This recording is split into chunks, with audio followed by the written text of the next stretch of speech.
Good evening, and welcome to Taco Tuesday. Good evening. Actually, there are no tacos today. Today, we have a beautiful Japanese garden to build with Lego. Let's go straight to the camera. Um, I was surprised to see quite how big the box actually was, and it's kind of a heavy box too. This set has over 1,000 pieces, and it's from their series of display pieces, not tied to a theme or anything. But it's a beautiful Japanese garden. There's a Japanese pavilion there. There's a bunch of flowers and trees. There's a river with koi fish, and I think we're gonna have some fun tonight. By piece count, this is the this is the largest single set piece count set in my collection right now. Um, it beats out the Diddy Kong minecart set that we did a couple weeks ago by about 150 pieces. So by piece count, this is now officially the biggest one in my collection. As for table space, um, probably not the biggest in my collection physically. There's a lot of little tiny pieces that go into the details of the plants and stuff here. You can see the box is a little bit bent up. That's because I try to look for discounts on eBay.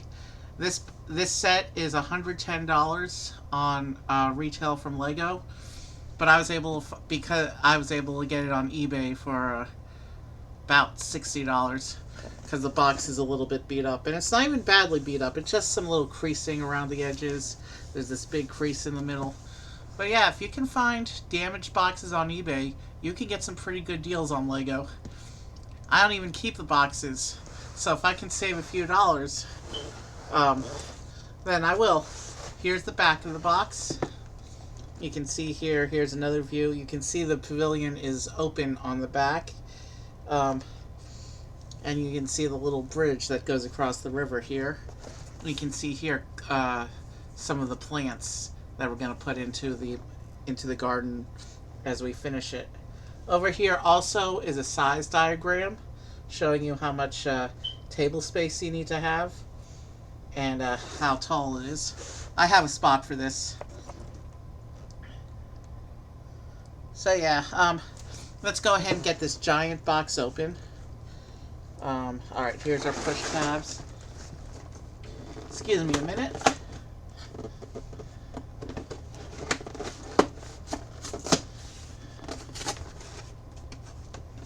And I know from watching a review of this set that we're going to be dealing with 11 numbered bags for this set.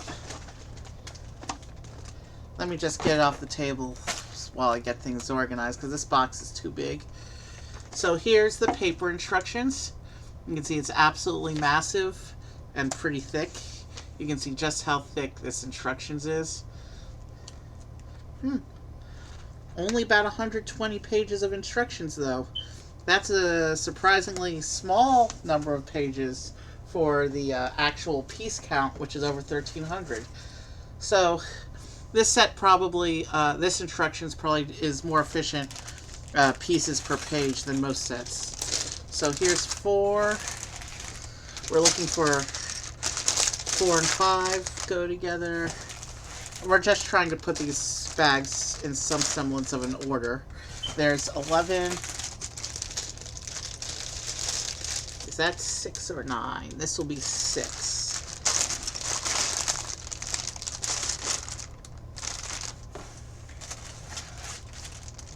And then 7, 8. There's no stickers in the set, thankfully. 3.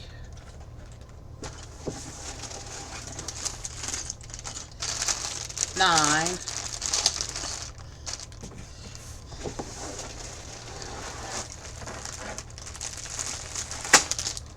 1. This is the number 10 bag. Here's an unnumbered bag with some big plates in it.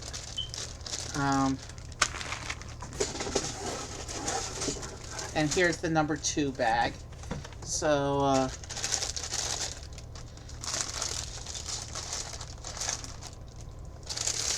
we need to hold on to bag 1, and we don't know where the big plates come in. Here's 2, 3, 4, 5, 6. All set over here. And then 7, 8, 9. Yeah, that's 9. Yeah. 10 and 11. I will set over. You know, let's mix these up. These I'm gonna put over here, actually.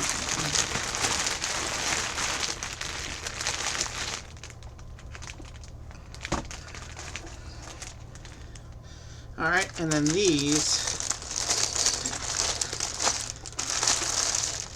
I'll put over here. And you know what we do with the instructions.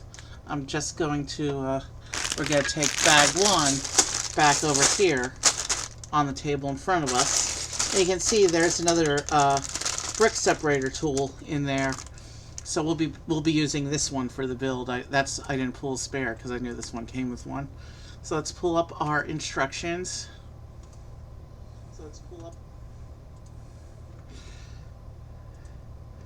And let's go ahead and get started with this. So yeah, beautiful set for tonight. Let's go ahead and get started. I'm not going to be talking too much tonight. This really is a Zen kind of set. So what's this note? They're in the process of changing their packaging to be more sustainable. I've been hearing that for years. We actually saw that a few days ago in the Jurassic Park sets.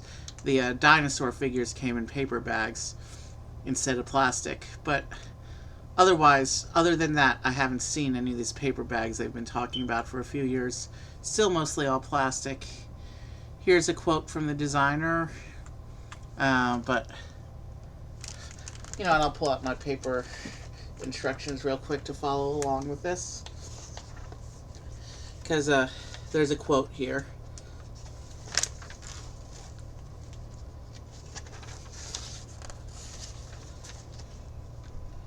Even this is tiny print. These days, being in nature is becoming a rare occurrence. We are an urban, technology-dependent society, but we need nature to relate to each other and understand ourselves. This Lego Tranquil Garden, inspired by Japanese gardens, at least symbolically brings nature to your mind, which is one of the most important things for our lives now. Hoichi Kurisu, Japanese garden designer and builder. And then on the next page it says created for mindful living. And then there's a paragraph about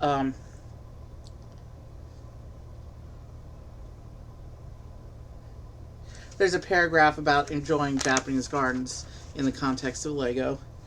So that says created for mindful living. Feel free to pause and zoom in if you want to read that, because we want to get into the build here. And then on this page it says, give the set your own personal touch to match your mood. Michael Sayaki and Carl Merriam, Lego Icons model designers. So that must be the two guys in the photo. Tend to your garden. So this says that you can rearrange the plants as you like them.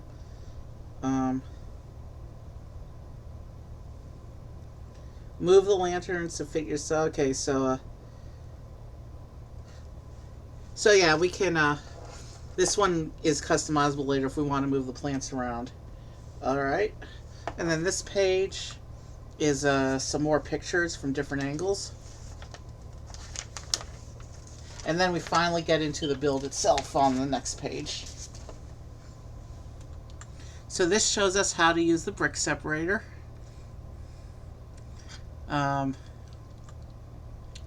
This shows us all the bags. So in bags 1 and 2, we're going to build the little pavilion. 3 through 9, we build the base and the landscape. 10 and 11, we build the trees. So we'll be here for a little while tonight. And now it says to open bag 1 and begin. So bag 1 isn't showing any indication of these gray, this bag of gray plates. I think this is going to be for the base, and we'll cover over it with green in detail later. But bag 1, it doesn't say anything about the gray plates, so let's just open bag 1 and get started. This is technically my second Lego set without any characters in it, without any minifigures. The first was a little, actually no. This is technically my 5th set without any minifigures. No, 6th set. Because we had those Creator 3-in-1 animals. And then we also had I also built a little polybag dragon. So yeah. It's not common to find a Lego set without minifigures these days, but sometimes it can be refreshing. We don't have to worry about them getting knocked over as they sit and watch. We can just build for ourselves today. So,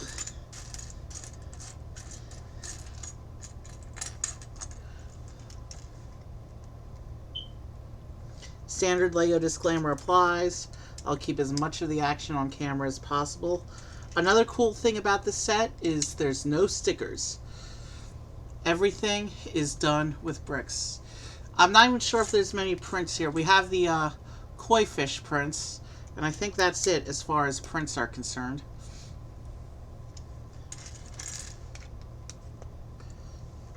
So right now we're building up the base of our little pavilion.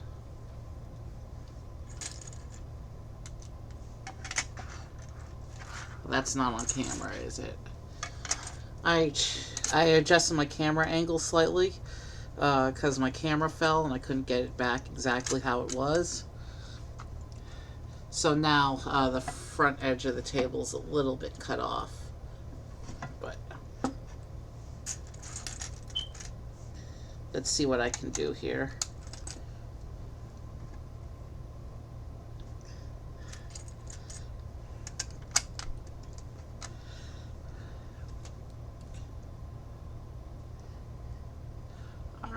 I did build this set a few months ago in Computer Lego, not on stream.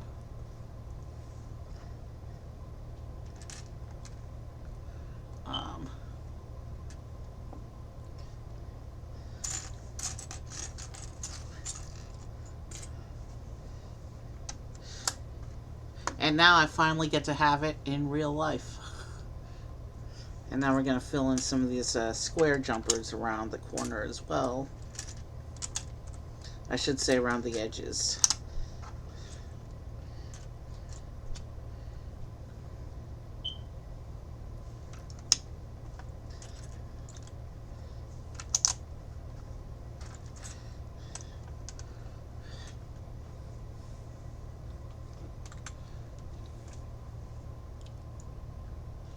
Alright, what's going on here?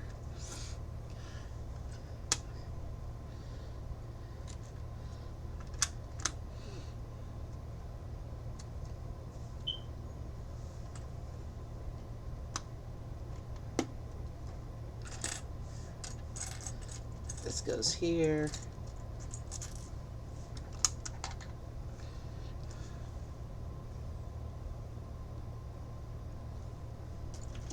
And then some more of the jumpers.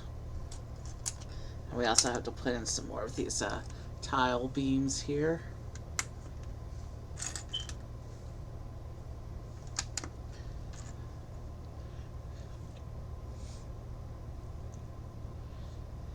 Now, given how many pieces the set has, and the fact that there's only about 120 pages of instructions, strongly suggests that as we go on with this build, we will probably get to some pages that are kind of repetitive.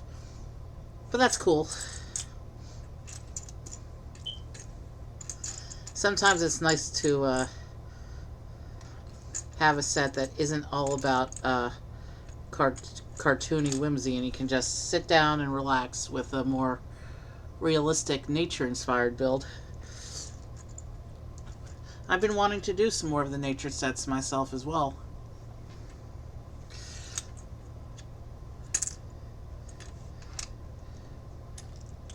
Alright, so it looks like after this step we'll be moving on to the walls of our little pavilion.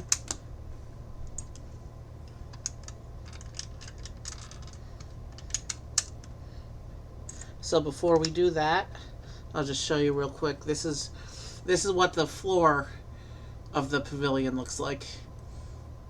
And now we're going to move on and do, we're going to start building up the wall sections.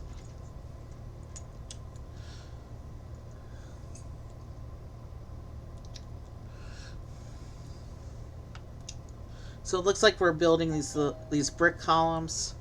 Excuse me a minute.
Sorry about that. That was just a neighbor about a package delivery mix-up.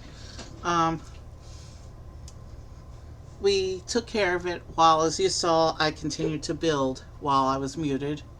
It's a big set, and I prefer not to waste unnecessary time, so these little tiles that show the instructions show them being a little crooked. I don't know what they represent. But as you can see, we've put in the bases of the columns that will begin to make up the walls. So let's come back here and make sure that I remembered to turn the microphone back on. Alright, we're good. Alright. So, okay, so now we use these fence pieces and window frame bits to set up the wall paneling. And these line up with the columns we put in before, and we'll get that distinctive Japanese look with the wall paneling. But actually, this is a cool fence shape. I've never seen this fence shape. This is a new Lego piece for me. I've not seen this variant of the Lego fences before. But it makes for a really cool Japanese looking design. So let's get these in between the columns.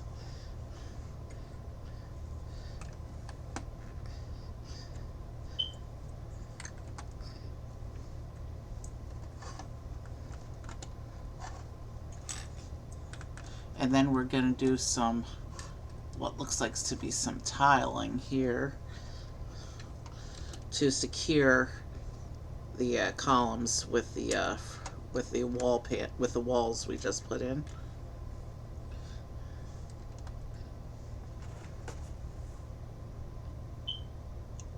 And you know what? Based on the picture on the box, this isn't even the wall of the pavilion itself. I think this is fencing around the pavilion itself. Let's see how this section begins to develop over the next few pages.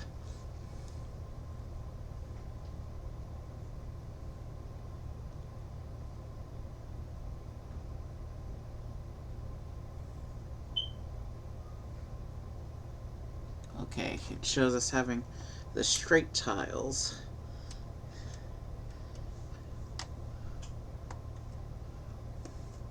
going on like this.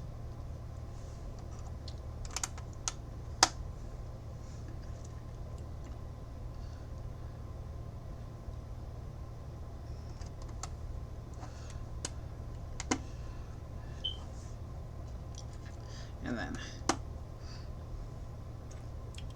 some more tiling here, like this.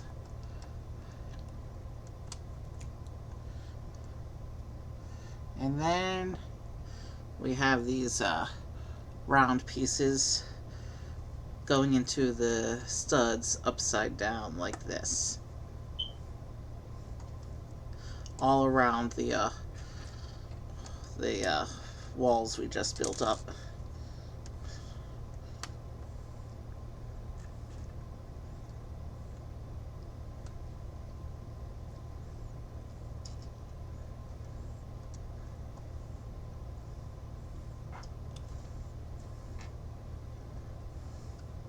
I think I'm seeing the beginnings of some stud reversal technique.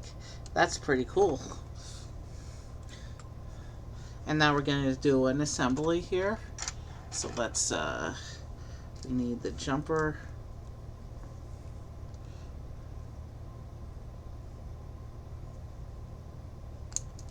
We want to make sure we line that up correctly though.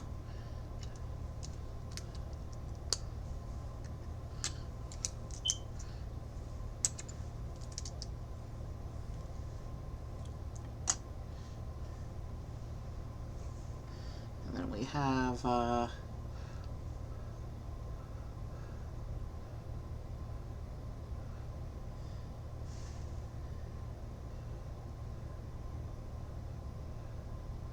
says we want to do the trans clear ones.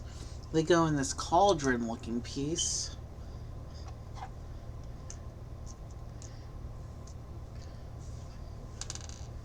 Okay.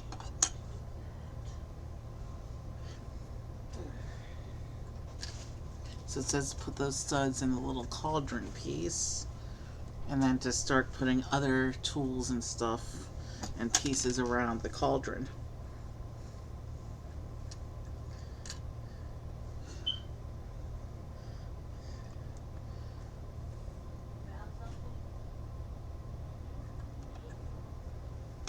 Now that needs to be raised up a stud.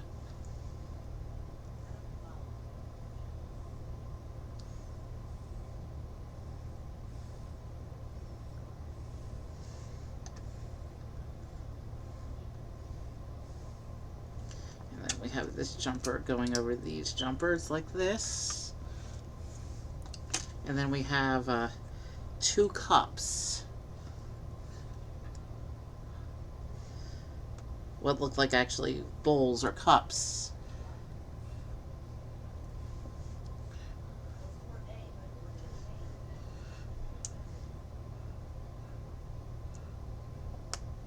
And then it says to put this here.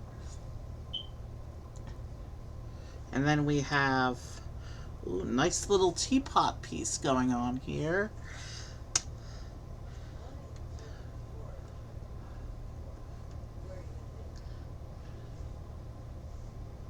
If I can just line it up on the stud.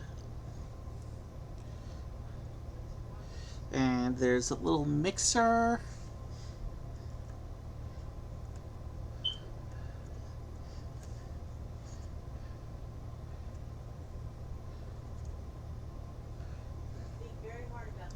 Oh, you know what these little white tiles represent? I think somebody kicked off their shoes. In Japanese culture, you take your shoes off when entering the tea pavilion. And then these little green tiles go in the cup bowls like that. And we have here a nice little tea set to go inside our little pavilion. This is one of those little tea rooms or tea shrines that some of the Japanese gardens have. And then these 2 little white tiles here, somebody's slippers that they kicked off when they came in to enjoy the tea. So this is supposed to go on here, like that. And that the tea set will attach in the middle of our structure here, like that.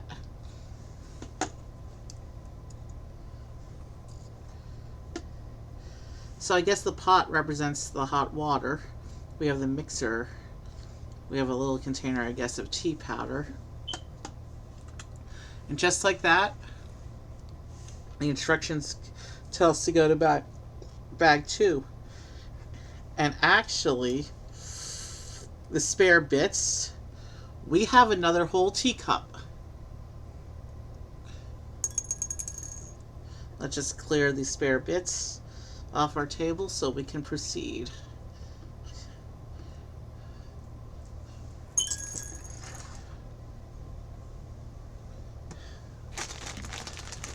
So here's bag 2.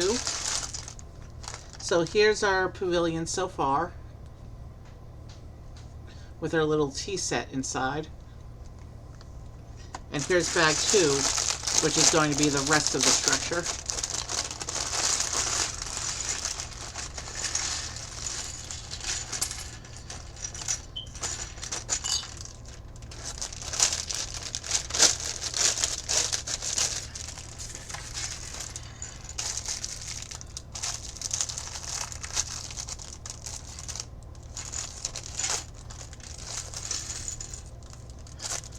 Okay, let's start. Okay, so we have all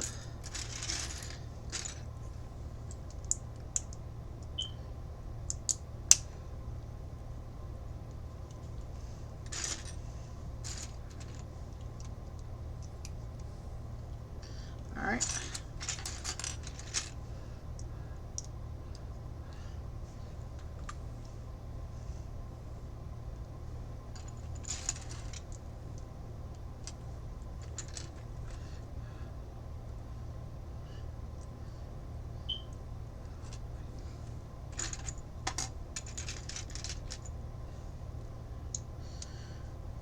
So I have several more. 1, 2, 3.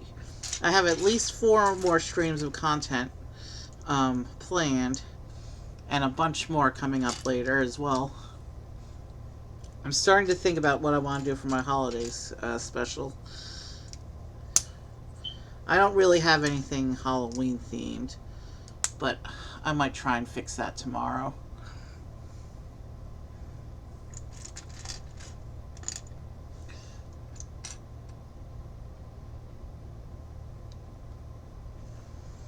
So it looks like what we're doing now is building the main walls of the pavilion.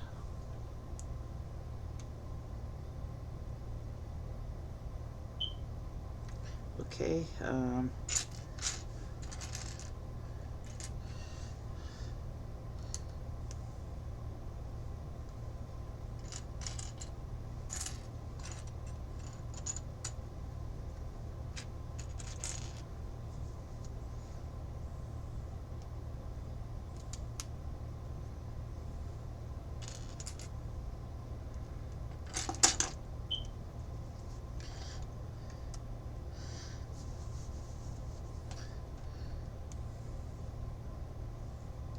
Alright, that's much more secure now that I put that piece in.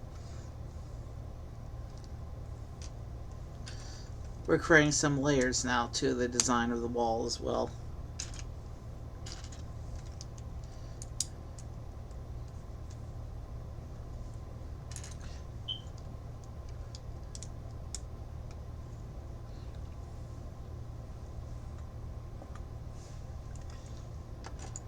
And now we're going to build some columns for the corners of our wall.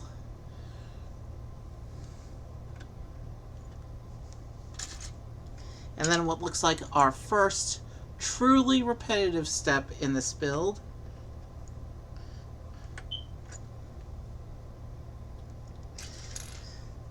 Which is where we build 18 copies of the wall panel. They're using the traditional Lego window frame piece for this, but these are not windows. These are actual Japanese style wall panels. The overall effect looks good, but we have a little bit of repetition to get through before we achieve that. So let's let me start creating these wall panels. 6 to a side on 3 sides, it looks like.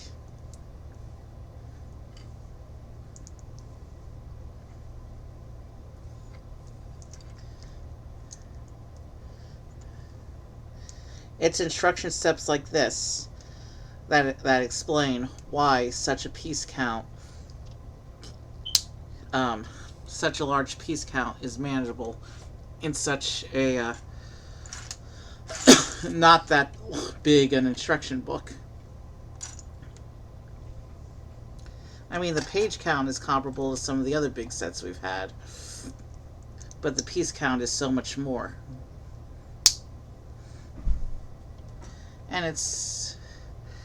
And now I can start to see why.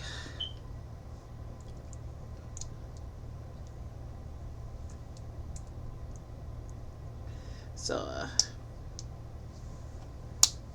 we're building up the wall panels now, and we'll be doing this for a couple minutes because there's 18 of these things we have to create.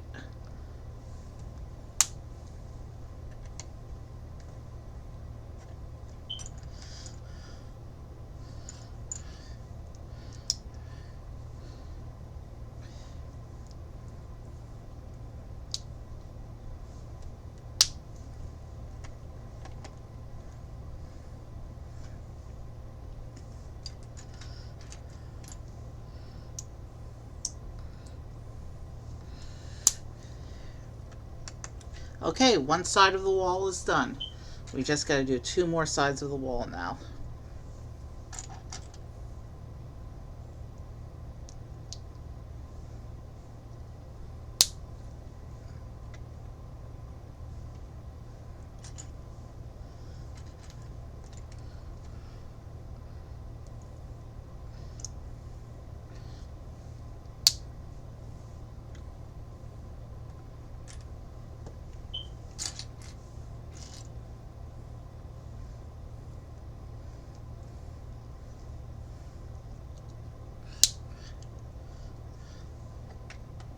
Alright, we're halfway done with this step.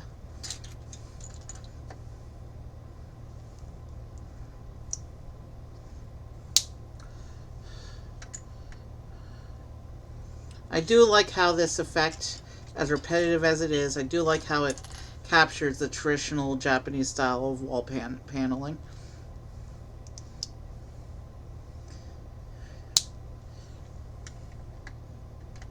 And this isn't even close to the most repetitive Lego set there is. I mean,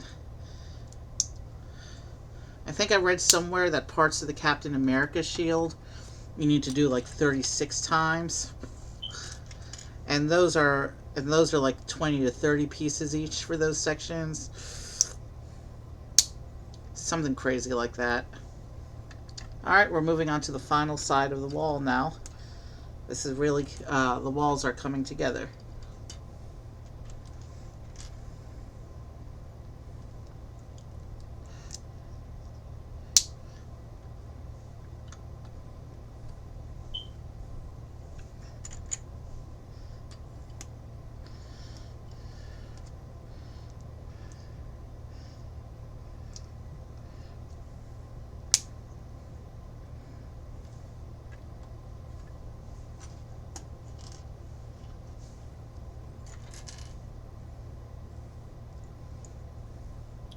Almost done with this bit.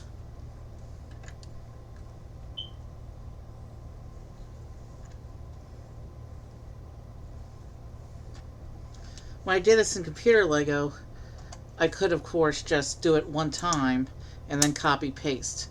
But physical Lego doesn't work like that.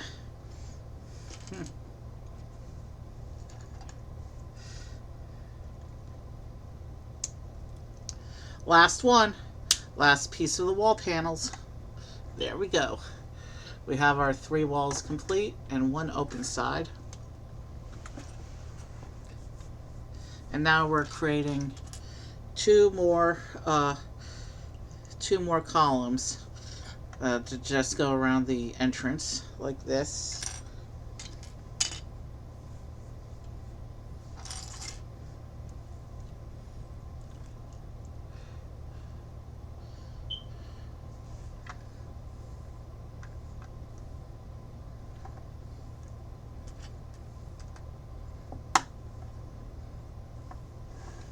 Okay.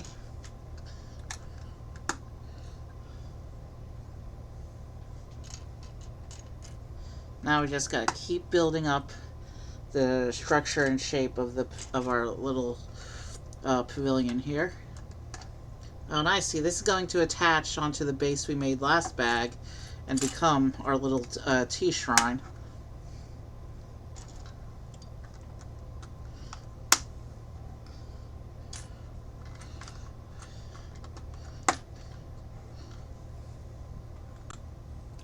And we have an assembly we'll be doing now.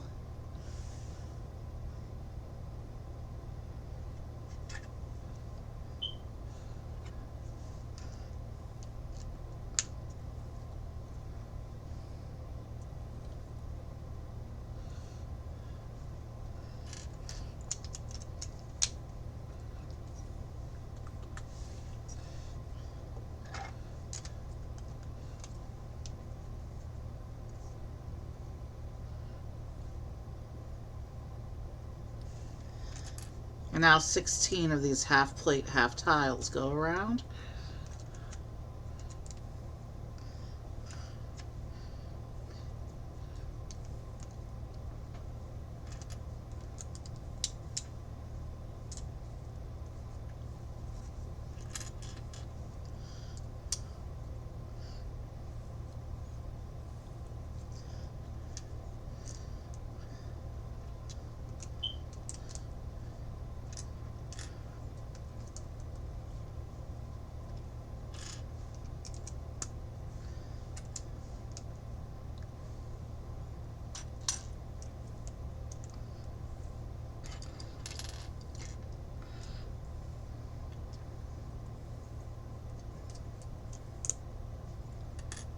Okay. So it looks like we're building up a little, we're beginning to set up the roof section.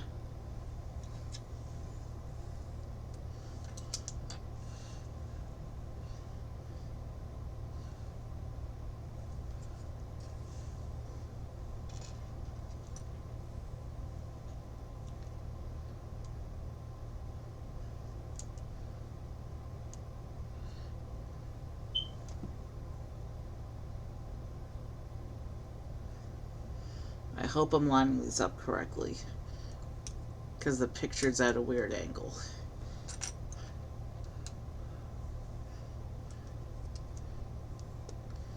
Yeah, I think I am.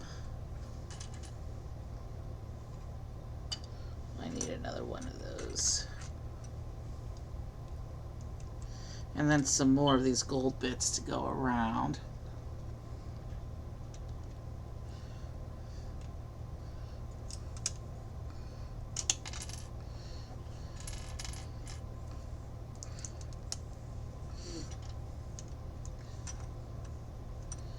Yeah, everything's pretty insecure right now, so I have to do this step carefully. There's a lot of little pieces going on for detailing right now.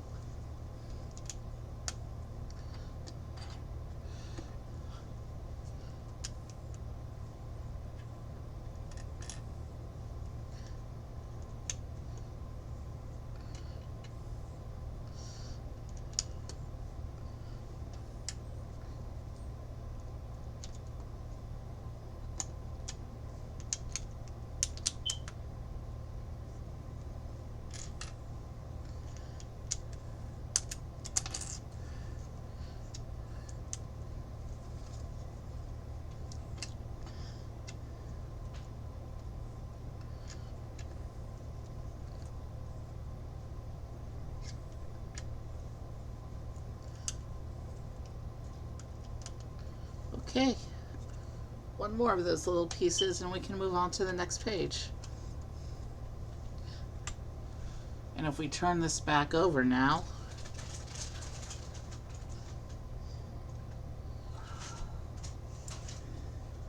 so we start to put in the roof slopes.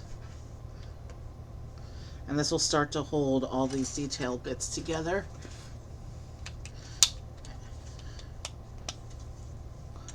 And a support brick in the middle that's going to be completely covered, and that's why it's a bright color that is not part of the final model.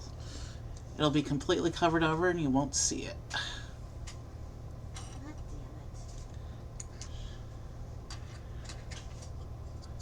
Excuse me a minute.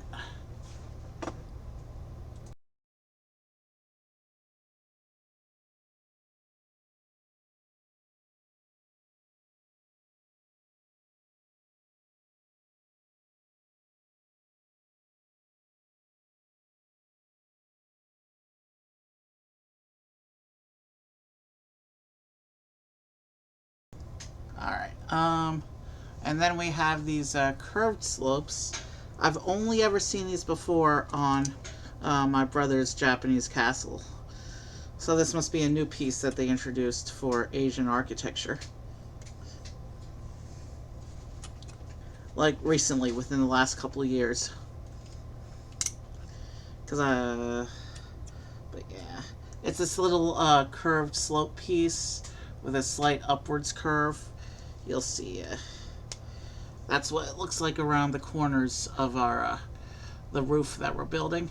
You can see the curved slopes along the corners.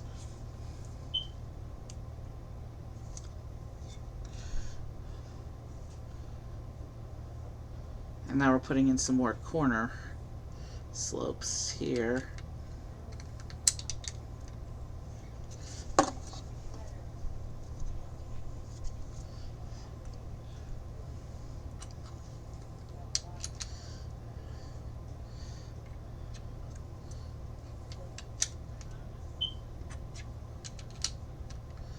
Okay, and that actually looks, the roof is coming together very nicely.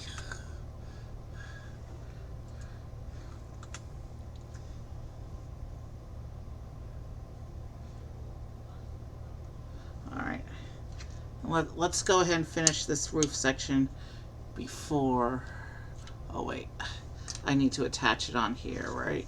Yeah. So, this lines up inside. So the pavilion walls line up inside the roof like this. And this whole thing becomes a unit like that.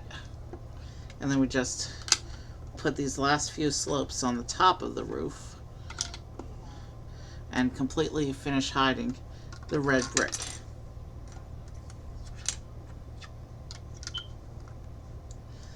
And now let's hide that last splash of red. And then we have a jumper plate with a little bit of a conical structure on top. Same gold as the detail bits under the edge of the roof.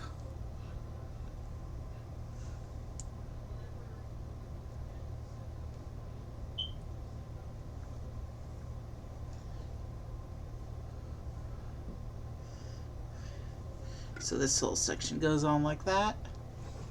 And it says, most Tranquil Garden pavilions are made from wood to blend into the natural surroundings. Did I miss any more of these little blurbs throughout the build? So this is like architecture then, in that it has little blurbs sometimes on little details and informational bits around the building, around the instructions. So it says, most Tranquil Garden pavilions are made from wood to blend into the natural surroundings. So there, and it shows it sitting inside, it shows it sitting within the frame we built before, like this. And then it just sits on there and attaches to the two studs inside. And we have here this beautiful little tea shrine. You can see the tea set inside, and you can see the traditional looking architecture style around the walls.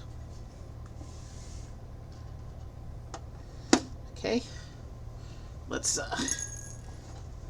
it's got some weight to it, this little building. So there. And then we're going to go on to bag 3. And bag 3 shows us also using the gray plates. So let's just see. Yeah, this is a whole new assembly here. So I'm going to actually set the I'm going to set our tea shrine aside so we can make room for bag 3.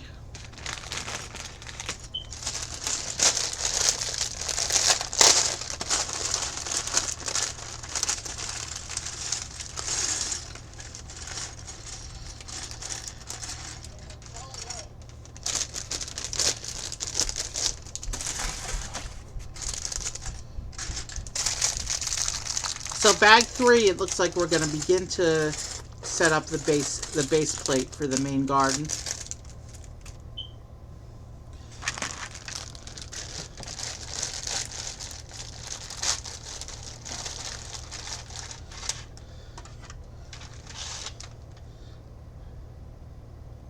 Wow, these are 16 by 16s. These may actually be the first 16 by 16s in my whole collection of Lego pieces. These things are absolutely huge.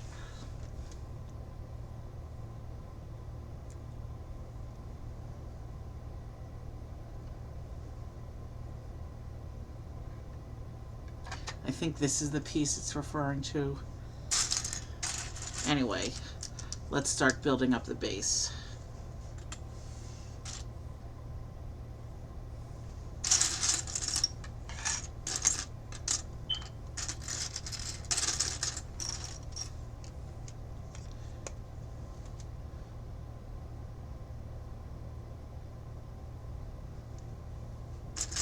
Is it this piece it's looking for? I think so.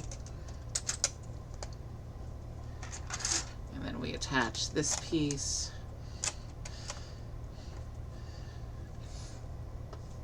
I think once we have all the base plates attached, this bag will be done and we can just put it, set it on the table and work around it, I guess.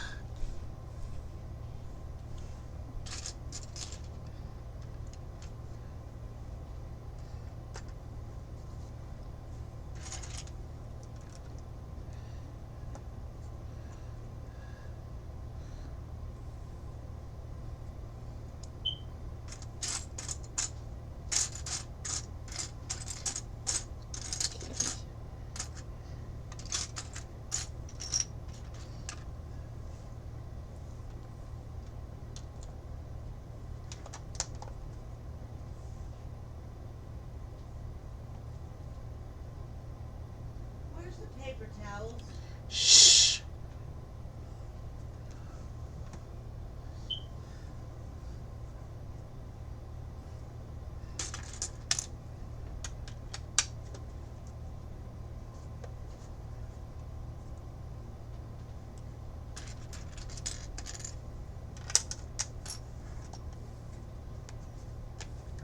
Alright, that goes on like this. And now we have a little bit of space to work with here. This oh,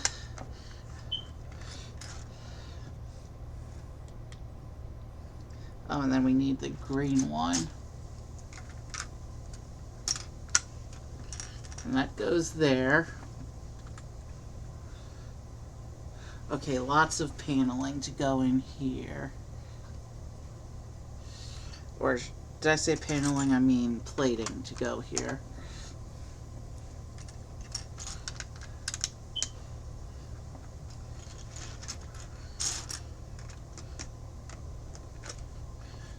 So it looks like we're basically creating a second layer of plates to secure the gray plates and to begin splashing color into the garden itself.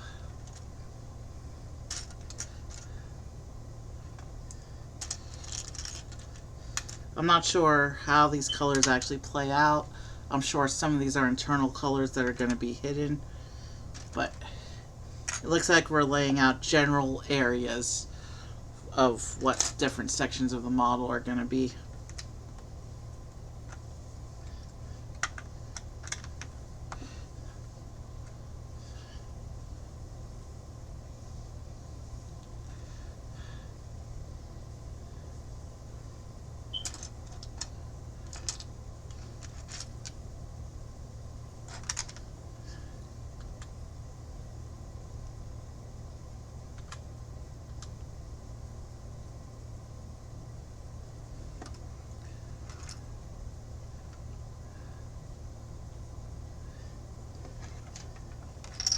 looks like we're putting these in now.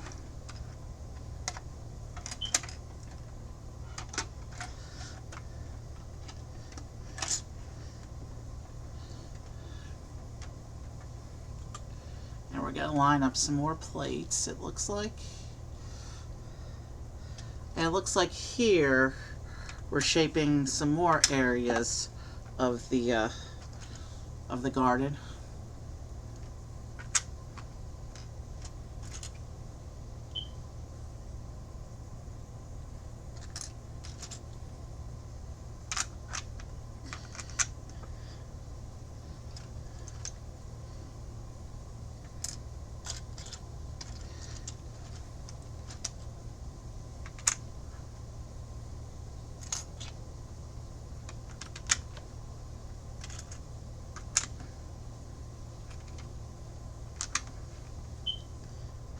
Okay. Let's make sure we get it pieces of the correct size and shape.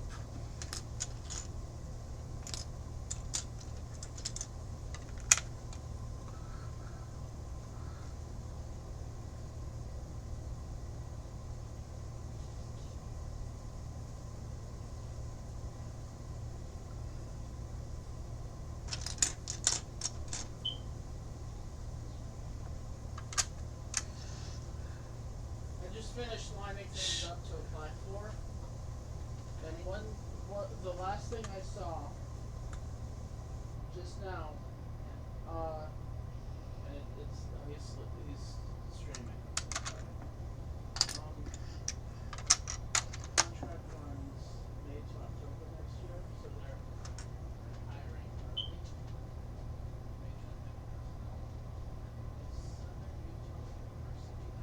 Okay, something's not making sense here. Oh, I see what we're supposed to do here.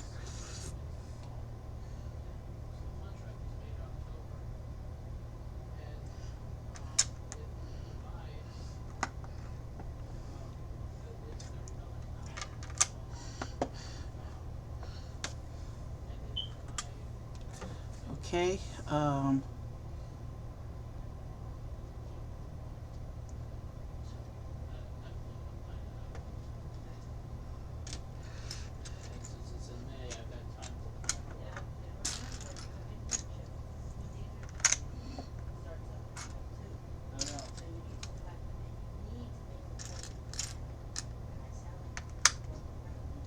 alright, let's keep going here.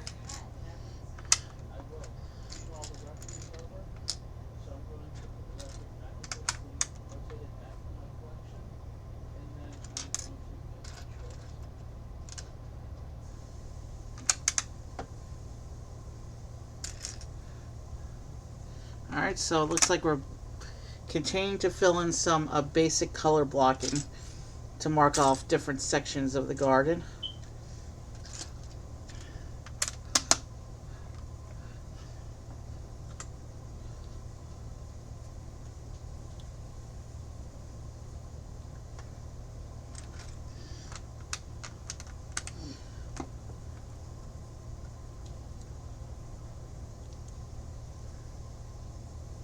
Alright.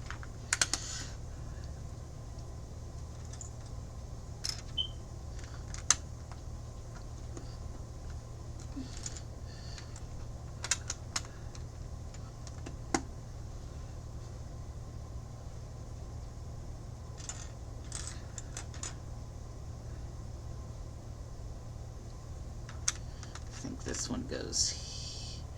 No, let's line it up correctly. And that's why we have a brick separator. It's for when you don't line plates up correctly.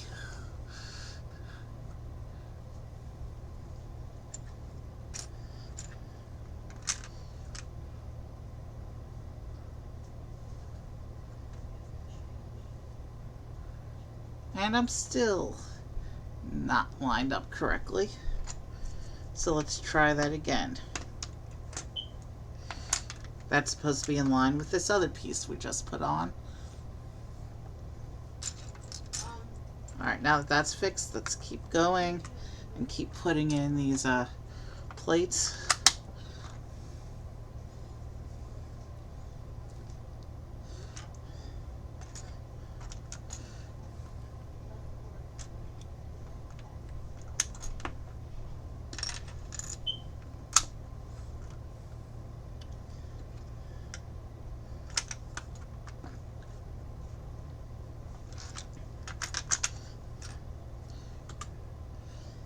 Okay. And now we're going to bring in, it looks like the remaining length of our base here. Okay.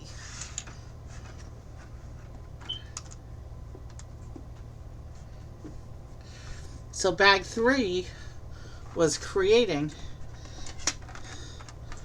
the basic base plate that the whole rest of the garden is going to be built up on. And even though this thing is much bigger in person than it looks from the pictures, it still fits nicely on my table.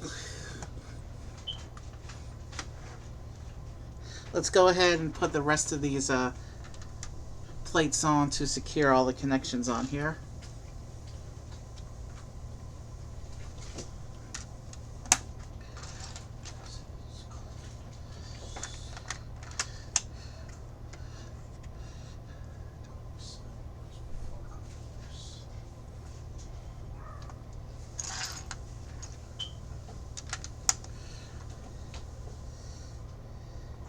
It'll be interesting to see what all these different patches of color end up meaning. Although I can see from the shaping of these wedge plates here, is that the base for what's going to become a river running through the garden? Maybe some, yeah, because of that dark green color when combined with the trans blue of the tiles will make should make a beautiful color, I think. Yeah, I think I see what's beginning to go on here. We're blocking out the sections of the garden is what we're doing. I'm out here. Guys, microphone is live. I know, come here. I want Glenn to hear this. Okay, so this one connects here. And then we have this one here.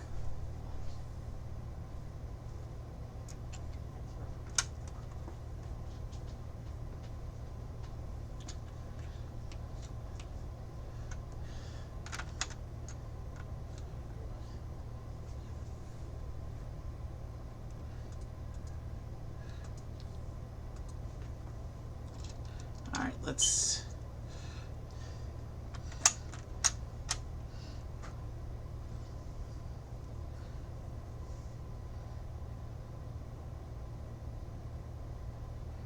that's supposed to be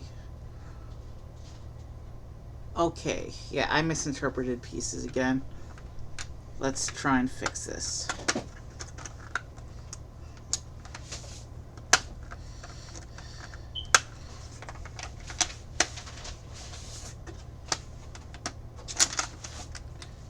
This is the piece that's messing me up right here. That piece is not supposed to be there. Now, this piece is supposed to be right there. And then this one goes here, and then we should be able to finish this off as instructed with these other pieces around here. So even though this set is technically part of the icons line, it's using techniques in the base plate that are very similar to techniques that have been used in the base plates of architecture, the architecture line in the past, but on a much larger scale. Well, some of the larger architecture sets are comparable in size to this.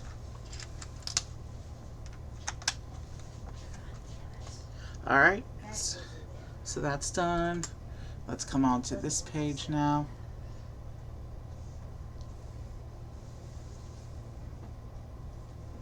And then it starts off with this.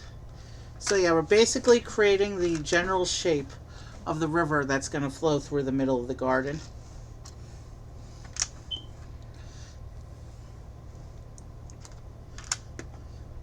Obviously, there's a lot of layering to go before we achieve that effect.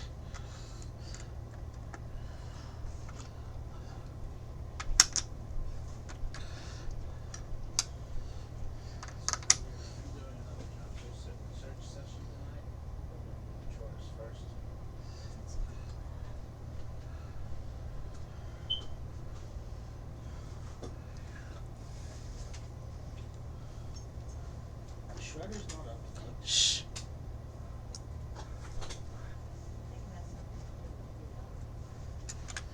And we've also got, it looks like a couple of these little flower leaves going on. These must mark off specific areas as well.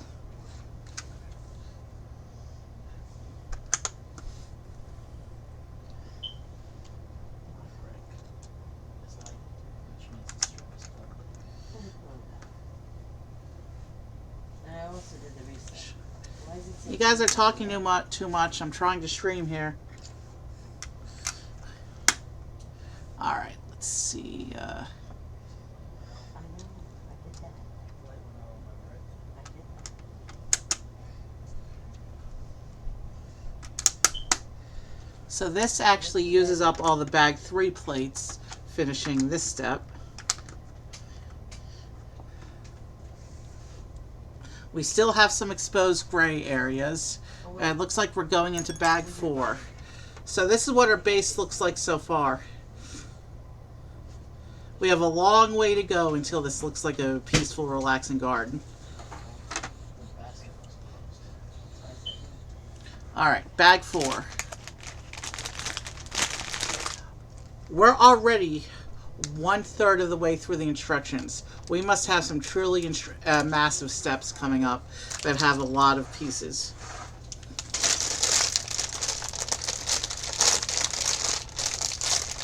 Alright, so bag 4, it looks like we're doing some more plating. Oh, bag 4 has a ton of little 1x2 trans tiles in it. I think we're going to start to see our river start to take shape in this bag. These baggies that have the tiles. Oh, and I can see some koi prints in the bag and some flower pieces. We're starting to get into some garden stuff here. Look at that. Look at those flowers that are within that bag. And it's not really coming up on camera, but look, some of those tiles have fish printed on them. We'll get a better look at those when we get to that step. But first, let's deal with these loose plates first.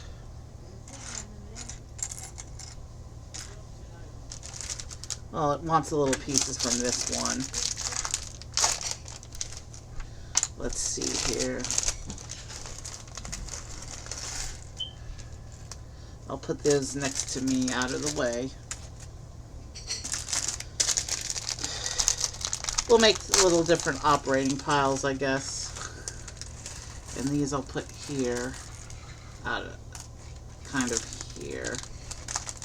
Lots of little identical tiles. Yeah, it looks like we're going to start filling in the water now. But let's go ahead and get things built up here. Where is there's the little flower piece.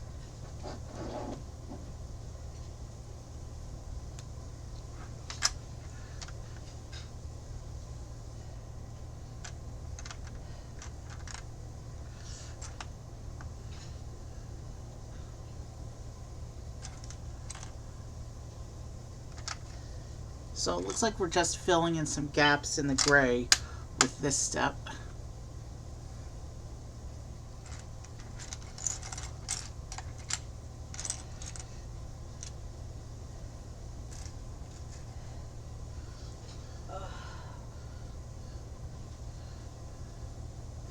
Alright, that one's going to go over here.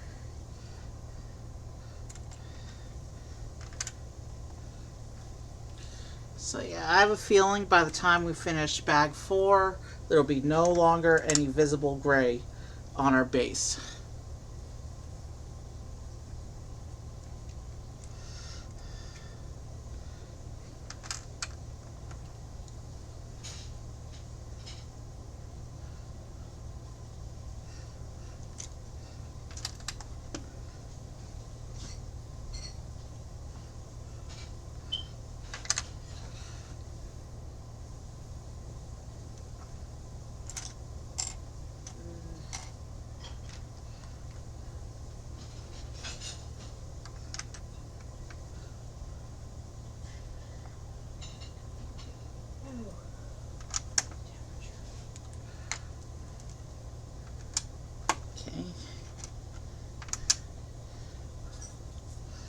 So that step is pretty much filled together. We have 4 visible flower pieces as well, or flower leaves. I guess those indicate where plants are going to go. And then there are these brown tiles here that probably indicate where other stuff is supposed to go eventually. And it looks like now we're going to also begin plating up a second layer. Okay, so we're going to start layering things, it looks like. Looks like we're building up a layer around this big gray block here.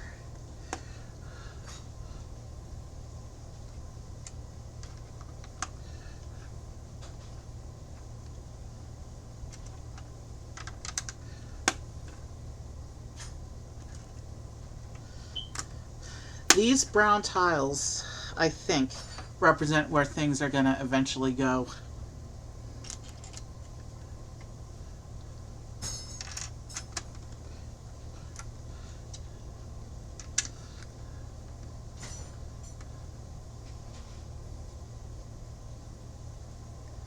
Okay, and we want to put this over here.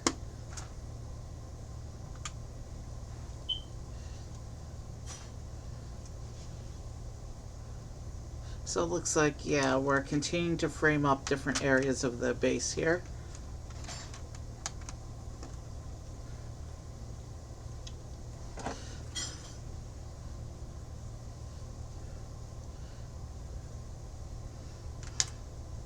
This one will go here.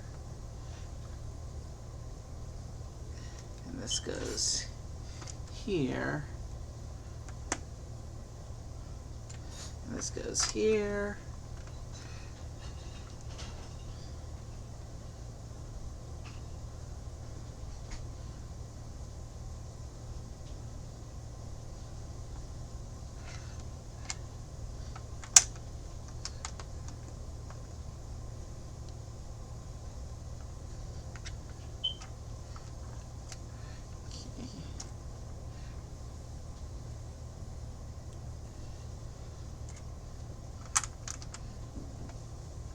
So yeah, we'll continue layering and framing,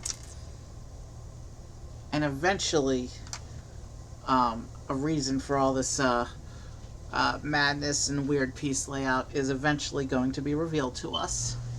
That's the beauty of Lego. Sometimes in instructions, they make no sense, and then later on, as the model comes together, is when the purpose of everything before gets revealed.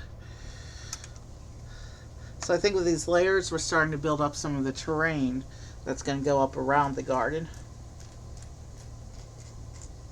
It says we need to find another one of the flower leaf pieces. There it is.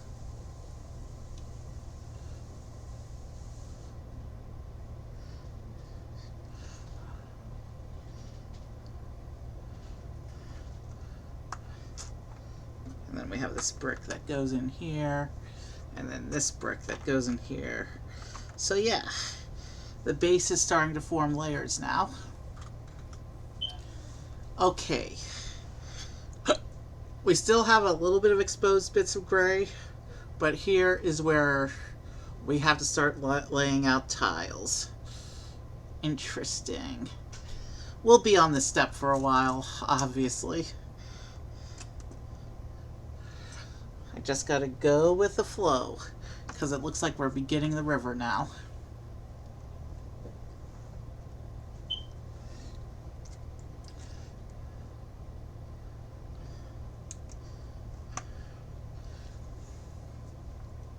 Oh, but before I get too far into the river, this is what our base looks like so far.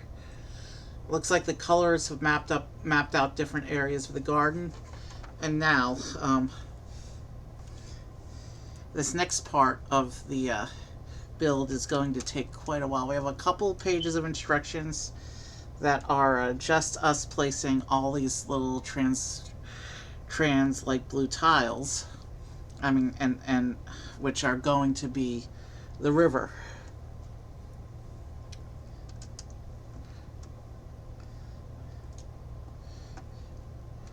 And we also have our first two koi fish on this section of the river as well.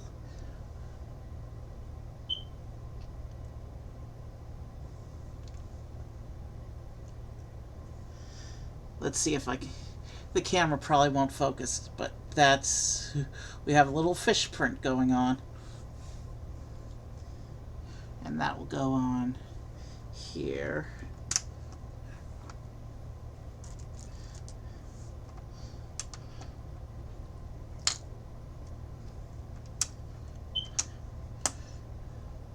Oh, and I see what's going on here. The darker green wedge plates represent where the river is a little bit deeper in the middle of the river, and then the brighter green wedge plates represent where the river is shallower around the edges of the river. And by layering colors like this, it creates this cool three-dimensional effect to the water.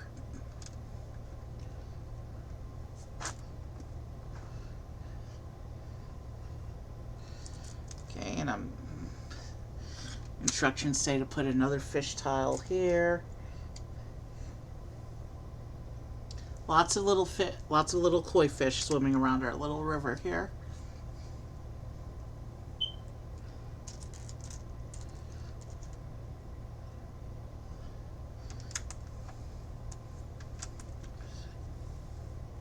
And now we have a couple rows that are filled in with these bigger, longer tiles, which is good because that accelerates things a little bit for this section of the river at least.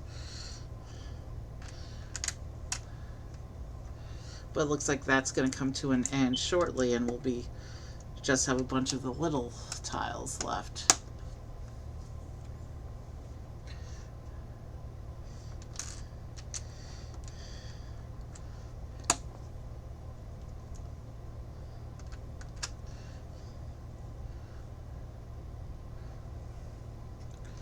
And these little 1x1 plates, I think, are where we're going to attach river plants later on.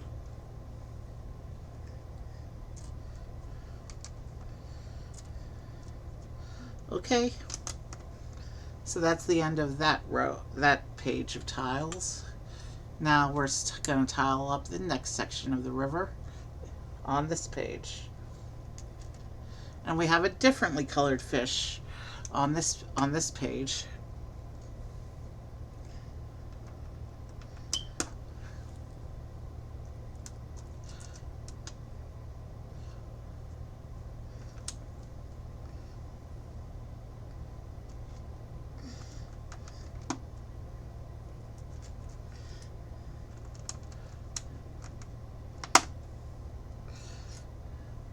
So on this page, let's get over there first.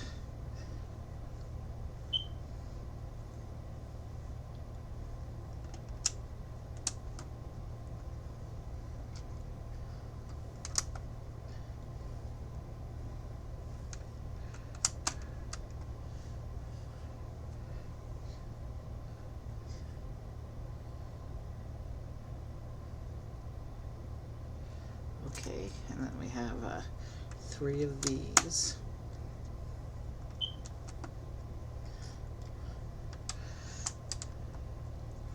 And then we have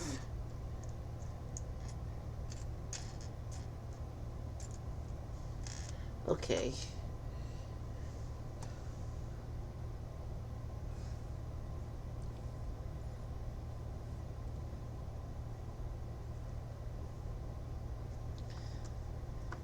I incorrectly placed a fish elsewhere.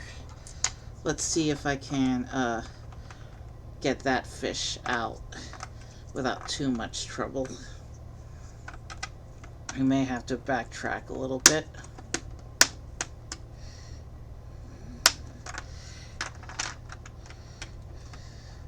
Alright, so piece weight is a thing, I guess. We're backtracking a little bit.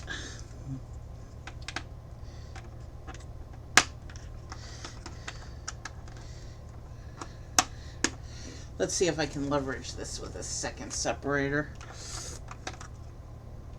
There we go.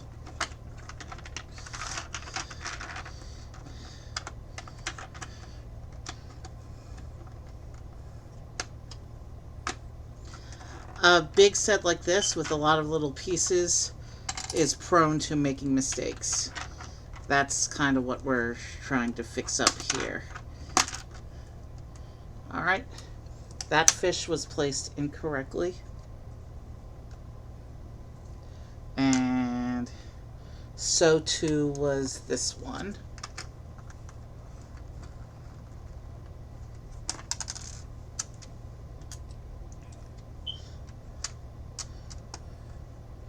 Okay, now let's get a regular tile back over there and put back all these pieces that we just popped off.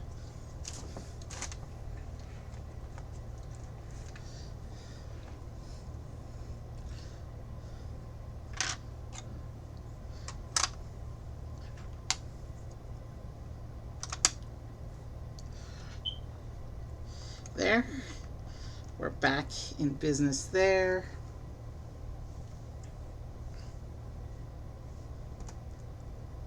And this is our second version of koi fish. This one has a different scale pattern.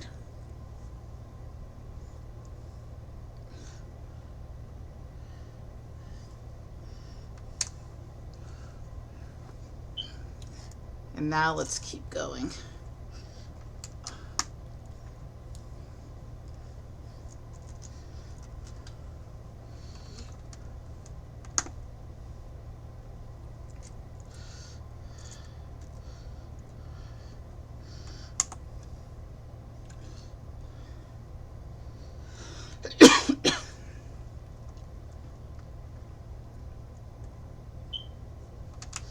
Let's make sure we're not putting any fish where they're not supposed to be according to the diagram. Of course, the instructions did say put the things wherever you want, but I want to make sure that everything fits as intended before we start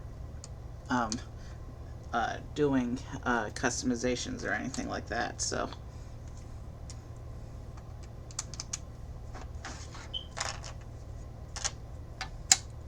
alright, so that section of the river tile placement is done, and then we'll go on to this page in which we start another section, more tiles for the river.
Alright, we just got to keep placing tiles until there's no more tiles to place, I guess.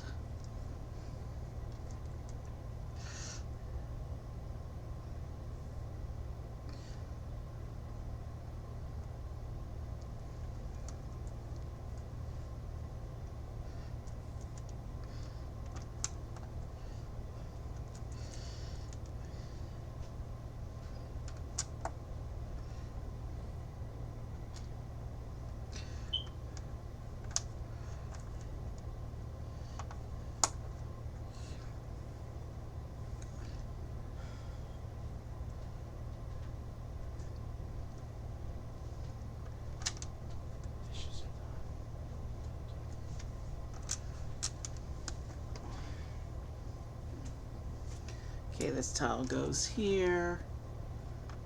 And then we just got to keep placing these many translucent blue tiles until the river surface is complete. And then I guess we build the rest of the garden around the river.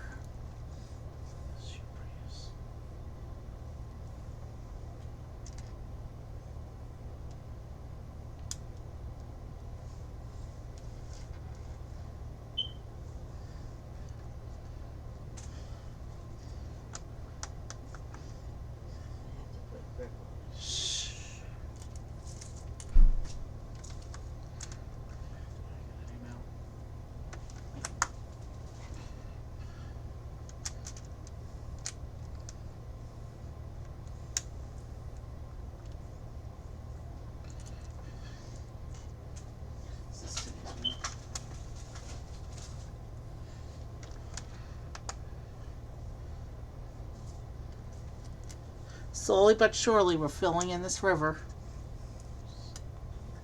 This river might be the single hardest thing about this build. After this, it's just a simple matter of layering terrain and adding various plants and buildings. Alright, so now we're going to do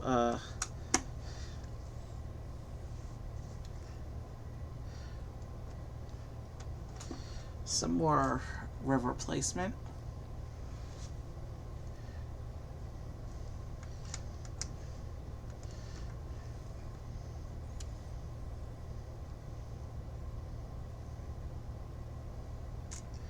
Okay.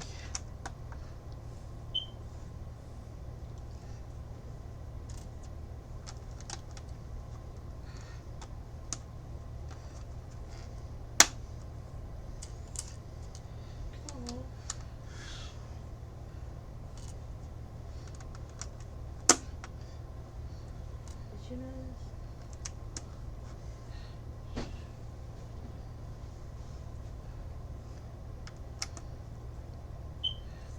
And then we need another fish.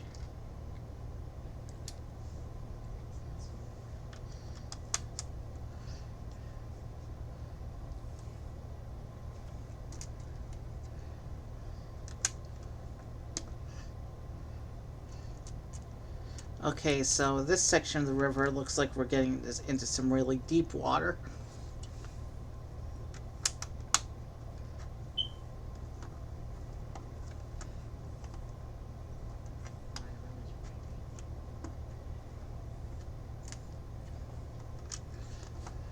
That's sweet.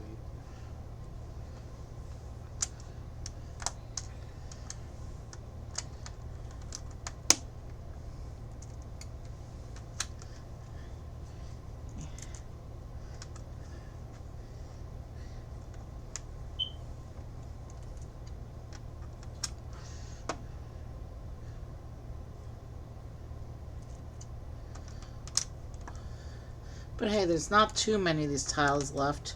We'll be done with the river soon, it looks like. And then we'll be able to move on to more relaxing and fun parts of the build.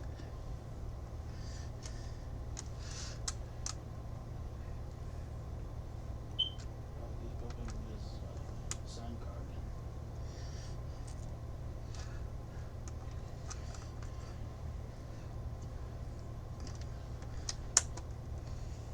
I'm almost certain these plates are where where we're going to be attaching plants later.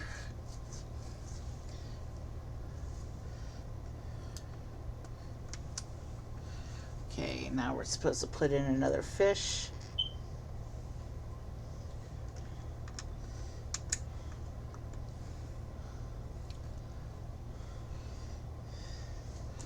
And then another tile here.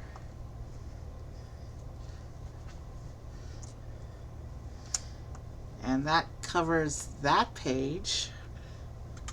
Next page looks like it's the remainder of our river tiles here. And then we'll be able to begin building up layering, and this thing will start to look like a proper garden soon, but not yet. But each section of the garden is important. Each has its purpose. The tea shrine has its purpose. The Koi River has its purpose. The various trees and rock formations have their purpose. So every little bit we're doing is important. But I can tell you that these water tiles, these water tiles, were not relaxing. That comes with the finished build.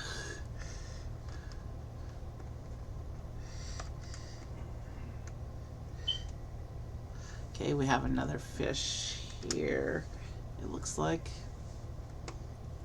And then we have our last fish. He's gonna go here.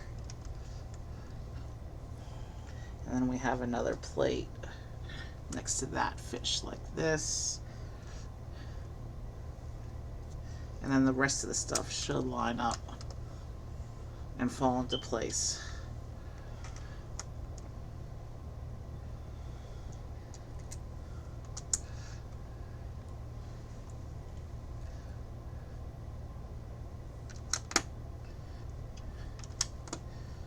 Looks like we're almost done tiling here, and we can move on to more fun stuff. I'd built this in computer Lego, but a few months ago, but I'd forgotten how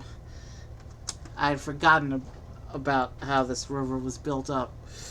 I'd forgotten how tedious this part was. But some Lego builds, you have to have that repetitive stuff going on. Some tiles are over here, which they can't Yeah. stay there. Shh. At least I'm whispering.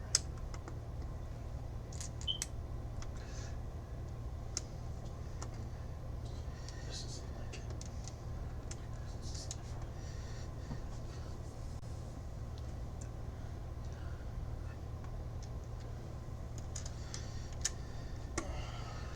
Okay.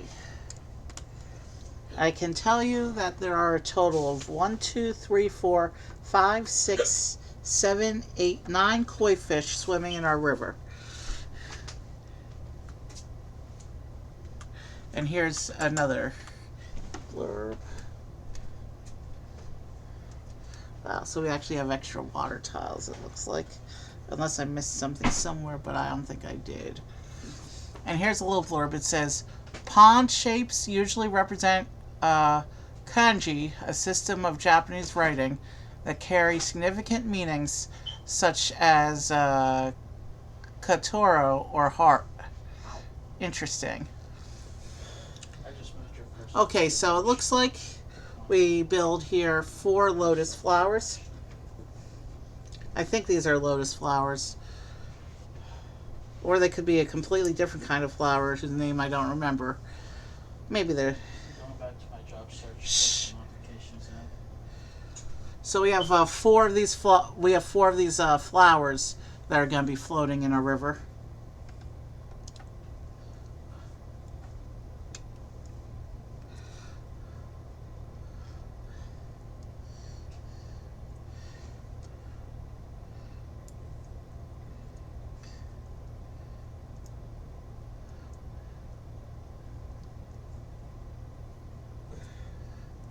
We're about an hour and a half into stream, and we're starting to see details take shape on this garden. We have our first 3-dimensional flowers. We have our koi river. Things are starting to come together now. Obviously, we have a lot more terrain layering to do before parts of this garden actually look like a garden.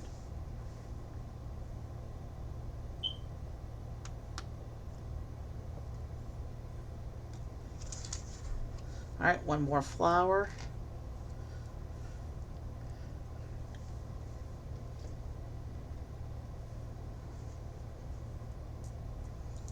And actually, we have 2x1 tiles going into the spare bits.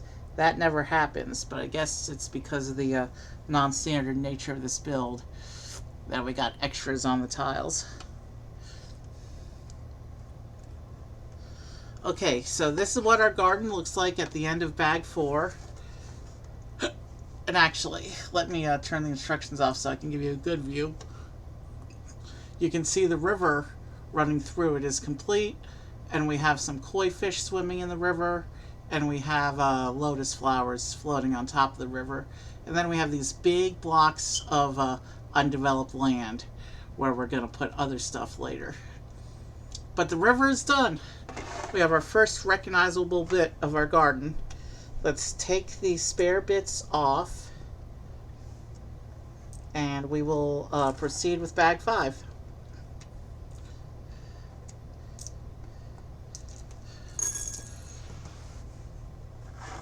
And of course, let's put the instructions back. You always need the instructions.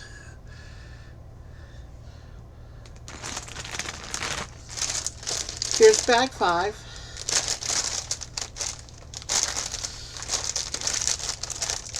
The rest of the build should be comparable child's play compared with that river. And let's orient this like the instructions.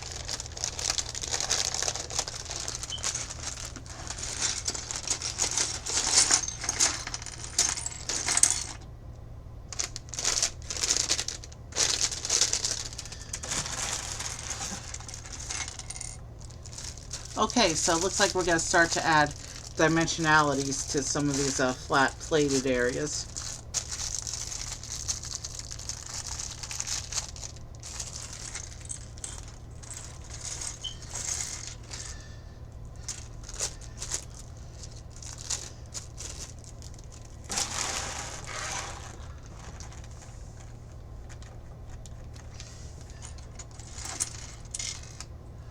Okay, so we have this long brick that'll go next to these tiles here, and then we'll start putting in some of these other. We have a slope wedge here. So yeah, it looks like we're filling in some terrain levels. Oh, that's cool. You see what we're doing here? Some of these slopes overhang the water so that the edge of the water doesn't look like straight Lego lines. So the river has a more natural curve going to it. That's pretty cool.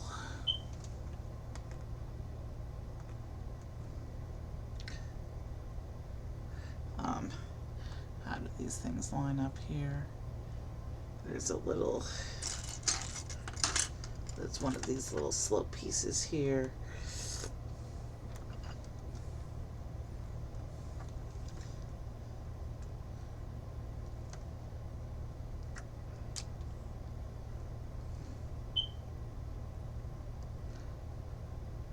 And then we have another one of those little slope pieces here.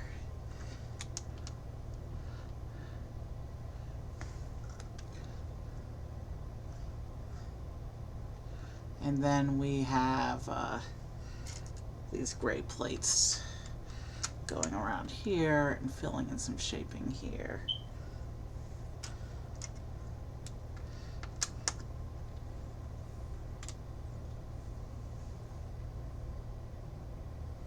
And then we have these clip pieces that go on to what we just built, like this.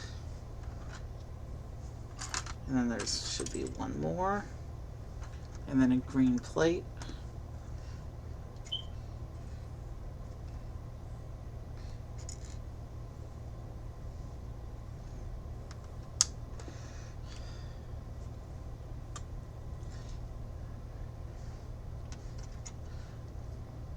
So yeah,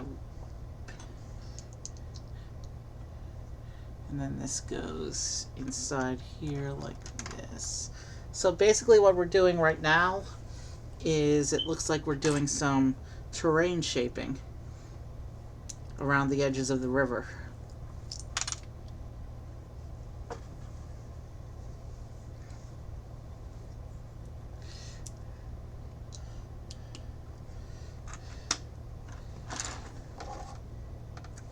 And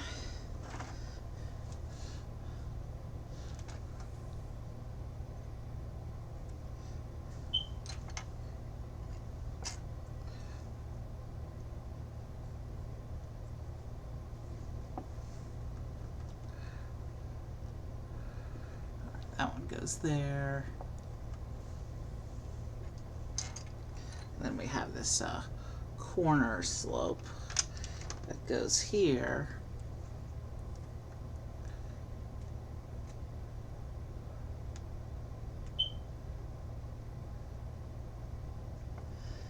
And then we have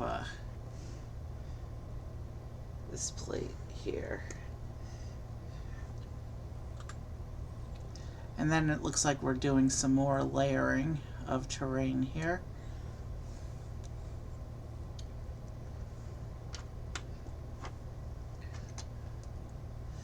It looks like these gray bits we're putting in are going to be internal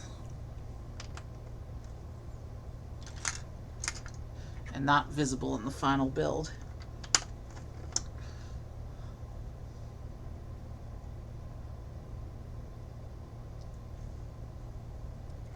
There's one more gray brick over here on this side, it looks like.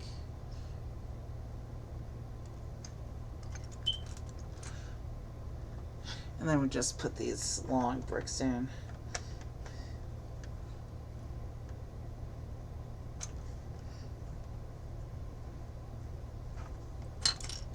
These long bricks go in the gaps, and this is the beginnings of the foundation of something, clearly.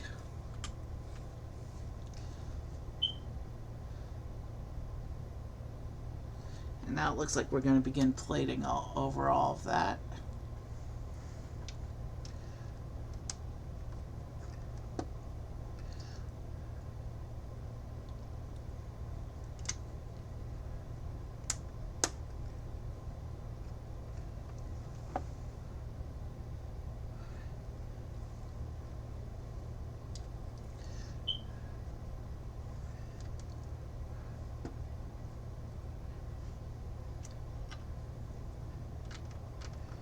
This one goes here. And then we have these bits here.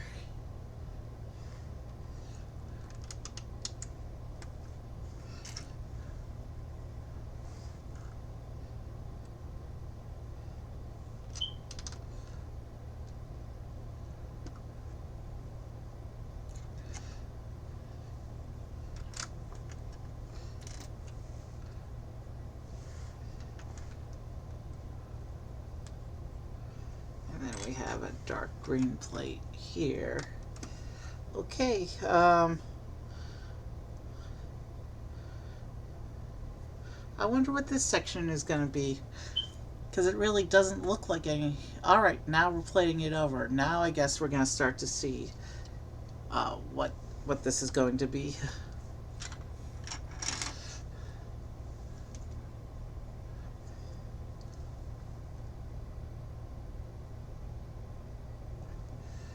This one goes here on the side.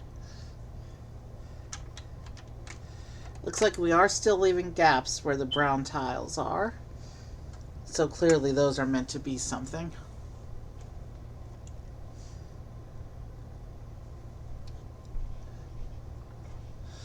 And now it looks like we're filling in over those long bricks.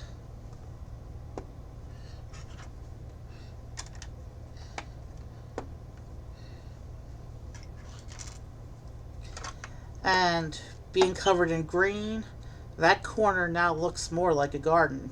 And we've covered over most of the exposed gray base plate from that section.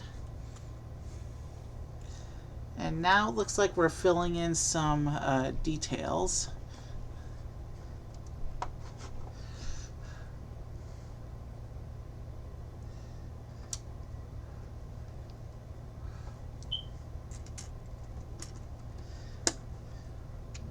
We're starting to fill in some tiling and detailing here.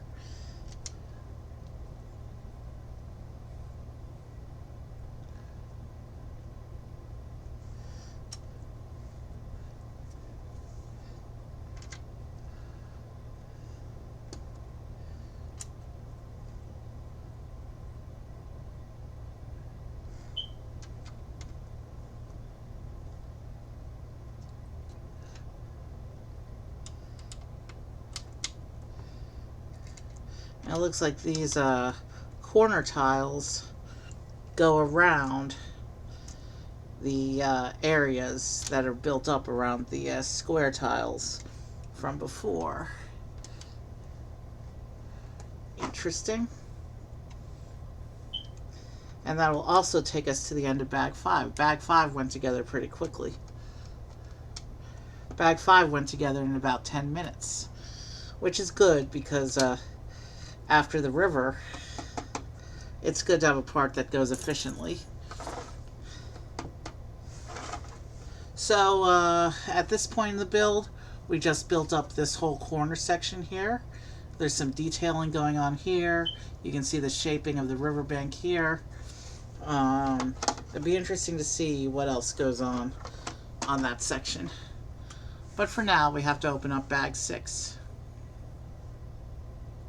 It looks like bag 6, we're going to start to build up in this area.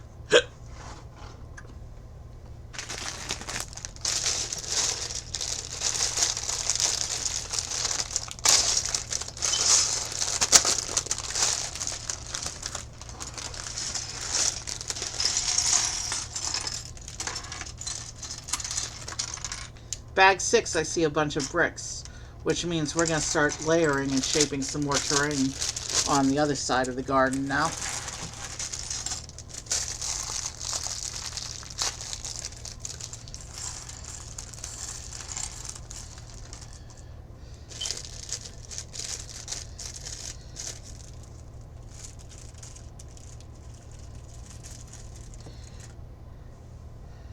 I do like how the shaping of these wedge slopes, the wedge slopes on this side, I do like how that shaping starts to create some more natural shaping and depth to the river.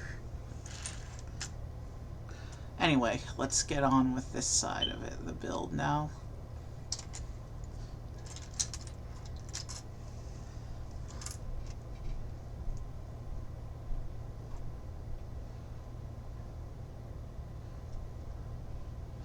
Okay, so it looks like here we're going to be placing a 5th one of these brown square tiles. You know, if I remember the instructions correctly from when I did computer Lego, at the end of the build, the square tiles are where we're going to build up the 5 different trees at the end after we've finished shaping up the rest of the garden. Don't quote me on that though. Well, I'm pretty sure that's what they're supposed to be. And of course, a piece just yeeted off my table because it's not an Uncle Evie Lego stream unless we drop at least one piece.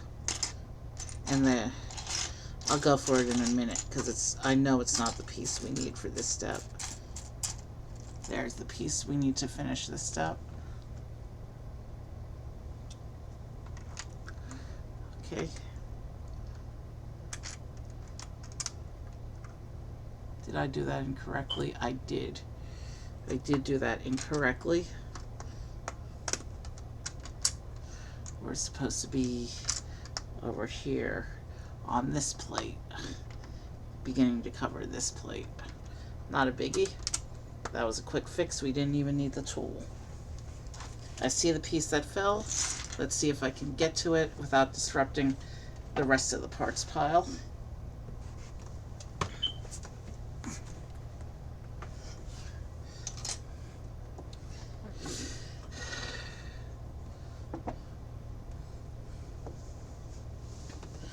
Okay, we fixed it. Now let's fix our table position.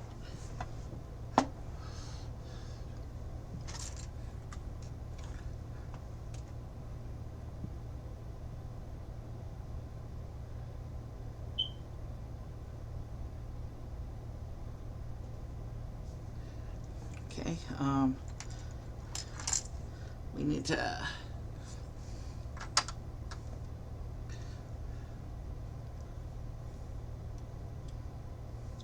we need one more of those bricks.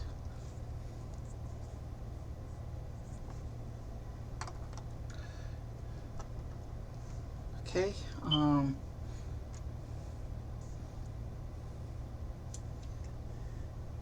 We need this piece to go here.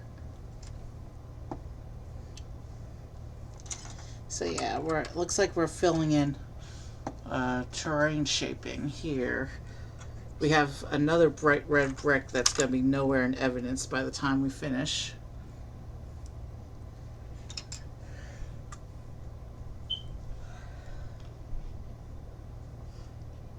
Okay,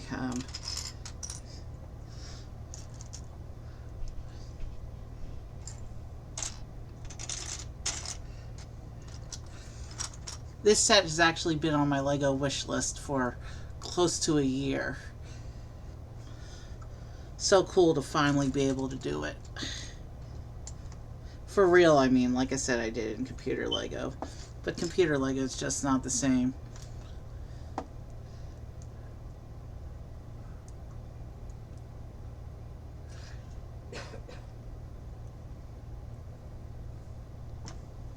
Okay, this goes in here. Oh, and those clips are directly across from the other clips. I think I know what's going to happen there.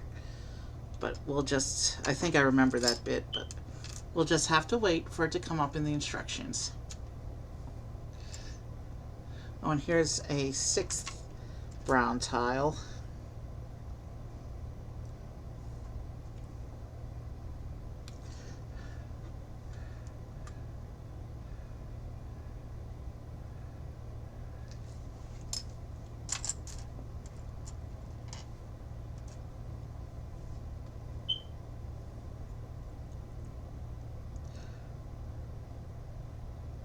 One, two, three, four, five.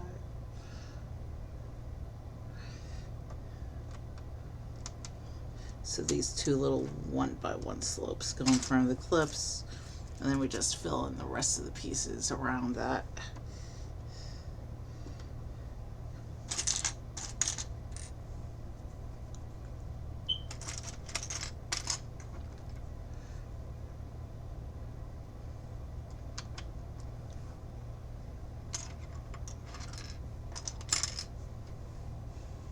Okay, I need to find another one of those.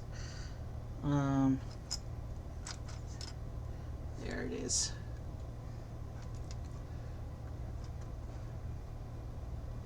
And then we need the wedge slopes.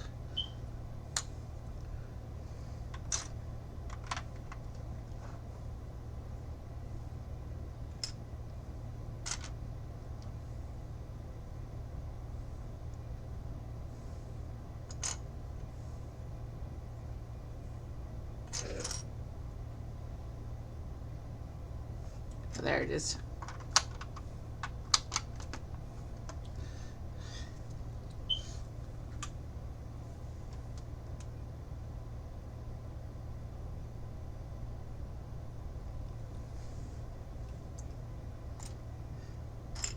Okay, sorry, I'm trying to concentrate. There's a lot of precise detailing going on in the instructions right now.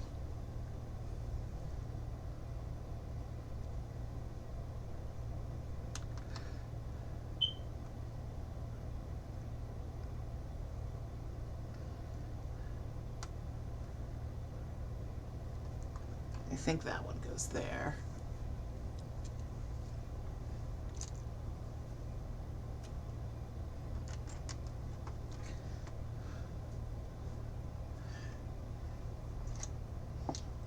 Alright, yeah,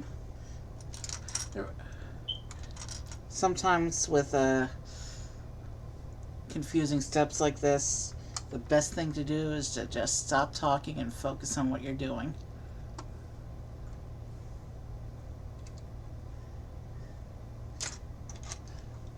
So you don't make mistakes. We've already made a couple mistakes we've had to backtrack and fix today, so I kind of don't want that to happen again.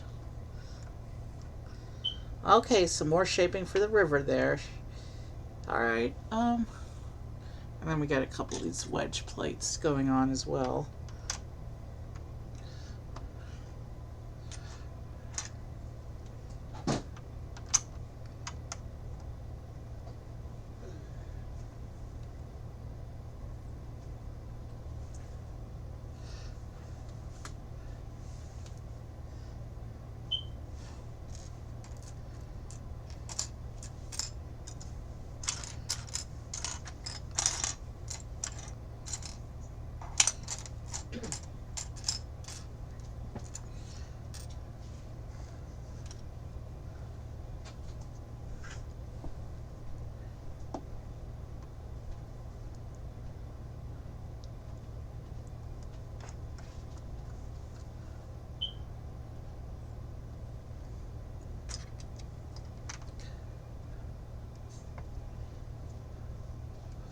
Okay, that wedge is pointing the wrong way. We want this one.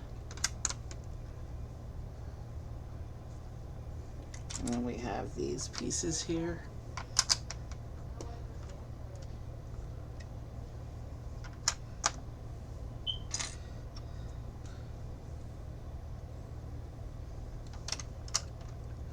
Okay.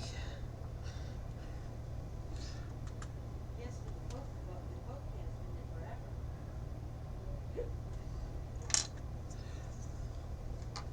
you said about today. And then you slept all day.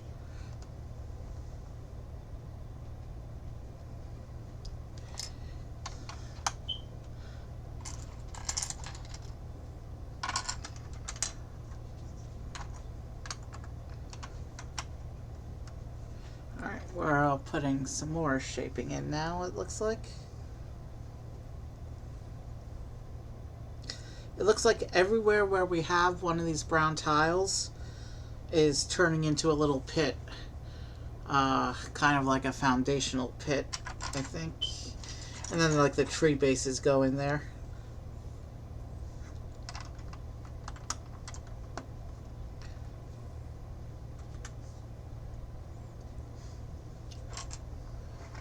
Okay, and now we're working on this corner, so I need to be able to see what I'm doing. Of course, that's the first time I ever dropped my separator tool. So now it looks like we're working on this corner here, the only bit of the garden where we still have some of the exposed gray plate from the bottom. So let's go ahead and start covering that up, it looks like.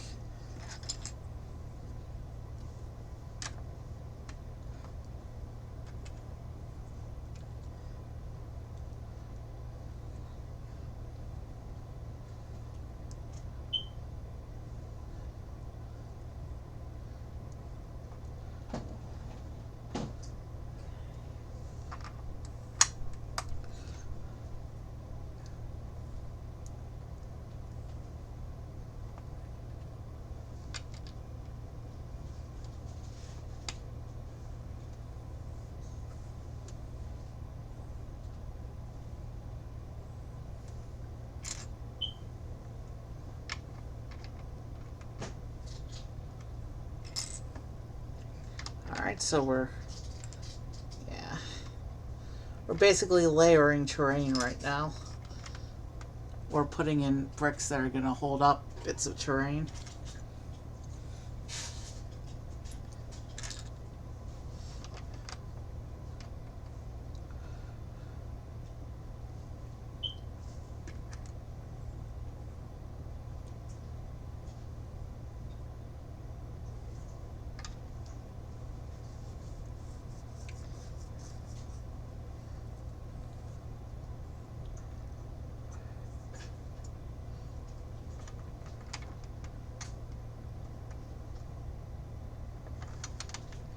Okay.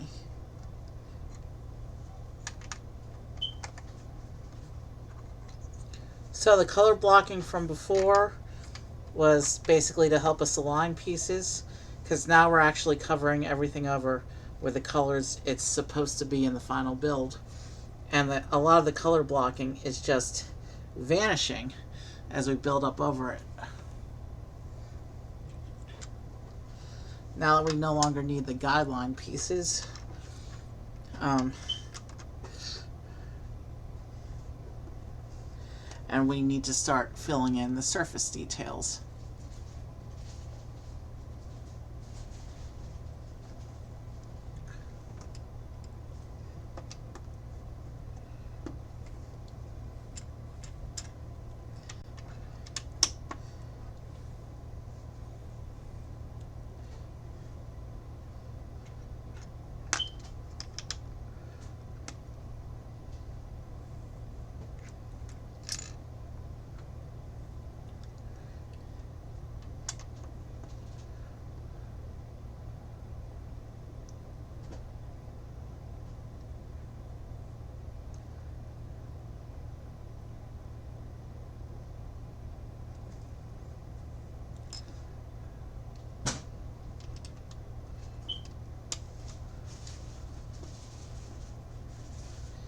Okay,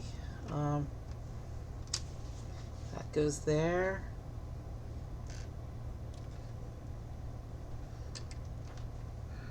This one here. And then this one over here. I do notice that there is a one stud wide section around the edge of the base plate where we haven't put anything. And actually, you know what? I forgot a row of tiles. That's why we had so many extra tiles. Let's go ahead and fix that real quick. I'm glad I caught that before it became a problem.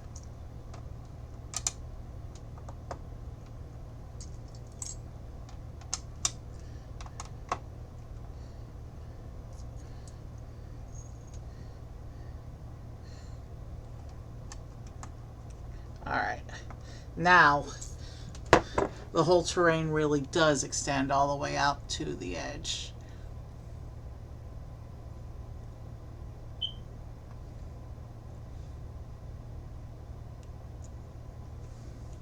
Now let's put these big plates in.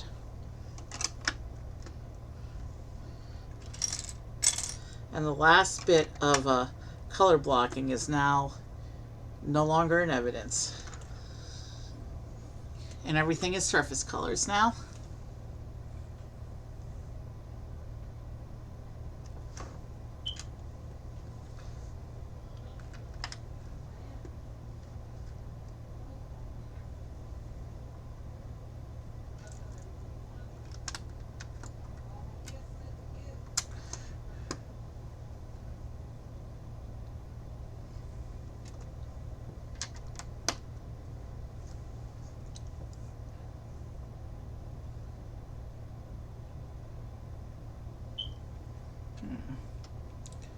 Alright,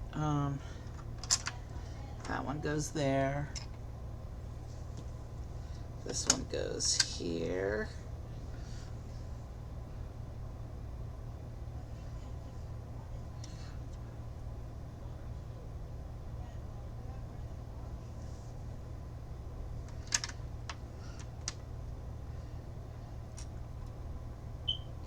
Okay.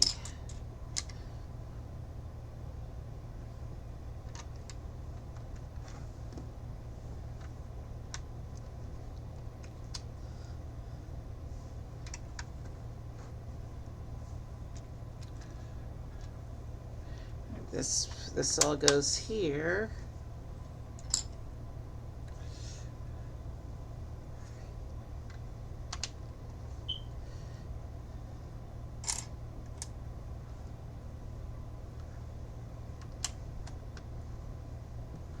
Okay.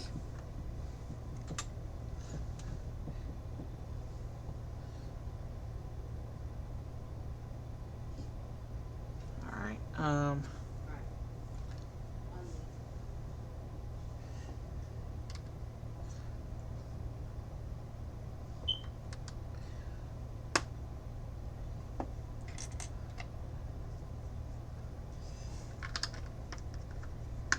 Okay.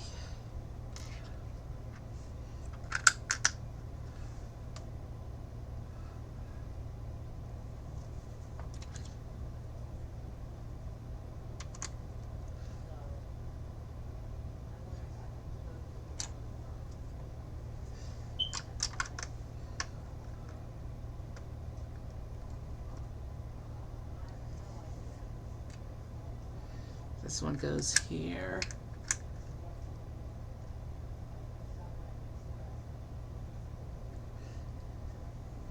And then this one will go here. And then this one goes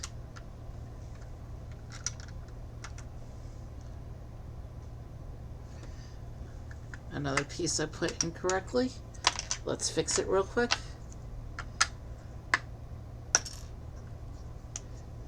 This one goes here, and then this one goes here.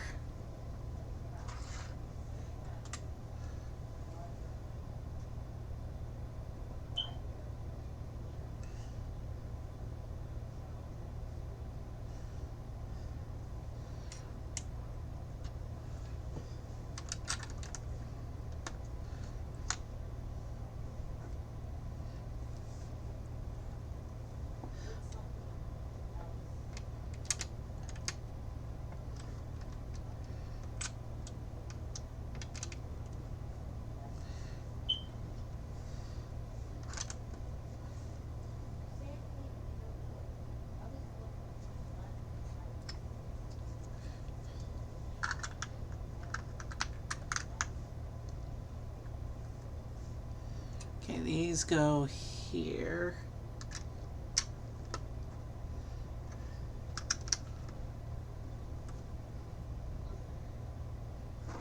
And then I need this piece to go right here.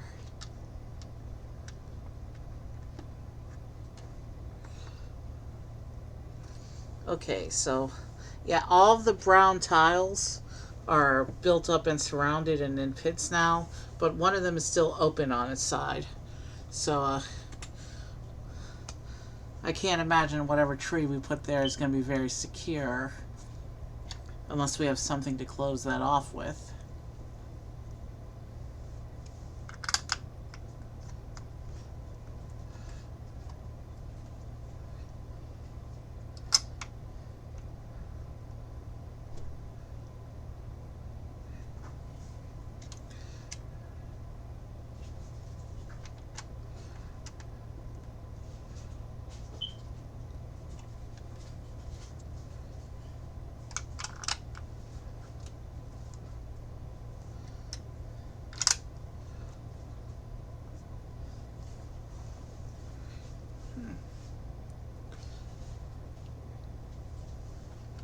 Okay, and it has us tiling off around the edges of the pits like we did on the other side.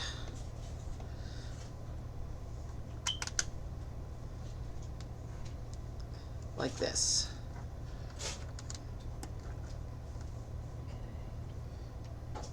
This. This.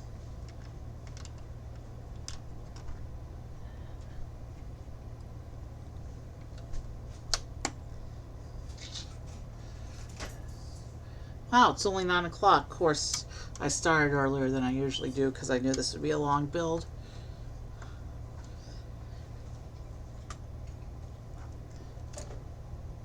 It says Tranquil Garden islands can be symbols of mystical or mythical mountains, turtles, or cranes, often associated with longevity. There's not much difference between the concept of mystical and mythical, in my opinion. But hey, that's just me.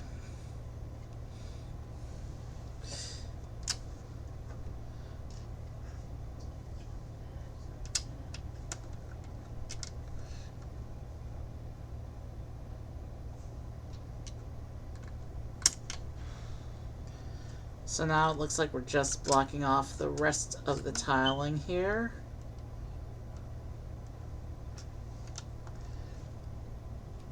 And we gotta tile off these last 2 pits.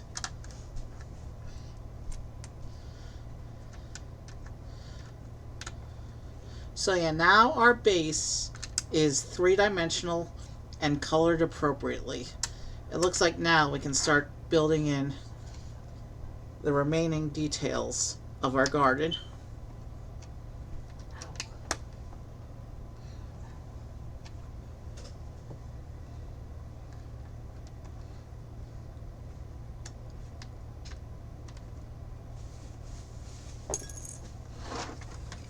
So this is what we look like so far. You can see everything's green now. The river has a much more natural shape with the illusion of different depths. And this base plate has some serious weight to it now as well. And now for bag 7. Bag 7, it looks like we're going to start to do some framing here. Yeah, bag 7, as you can see, it looks like it's a pile of black pieces. So it looks like bag 7, we're going to build the frame around the 1 stud wide border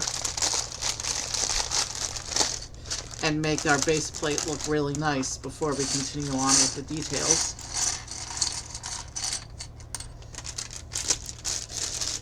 So it looks like we're starting with a layer of what's called snot bricks, which means studs not on top. And with this, we're actually going to close off that last 6th pit, which was open on one side.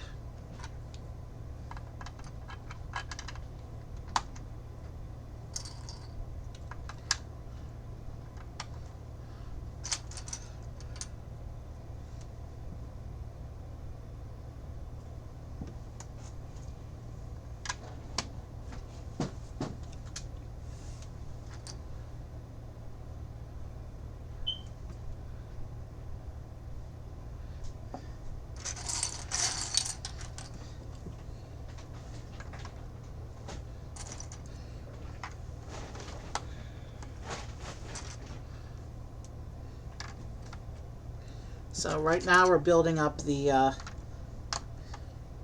border of the base.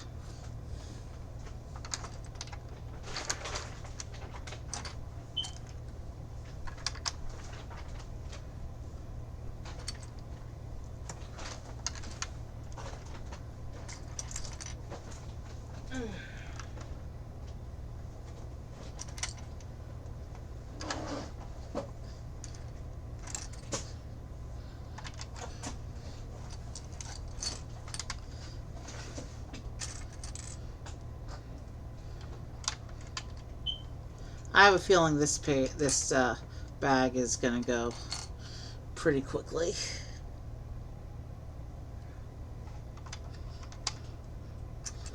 Because this is an relatively easy section. Just repetitive. You can see how quickly we put these snot bricks on.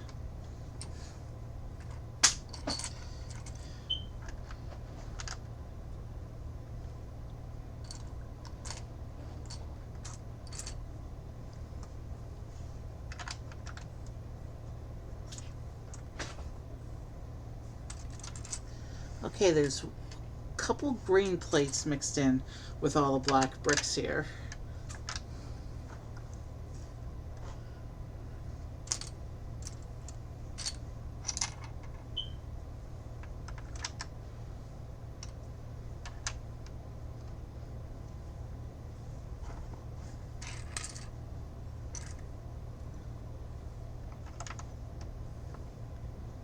Okay.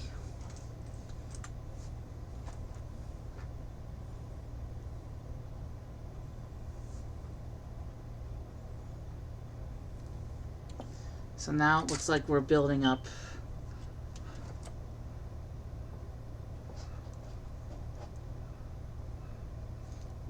the corner pieces now.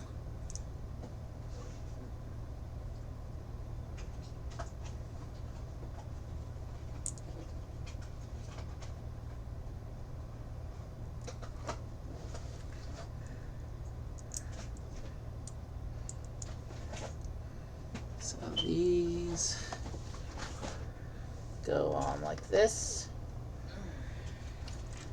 And now I need to do two more corners.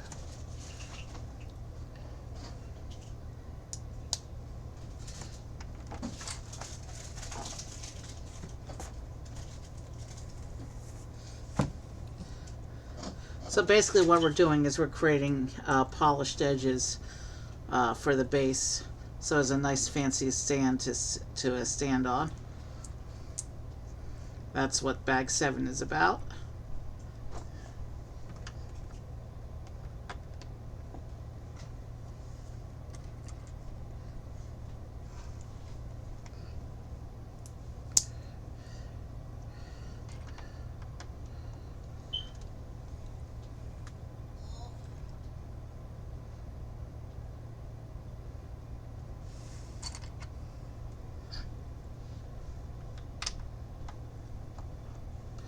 And now we gotta line these up. And these actually go all the way down to the floor and cover the gray at the sides. So, What did you say so yeah, the gray will be nowhere in evidence on the finished model unless you turn it upside down and look at the bottom.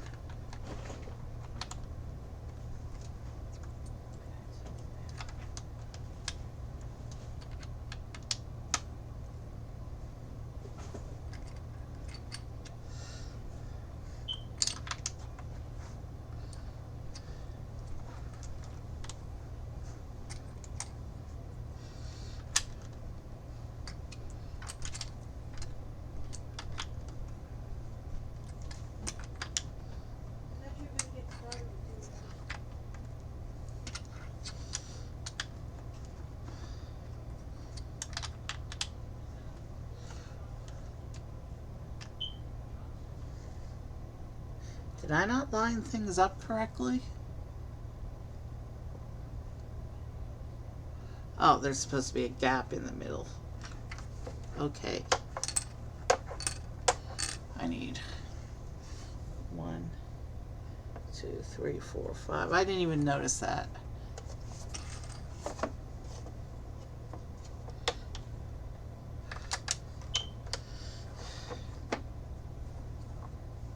I'm out of here. Although I can't find my shoes. So there's a gap of 6 in the middle. I guess we'll find out what that's for shortly. I'm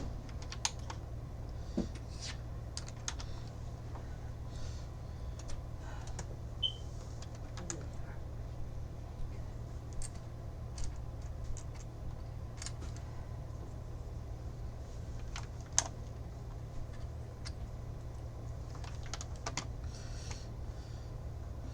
Oh.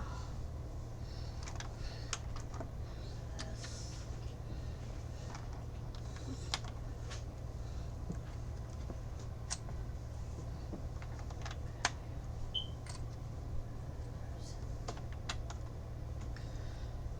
Yeah, bag 7's already almost done. And then the last 4 bags are about just detailing the garden and making this whole thing look nice.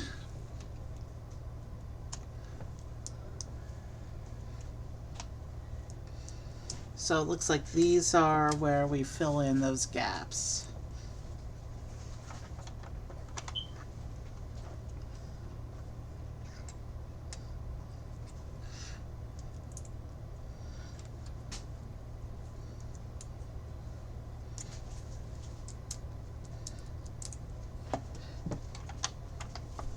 And with that, the edges of our build are polished and smooth.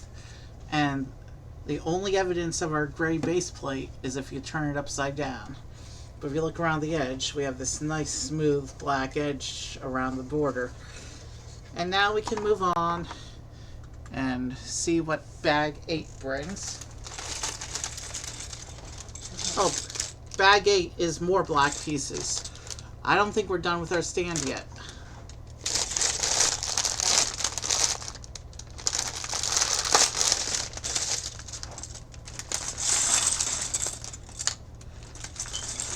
We're just under 2.5 hours into stream, but we're moving into the parts of the build where it really starts to come together now. So it looks like bag 8 is going to be the rest of the stand.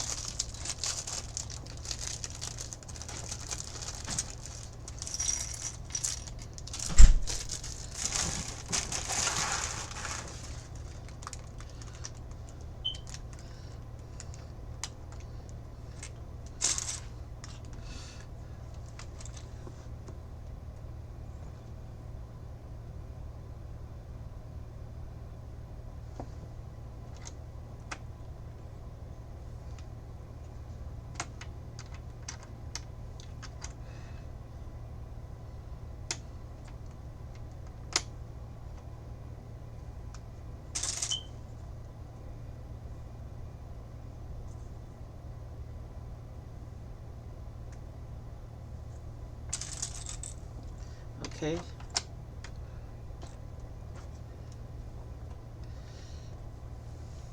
So it looks like we're setting up another layer to the edges of our to the edge of our garden here.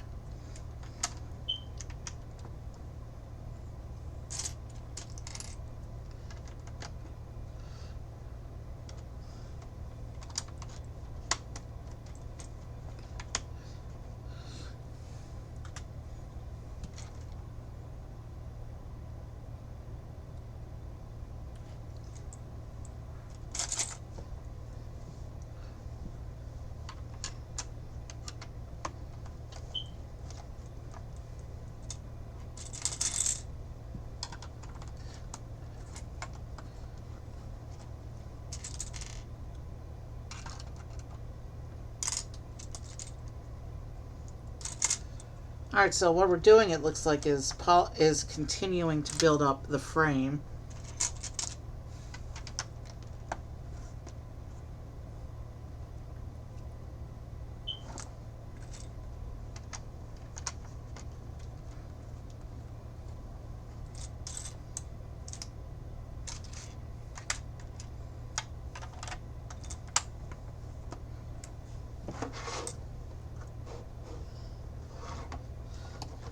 Now this thing is getting heavy.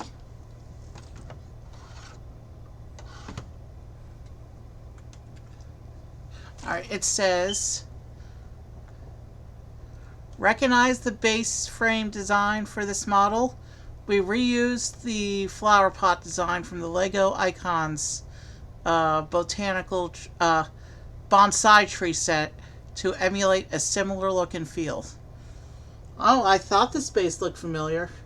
But yes, this is definitely a reinterpret or a resizing of the bonsai tree frame. Alright, looks like we just have to put in a whole lot of these tiles around the edge.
Oh, I'm getting fingerprints on these. It's black on black though, so the camera won't really pick that up.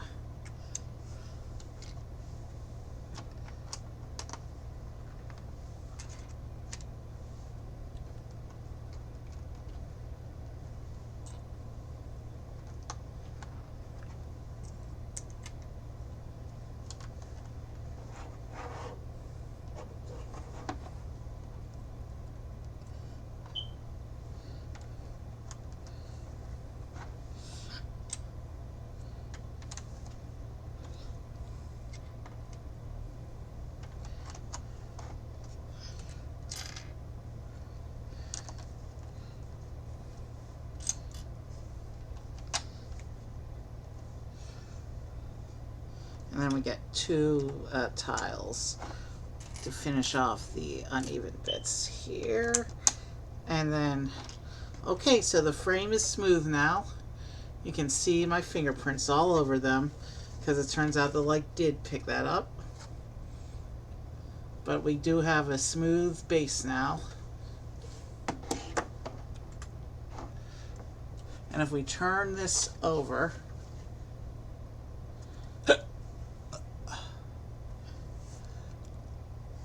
oh, my base, I technically misaligned my base. Look at that. Oh well.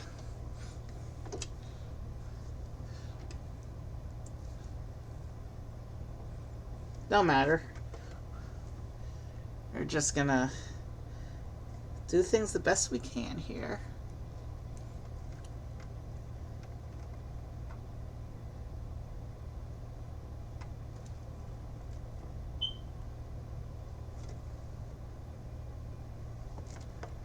We're gonna press these places in, these plates in, and then all these other little plates it has us pressing in.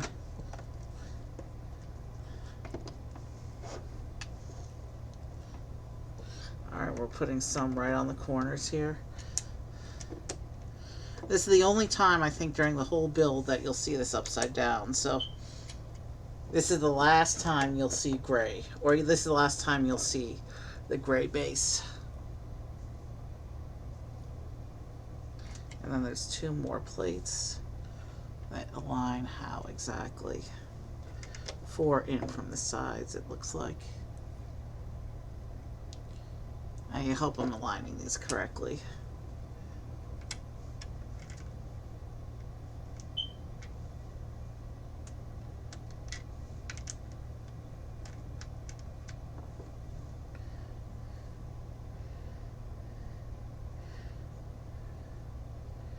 Okay, I think that's where that goes.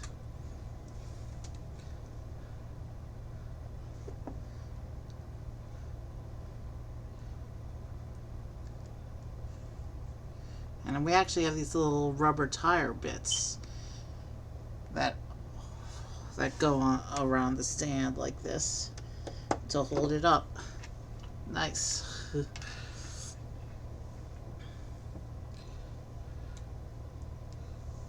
So we're just gonna finish putting these legs on, and then we will, I guess, get on with, we've only got, I think it's 3 bags after this.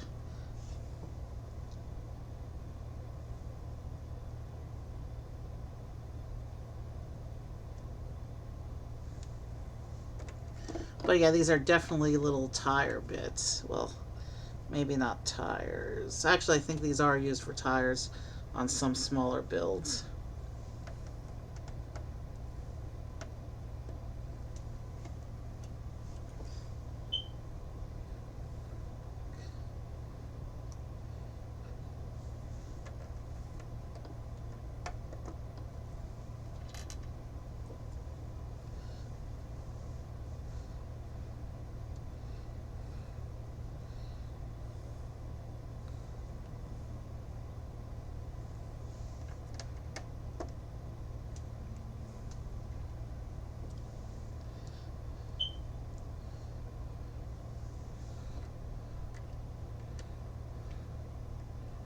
Okay.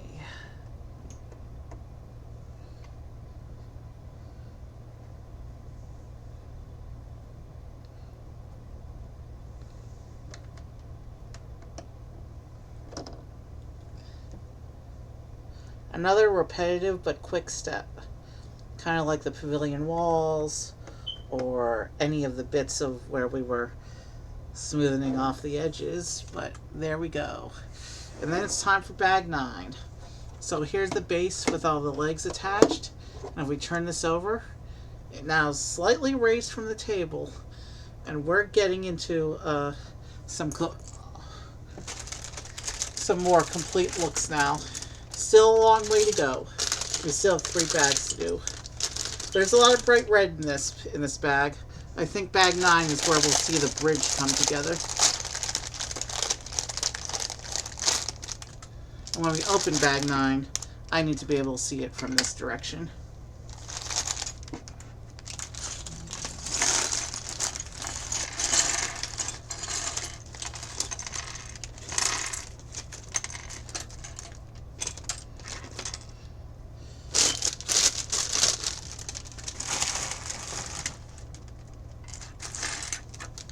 Okay.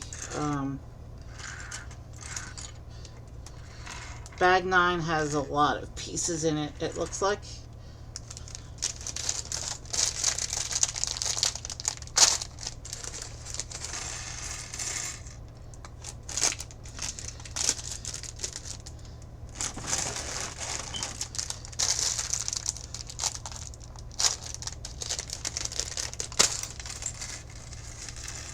And a piece just went off the desk.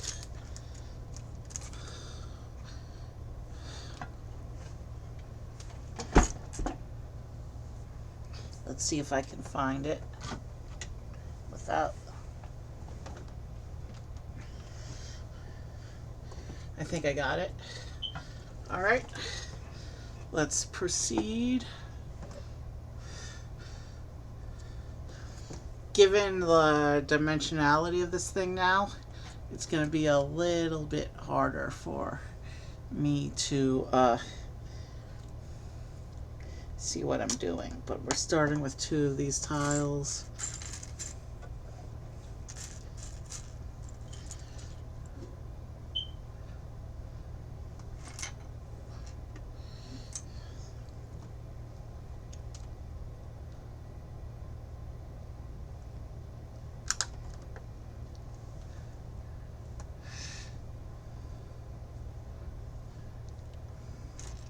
Let's see if I can find the quarter tiles.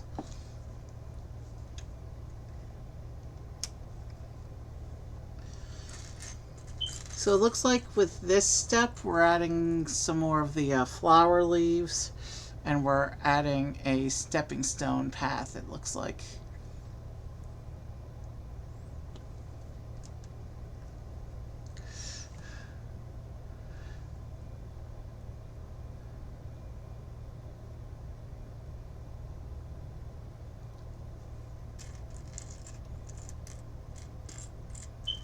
Two more of those.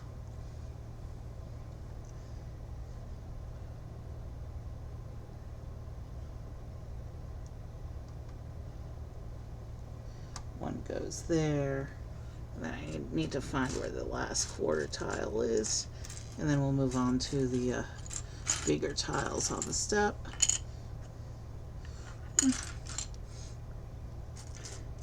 And here are some. There's one.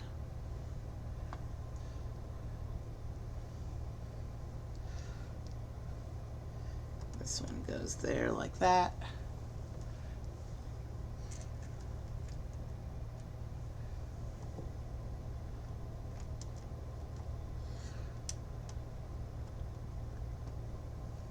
And now we're going to put our flowers in.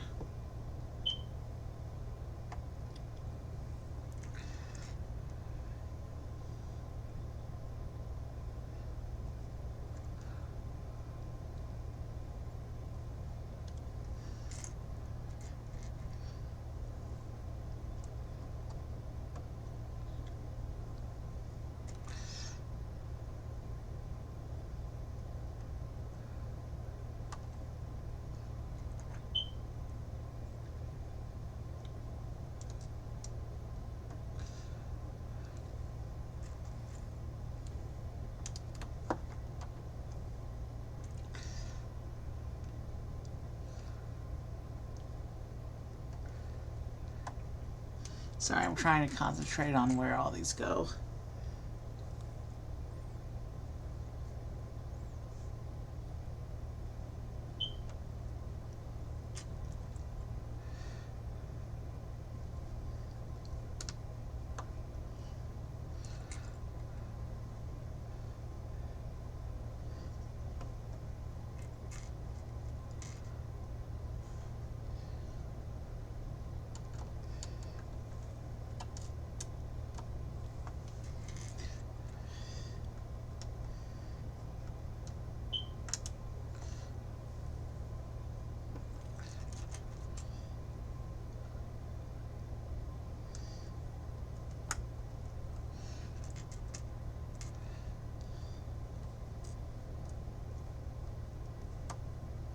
Alright, there should be one more of those in this step.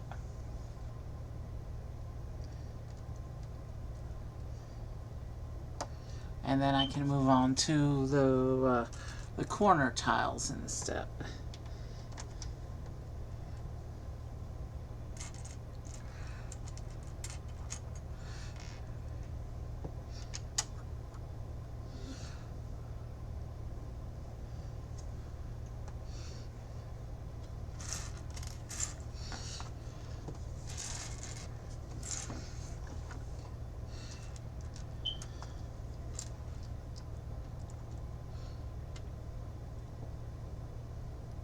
Alright, that goes there.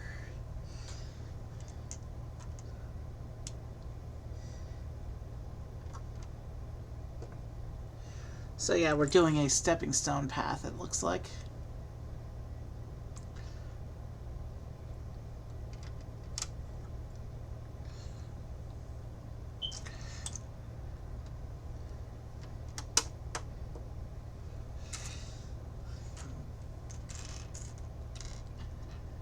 If I remember correctly, this bag is all the remaining surface detail, including the beautiful bridge across the river.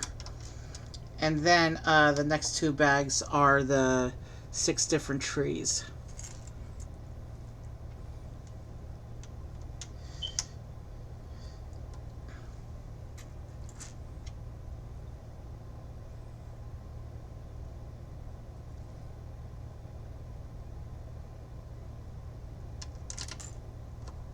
And I just pushed a flower off.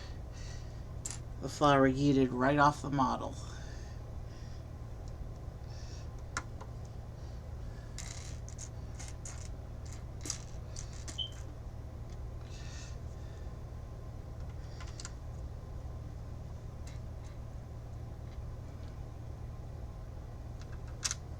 Alright, just need to find one more of those corner. There it is.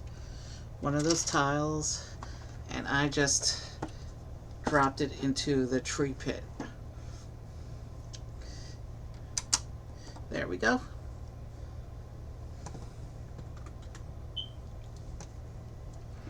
Winding pathways invite you to see the garden and maybe other things from different perspectives. Interesting.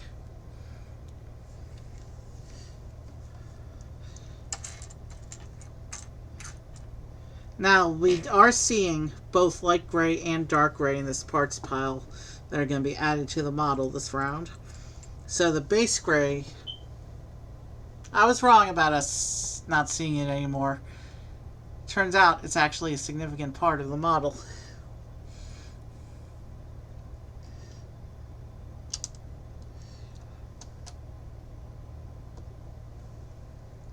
And then we have 3 more of the quarter tiles.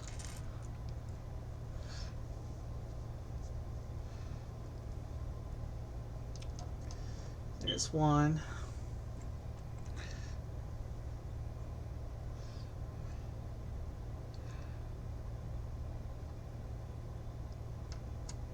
There's 2. And I need to get one more of those.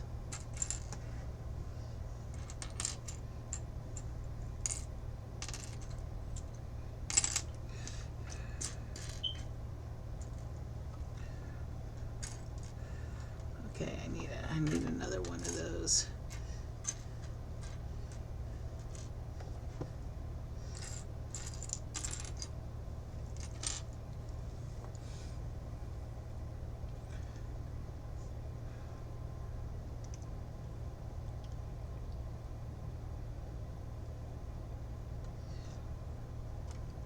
That one goes there. And then we get 7 more of these flower pieces.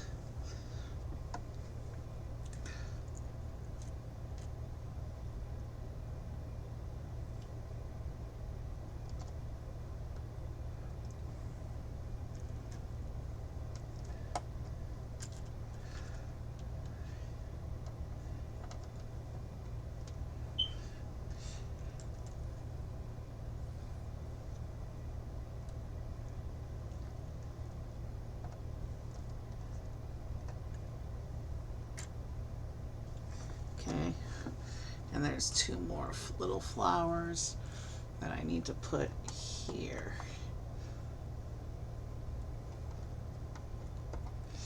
And then we have 5 more of the corner tiles.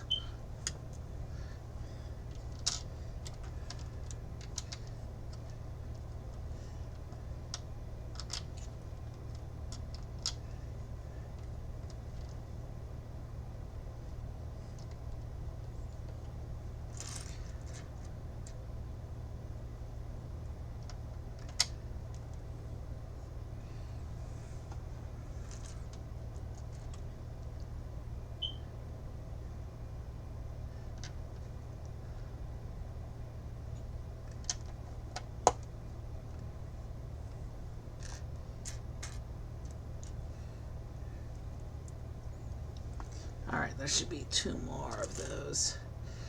I see them in the parts pile.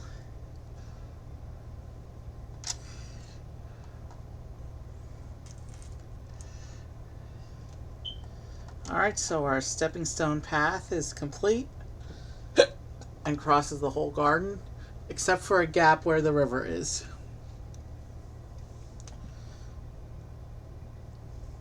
And now we have an arch piece.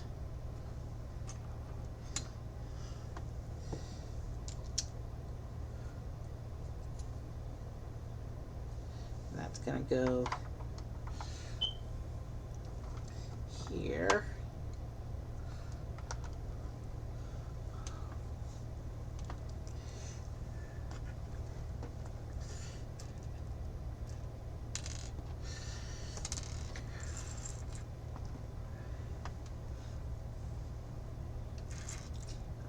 I need to concentrate on what I'm doing right now.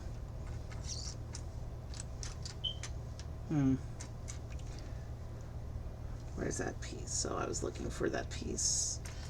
I was looking for that. Okay.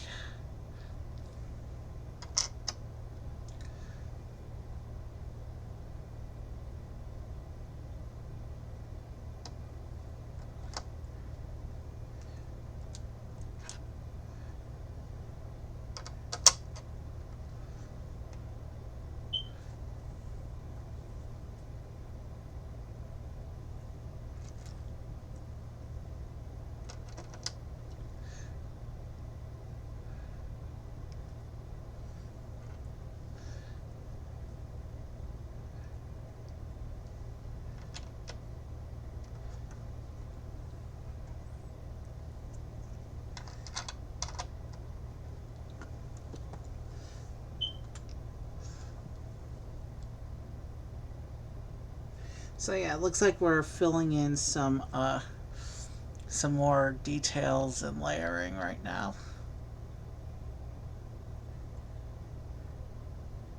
I think it says to put this one there.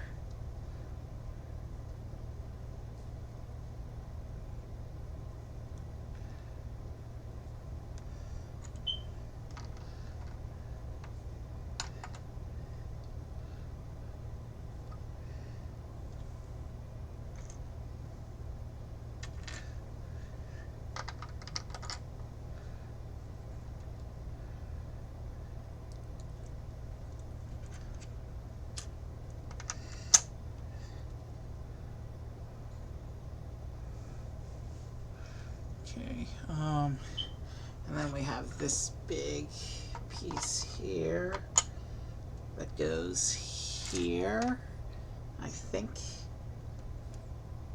Yeah.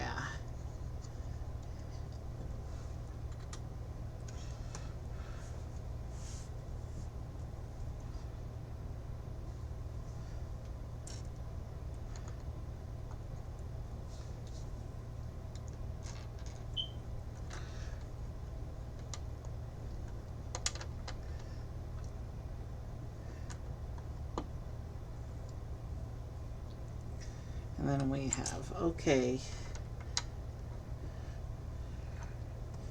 so these go here.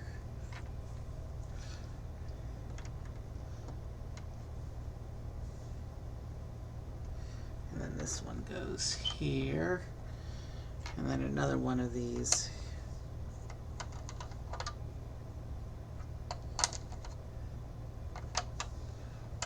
goes here. Okay.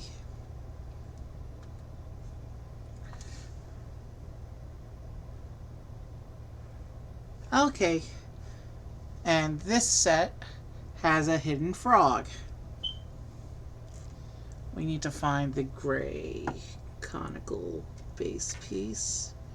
And then we need to find the gray frog piece and attach it. So we have a frog statue.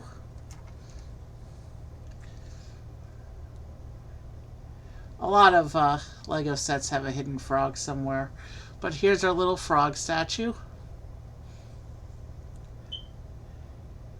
And this one goes...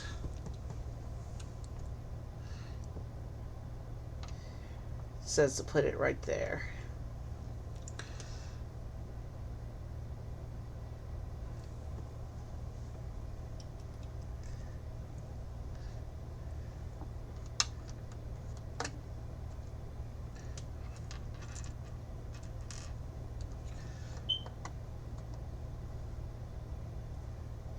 We're just going to keep putting more details and shaping in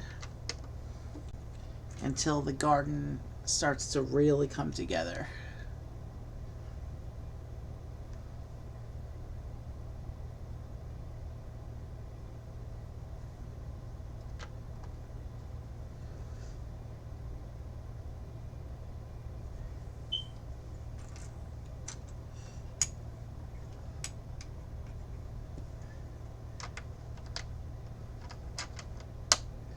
Like that. And then we get another plate and another tile. That goes here. And then this goes here.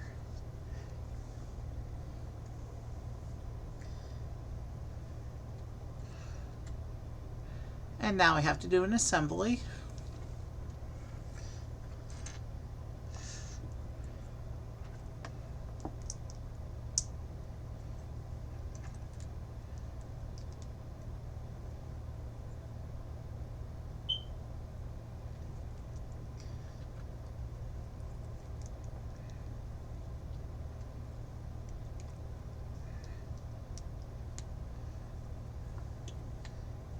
Okay, a big yellow bracket that looks kind of out of place. Be interesting to see what this whole assembly is going to attach. I seriously doubt that yellow will be visible in the final build because it totally looks out of place.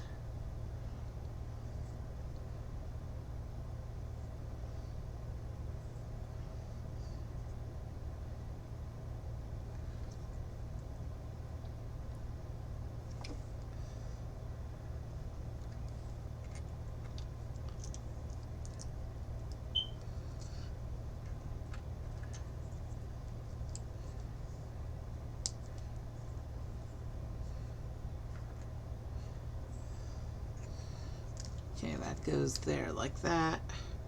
And then I need the slope like this. And we still need to do some more detailing on this piece.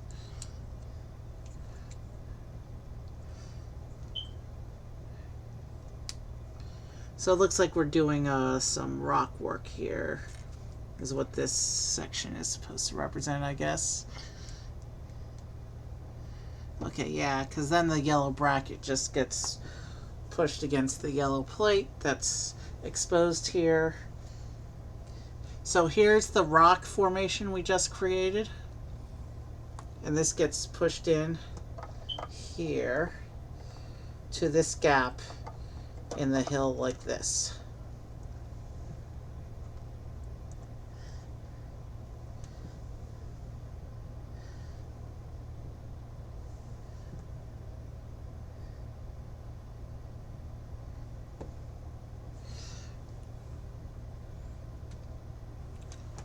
Stones, rocks, and sand often bring deeper meaning to the grounds.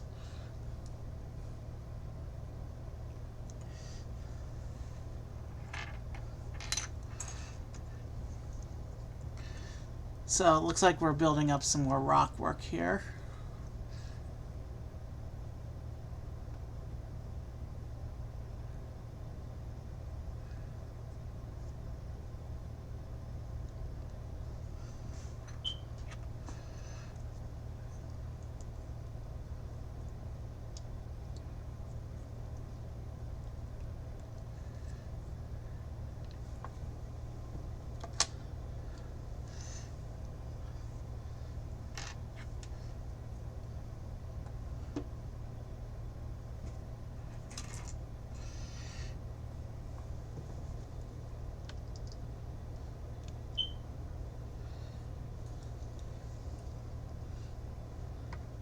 Let's see, this goes right up across against the edge like this.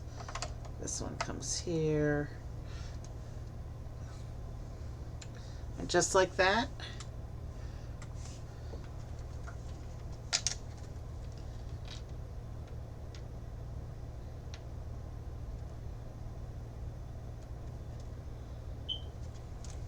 we filled in the rock work all along the edge of the river on this side. Things are starting to come together now.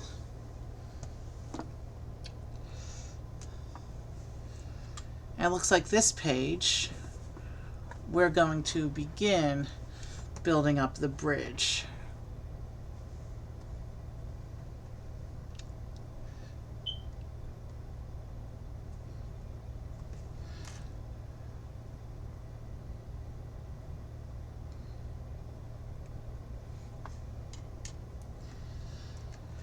So let's create our 4 bridge units real quick before we start attaching things.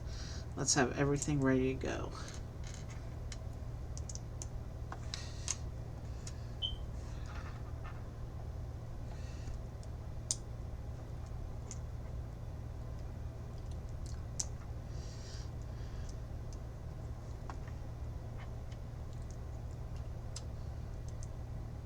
We need to find the last clip plate.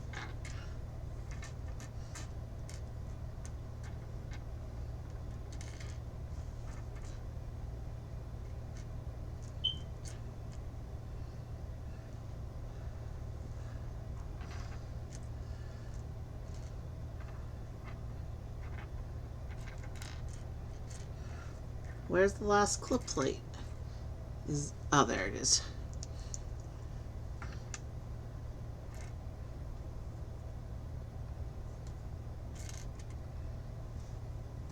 And we need another one of these sections.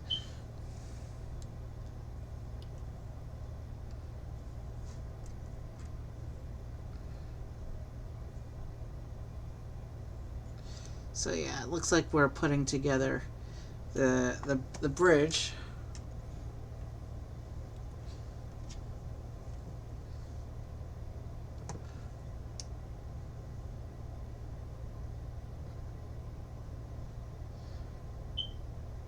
The bridge was very difficult to do the way computer Lego works. This is one section that will be much easier in physical Lego.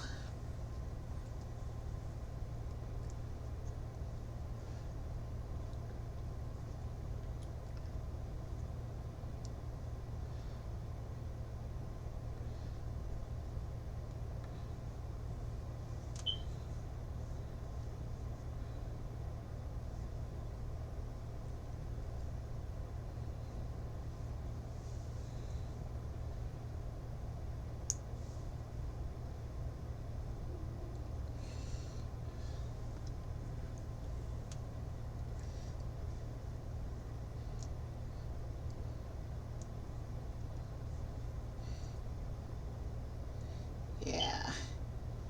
This may not be as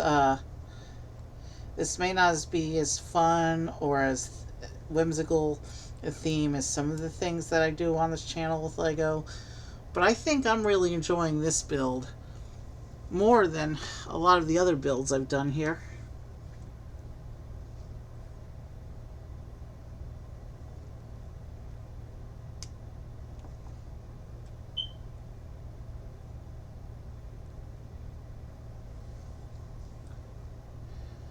Okay.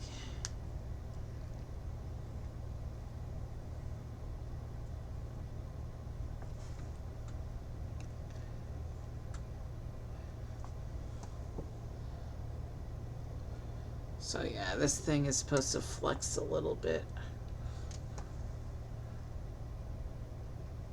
Did I miss something though? Oh, it goes in these lower clips. Okay.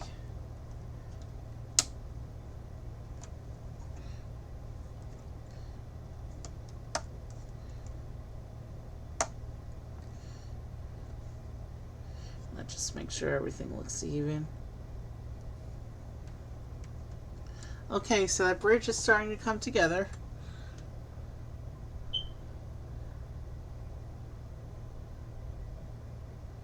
Okay, and then we take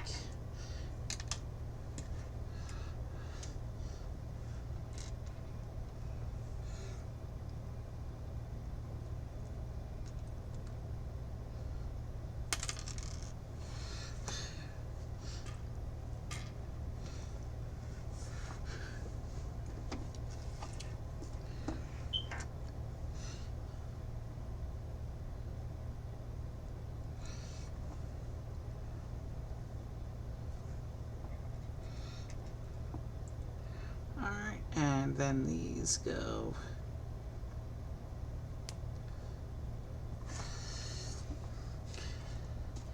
It's interesting how they're using the battle droid arms to do the clipping for parts of this bridge. That's a cool parts usage.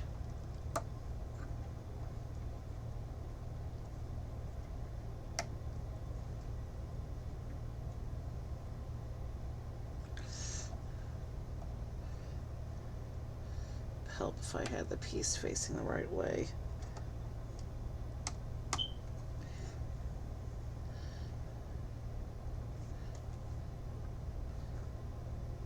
So if I center that a little bit better. Suddenly our bridge is starting. We need to do one more of those sections, and then we will have a beautiful bridge. And I just felt a piece. I just felt a piece hit my leg, so it must have rolled off the table as I picked that other piece up.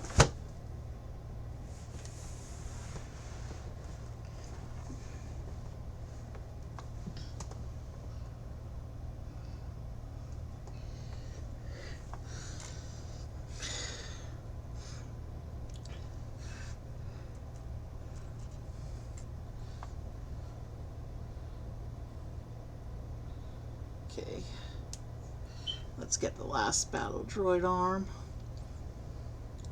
and let's get this last piece of the bridge on.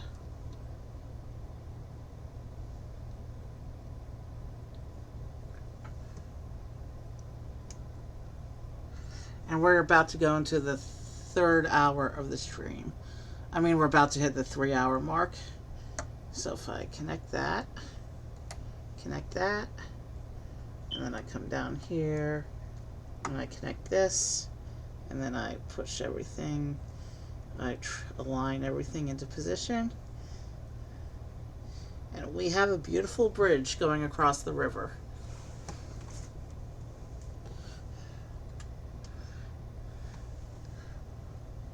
Weathered lanterns and structures add depth and ambiance to a tranquil garden and invite us to embrace the passing of time. So we need to create 5 of these lantern things. And these I'll just attach as I create them, since it shows us where to put them.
Alright, yeah, this is...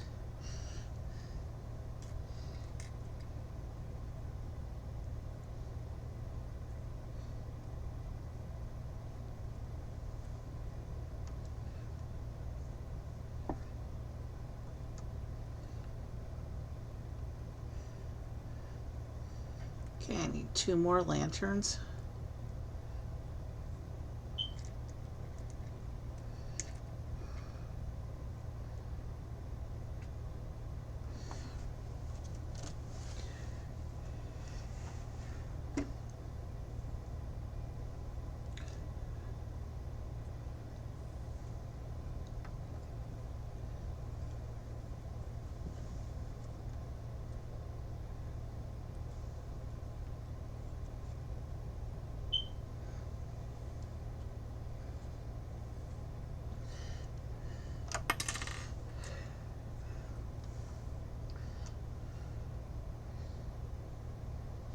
Actually, I'm going to put these at an angle, I think. It'll give a little more it'll make the angles a little more dynamic.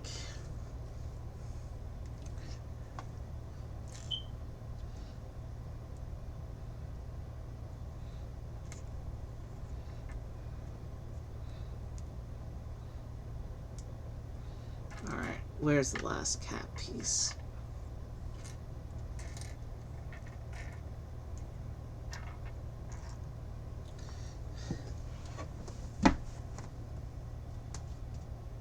Did it fall on the floor?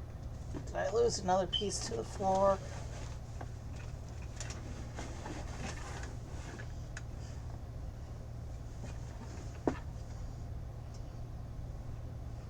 I did. Okay, we got it.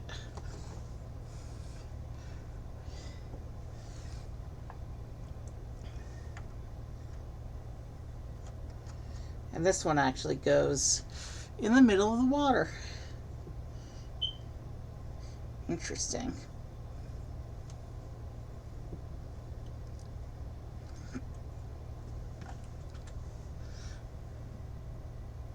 And now we build up 7 trees.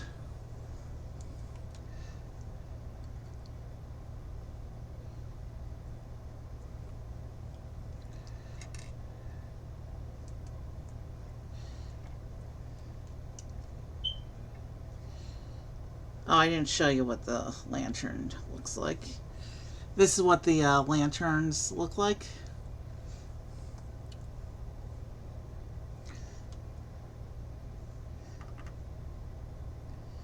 And this is what these 7 little trees are going to look like. They almost look like little Christmas trees without the decorations.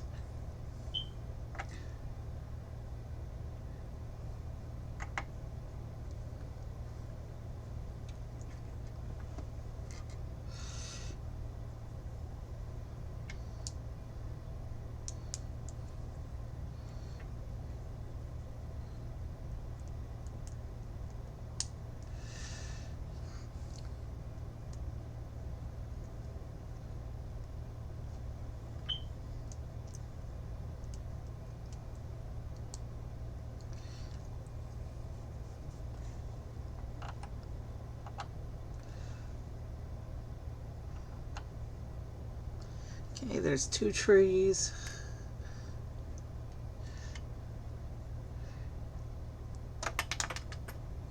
Something just popped off.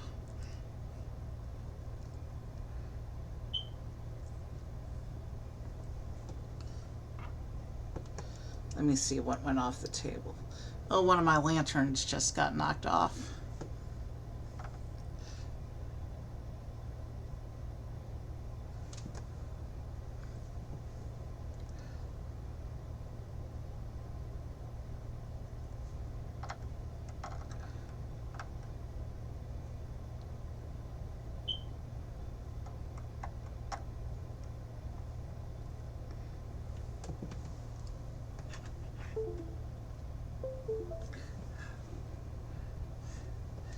Okay, let me go find the lantern that just fell off.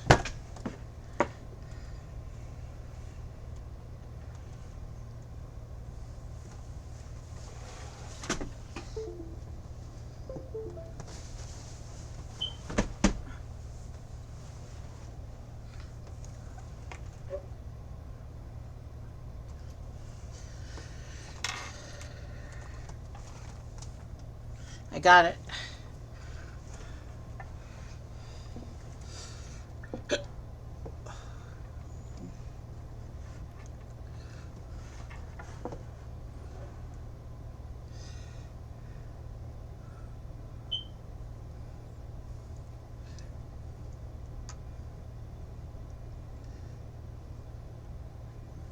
All right, let's finish these trees.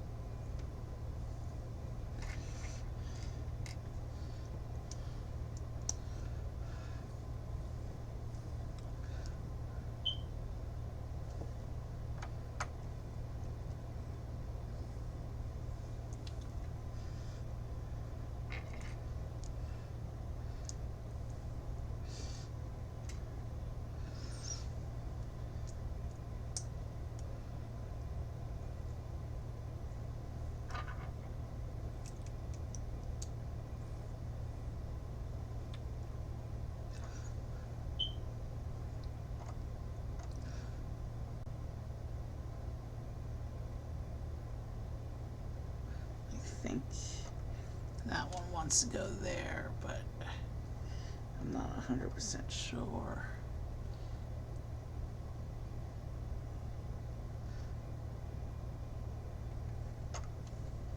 I'm just going to put it there.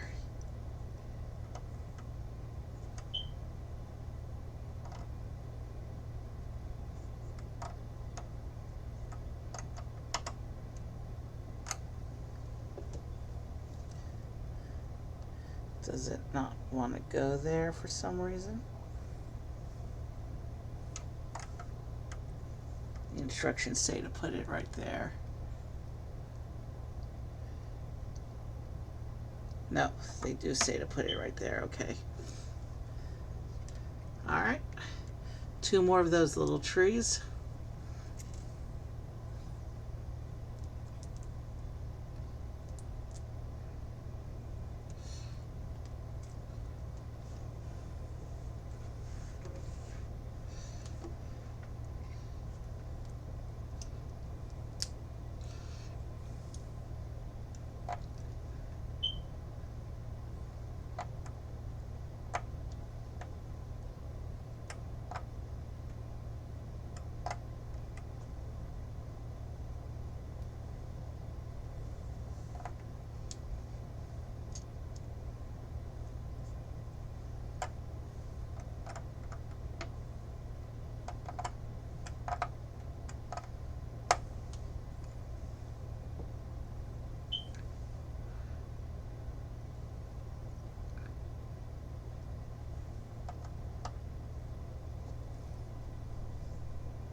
All right. Last tree.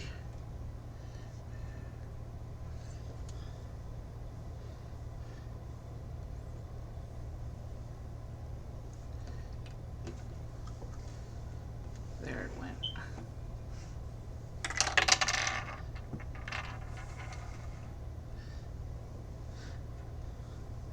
And I just bumped 2 trees off.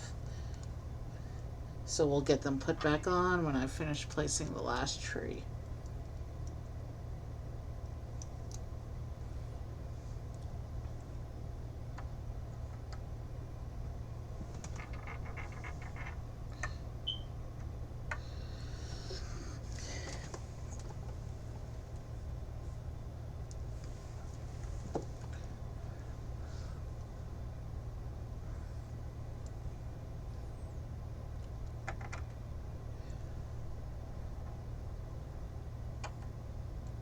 Okay, the trees are placed. And now we need to create, okay, so it looks like we're creating some foundations for, oh, is this where the tea pavilion is going to go? Maybe.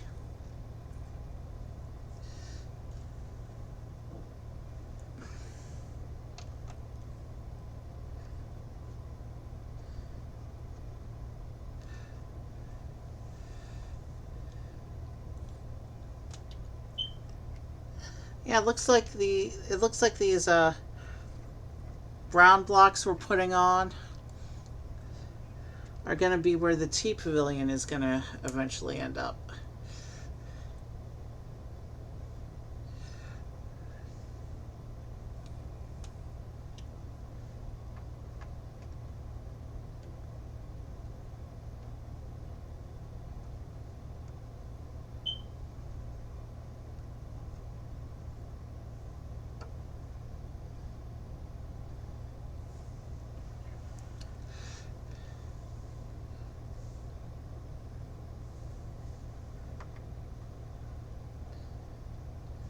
That explains why we had a couple of stud connections poking up through the water there.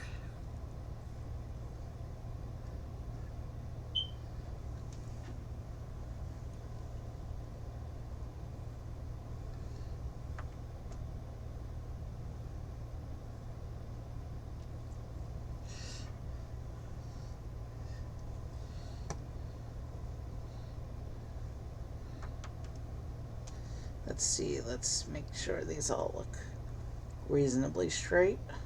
Obviously, it's not going to be an exact science till we put the tea garden on.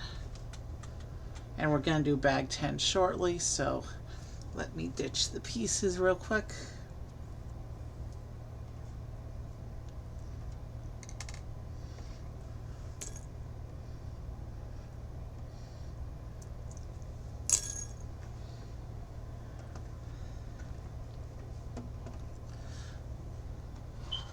And so the pavilion goes on like this.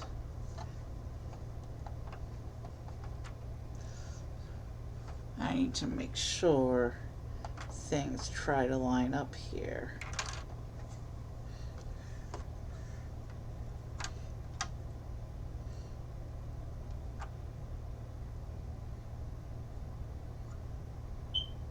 As best as we can. I need to try and line these up with the bars on the fence. And I'm actually going to take the top section of the pavilion off so I can try and line it up precisely. So let's that goes there. That goes there. That one's lined up.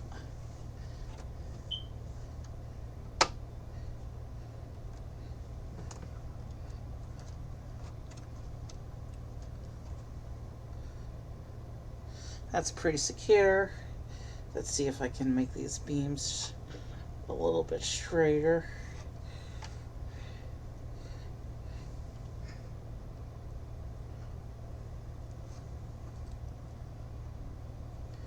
Okay, the beams going into the water are pretty straight.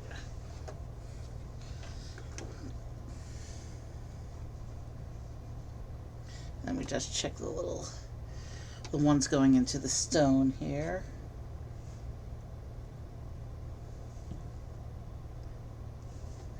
These two are, this one's behind some trees.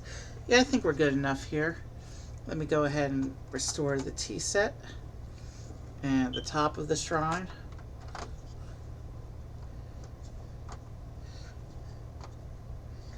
Okay,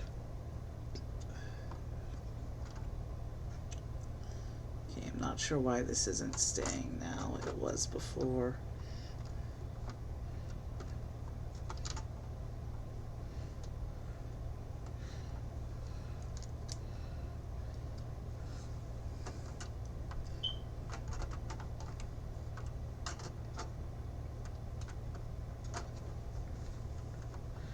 I need to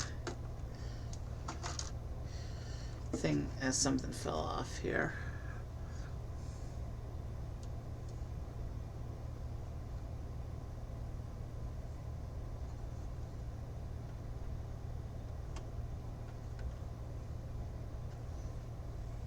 Okay, that's why it wasn't going on. That piece there.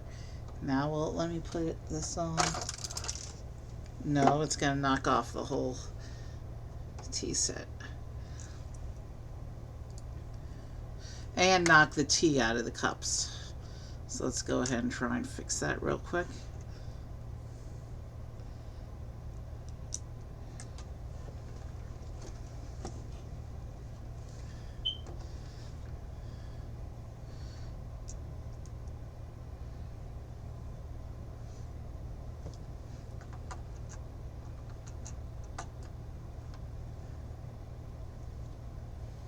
Alright, let's try and put this back on now. There we go. The shrine is complete and in place. We have 2 bags left with which we're going to do the trees. But here's the garden before we start covering it up with trees. You can see the river. You can see the lotus flowers in the river. Lanterns all around, and some smaller trees. And over here on the side, you can see the frog statue next to a solitary tree.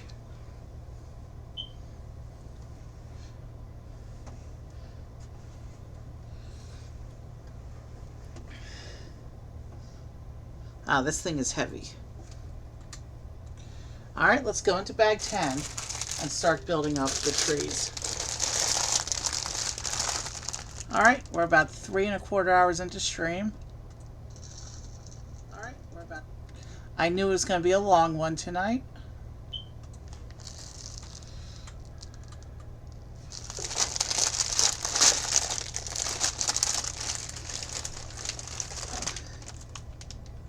I'm going to push this all the way forward for now. Looks like we're doing a cherry blossom tree. Japanese nature at its finest.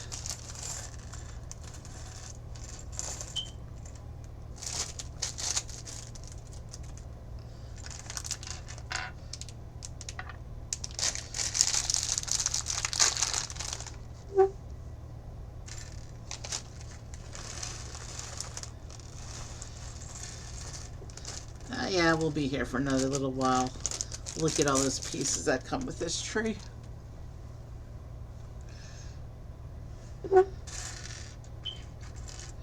I know you can't really see my parts piled now with the whole garden in the way, but these are individual sections, so I might be able to hold up what I'm doing.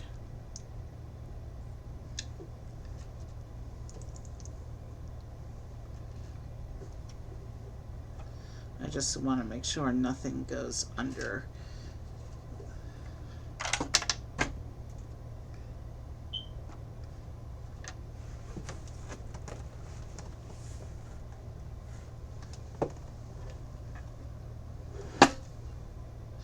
One of my little trees just fell off.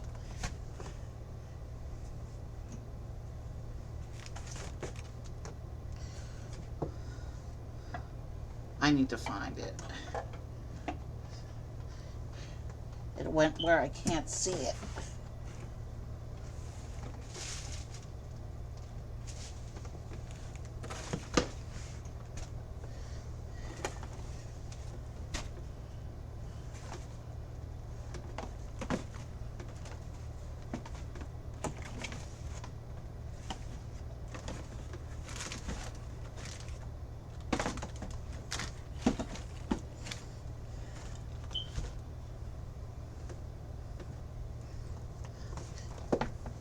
Excuse me. There it went. It went behind me. That's why I couldn't see it.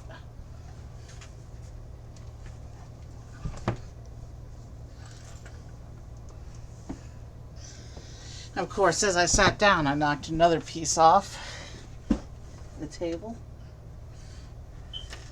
All right, let's get back to building now.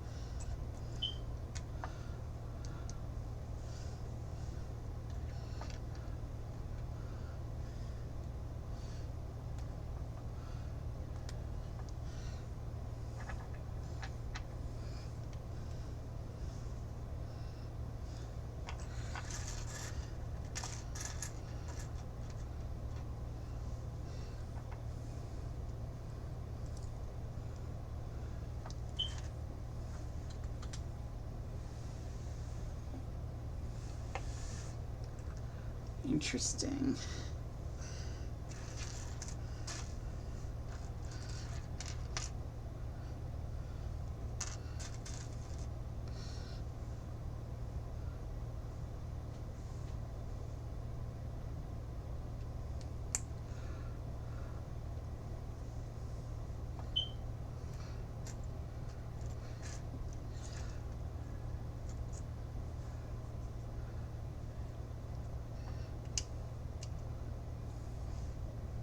Alright, I need to focus on what I'm doing. As we learned a few days ago, trees are really not my strong suit. And I need to focus on all the little details work being put in.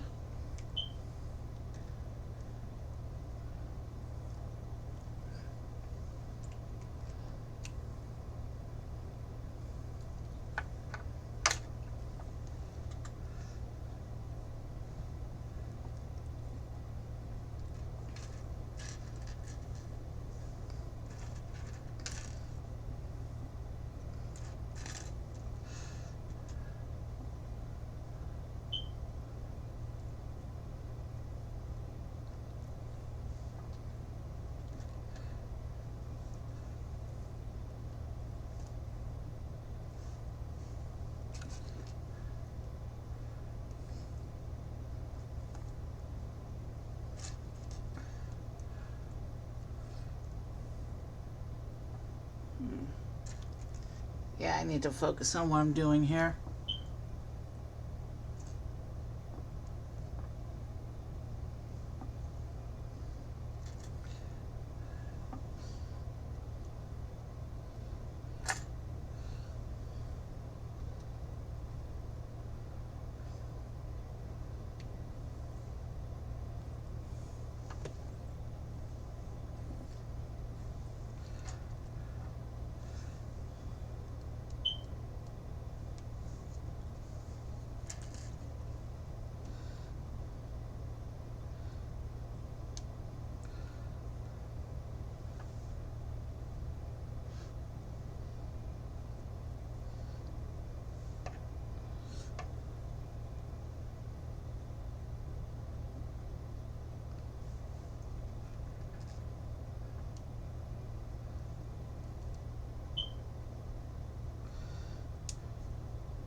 This is going to be a big tree once we finish it.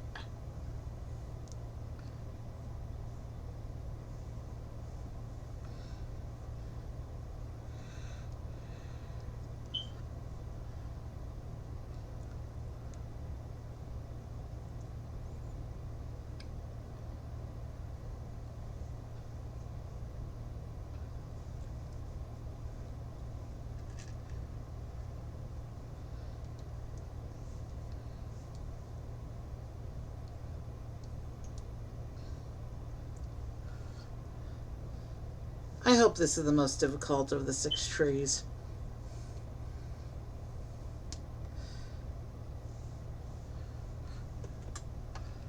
Okay, so this one we don't have any leaves on yet, but it goes over here in this corner. Okay, so this little block at the base slides into the pit that we created. So where the brown tiles were and we created the pits around them, that's going to hold the bases of these trees. So basically we're creating the trunks of the trees and then we're going to put in, I guess, the leaves later after they're situated in the base.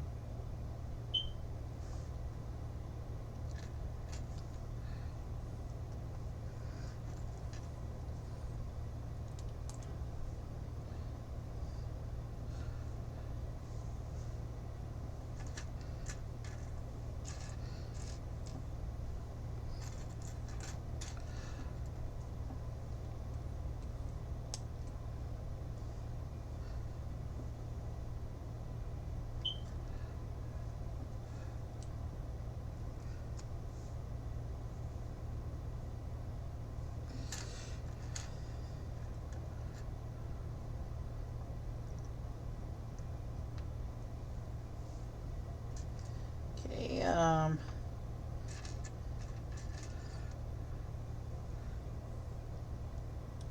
think it's pointing this way.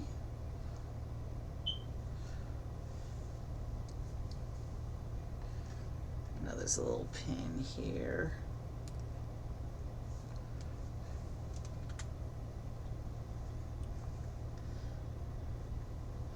And then we get a leaf.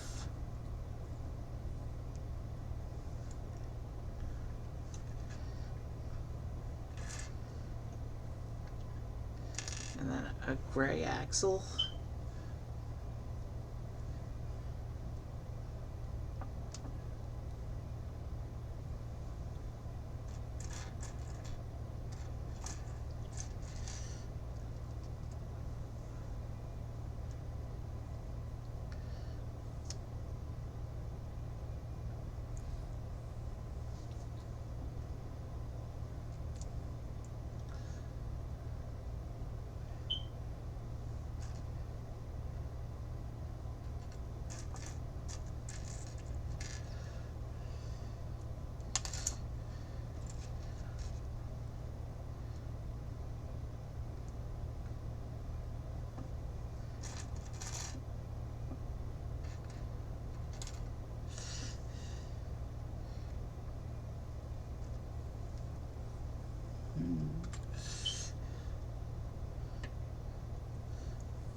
Yeah, this is a another big tree.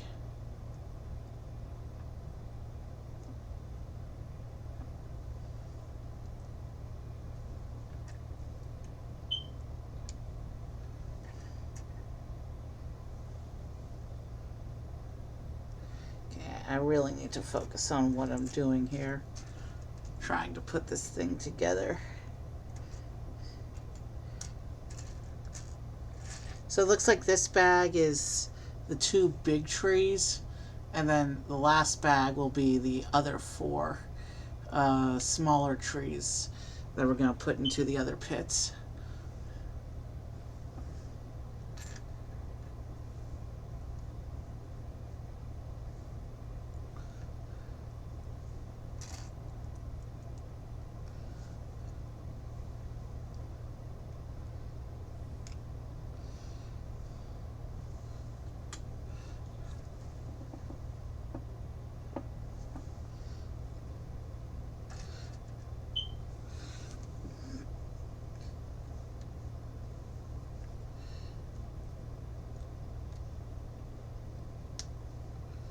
Then we have another little smaller trunk branching off the root here like this.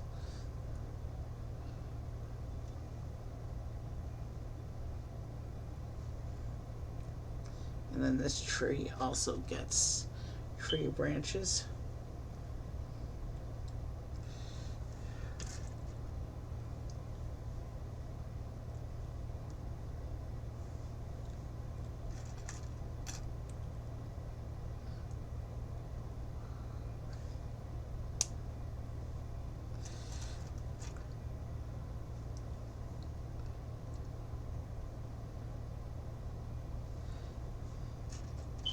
So this is another involved tree. And pretty soon we're going to start adding all the leaves.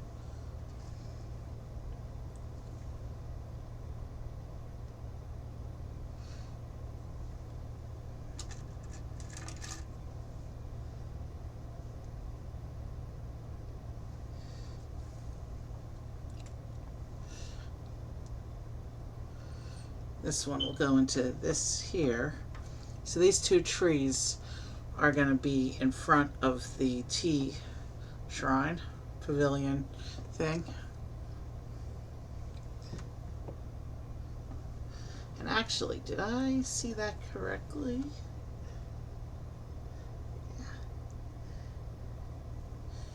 Yeah. The tea shrine sits over the river. Interesting construction there. Okay.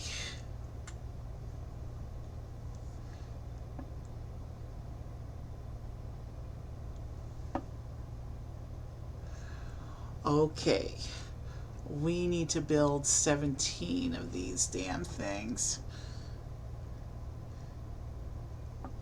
Here's where things get repetitive.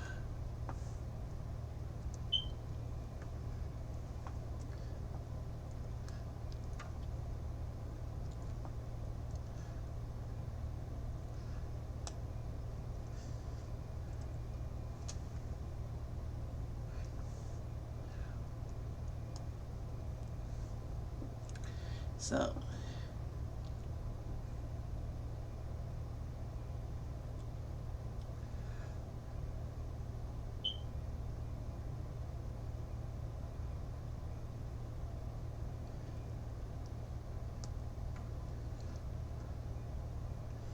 okay.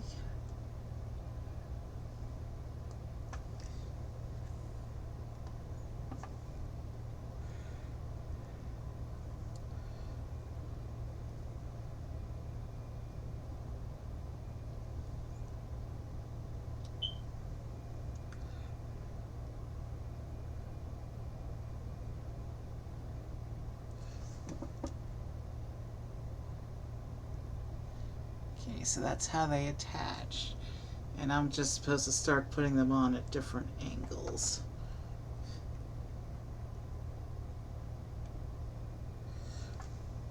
So let's see.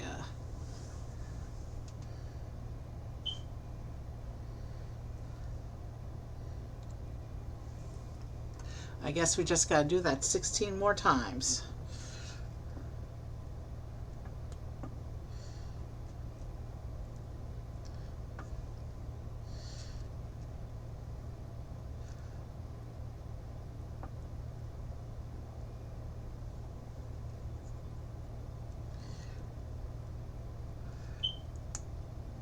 So it looks like we're building up 2 cherry blossom trees.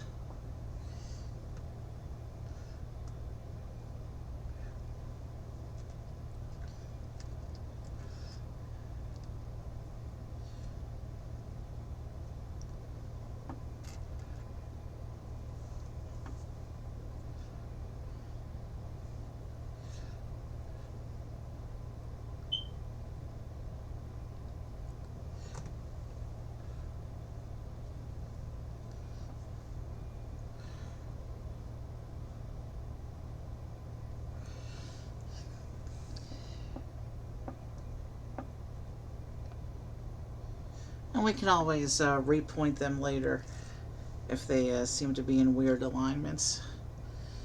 The main thing is getting these trees looking like trees.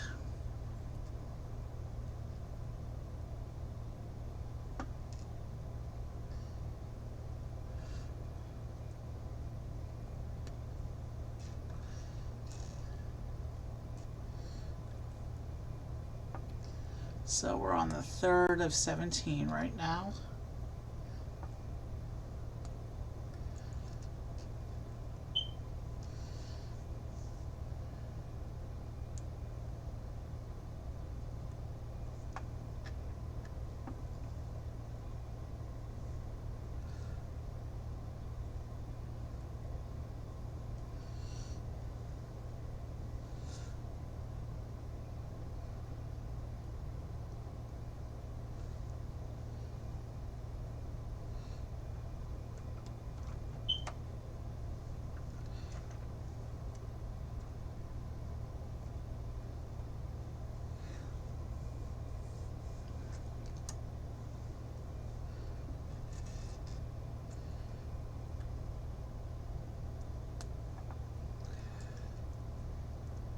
Alright, sorry if I'm quiet. I'm trying to do these as quickly as possible.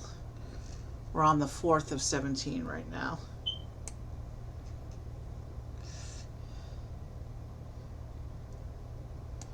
We still have another whole bag after we finish these 2 trees.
Okay, we need to keep going. We're working on the 5th.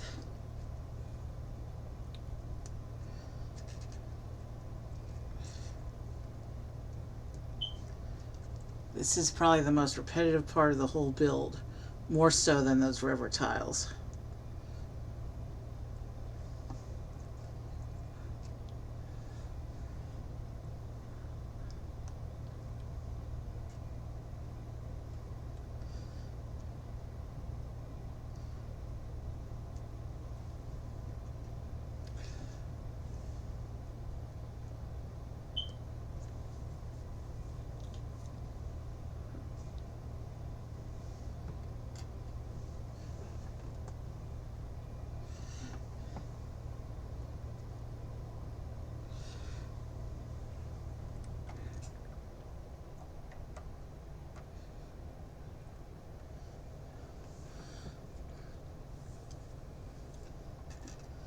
Alright, we're just going to keep going. This first tree is starting to come along great.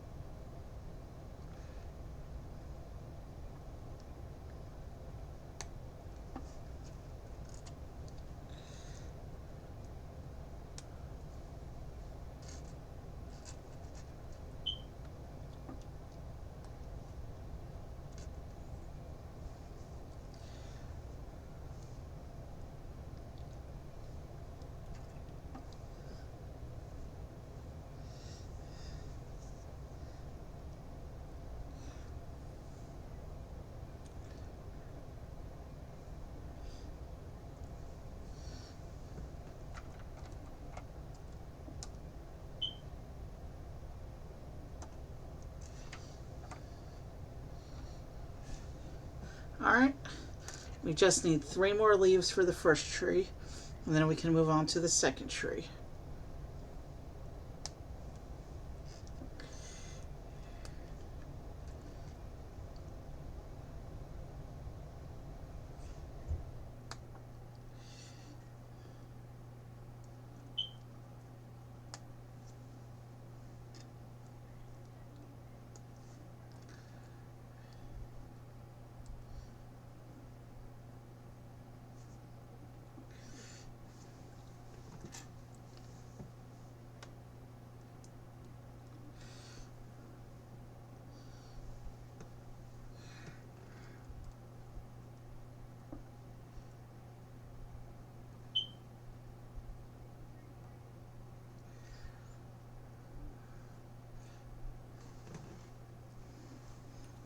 Okay, let's keep going.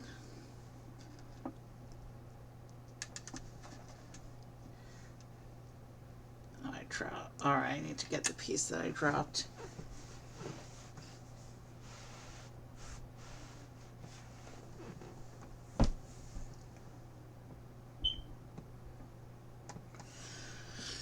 We got it.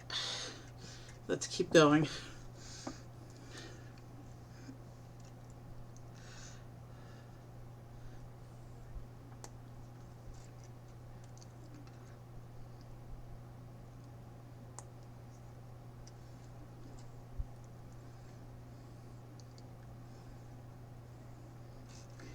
Alright.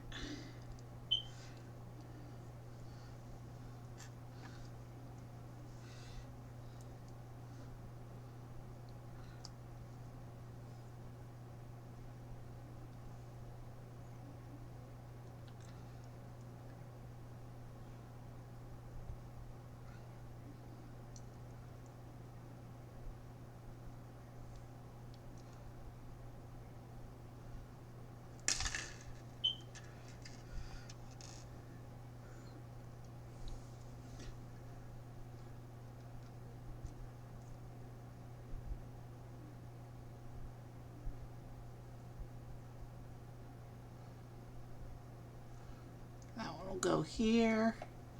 And then I need one more section for this first tree.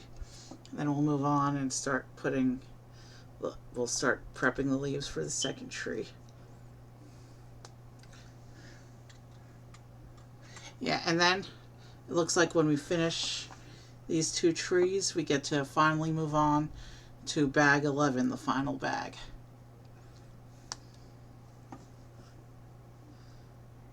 When I finish this tree, I just noticed there's another thing to read here. So when I finish this tree, I'll read that, and then I'll do the leaves for the other tree.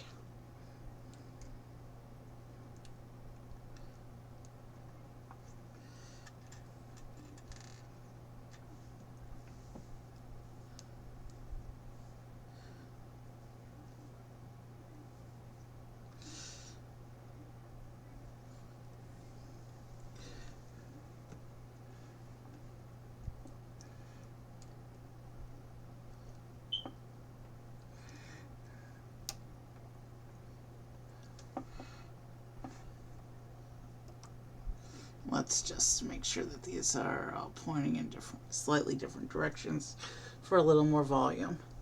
So that first tree is done, and I can see a couple loose pins that I know can go into spare bits. And it says, a balance of elements like water, carefully selected plants, and different trees, different uses of rocks helps create a tranquil environment in your garden. All right.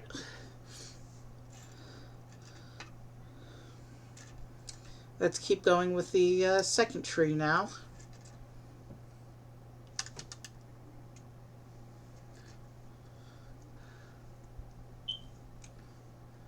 Why do pieces like to just randomly slip out of my fingers even when I'm holding them carefully? That's really frustrating.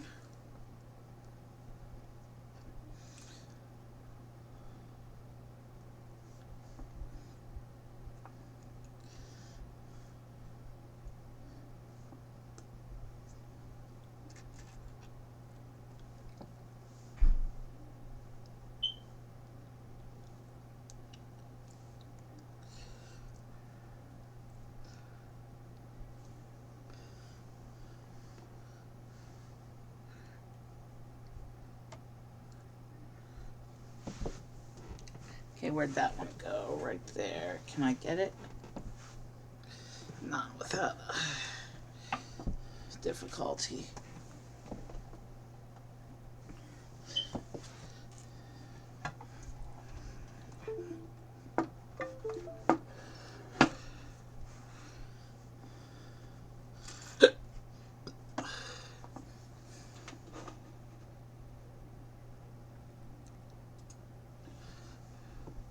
All right, let's keep going.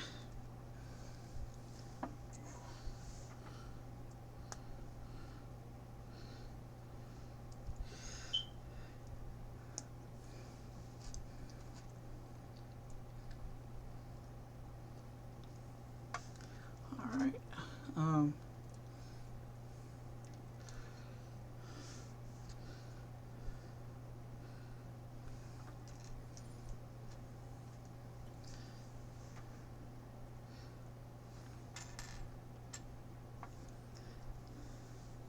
we've only got 6 more to do after this.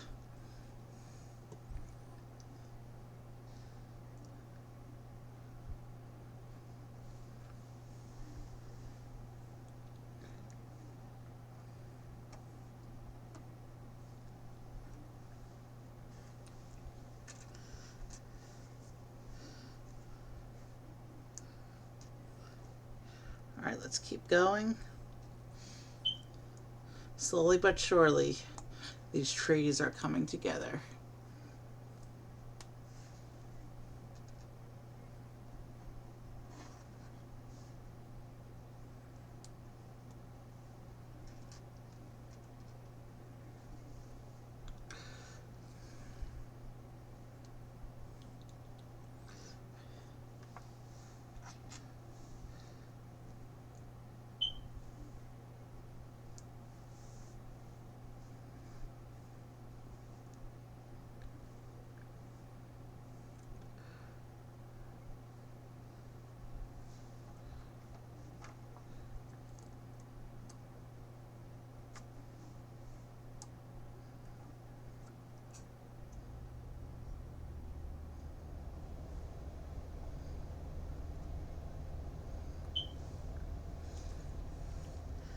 All right, we only got a few more of these to do.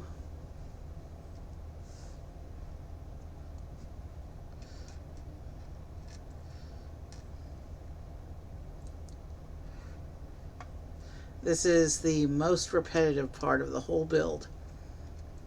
Actually, most of this build ended up being surprisingly non-repetitive. But I mean, the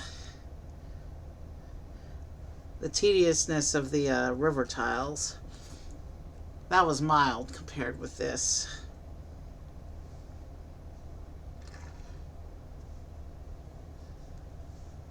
Only 4 more leaf sections after this one.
Alright.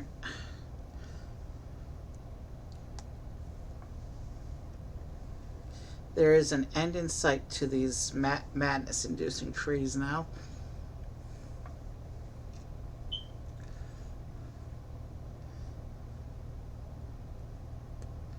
I put that bud in the wrong place.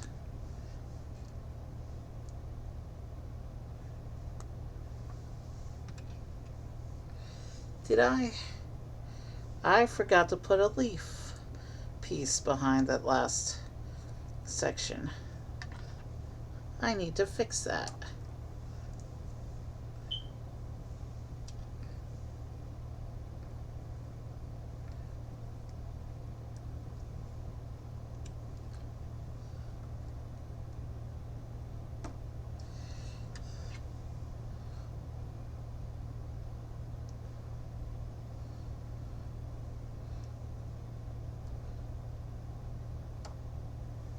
Two more, and then we can move on to the last bit.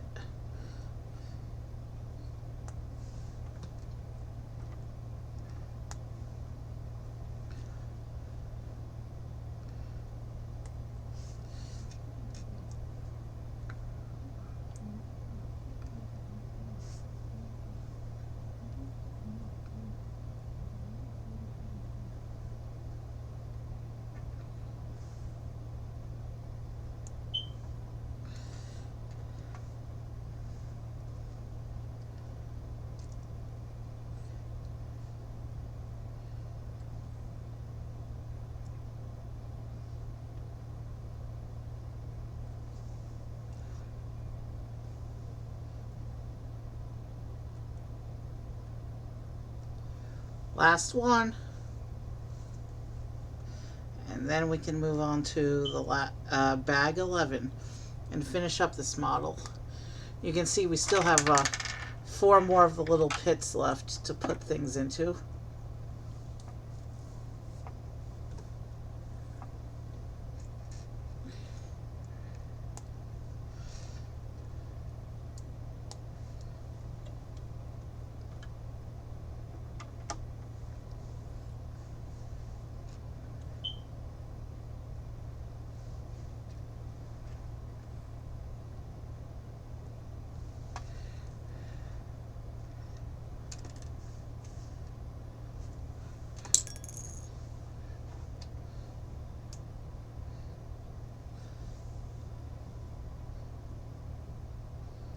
This one will go right here at the top of the tree. And then this one I'll rotate back into.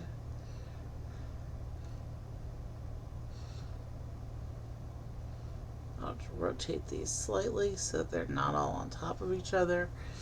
And we've completed the 2 cherry trees finally. That took a long time. That took like a half hour to do those trees. That was so repetitive. Anyway, it's time for bag 11. Bag 11 doesn't look like it's too substantial.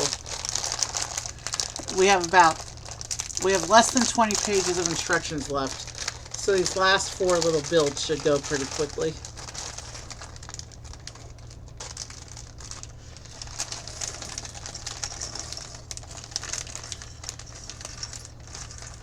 I know you can't see the parts pile anymore. Now the garden is pretty much together.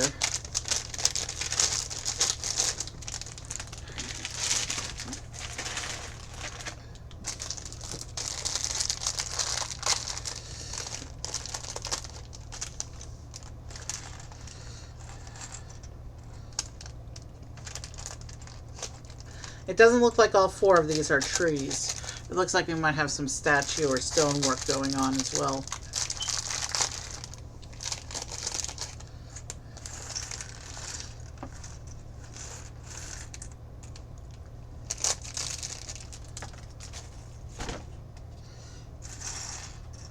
Let me just spread these out so I can see all my pieces. And actually, can I... Yeah, if we do it like this.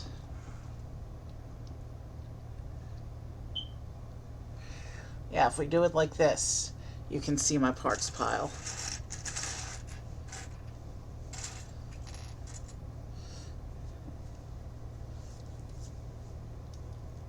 Let's get right into it.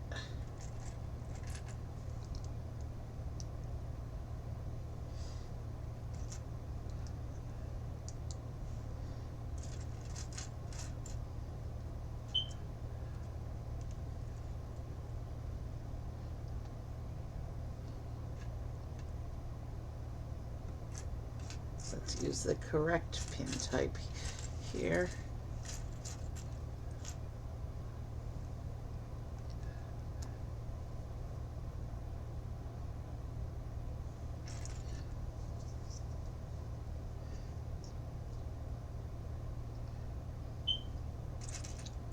It looks here, yeah, this isn't a tree. It looks like we have more of these Asian roof pieces with the upward slope.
Okay.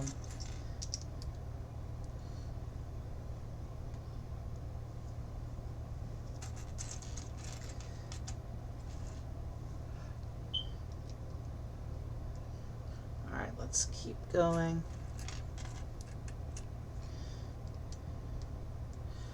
The finish line is in sight. Well, I estimated this would be about a 5-hour build, so the fact that we're in the final bag and we're about to hit the 4-hour mark means my estimate was pretty close, but we should be finishing well. But since we're in the final bag, we'll be finishing not too long from now. Less than 20 pages left of instructions. As long as I can find the parts I need in the parts pile and not have to spend a lot of time looking for stuff that got under stuff.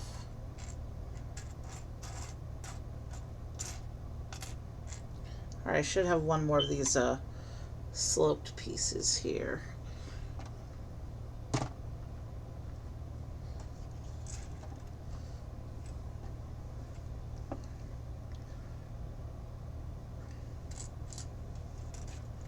But I'm not seeing any dark gray in this parts pile anymore.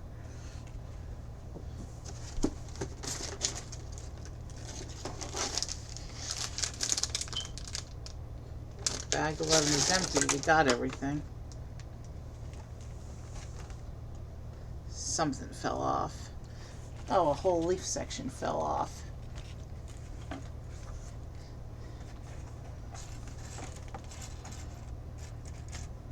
Well, since I have to check the floor for a missing piece again anyway, I may as well go ahead and fix that.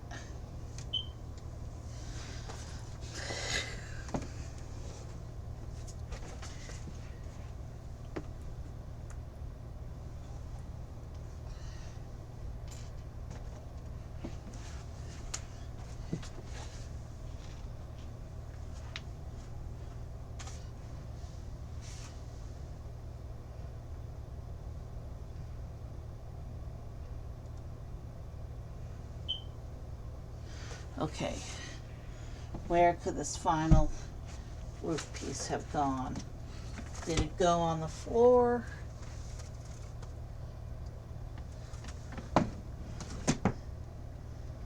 It's a big piece.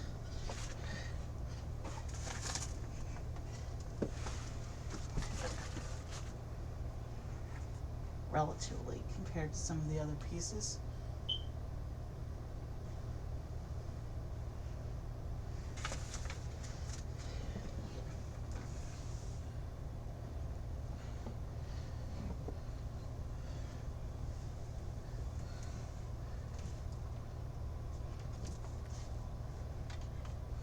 Yeah, no, this last slope piece does not appear to have gone onto the floor.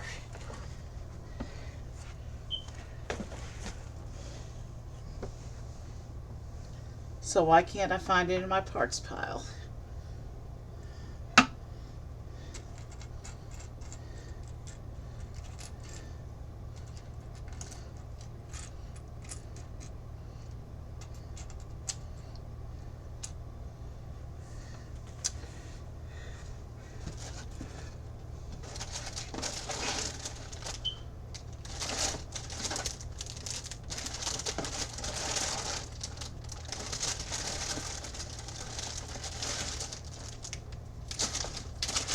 Tell you what we're going to do.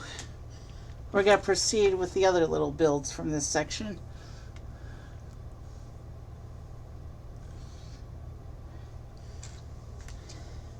And when it turns up, it turns up. And we will drop it into place then. But we can't waste any more time looking for this piece right now.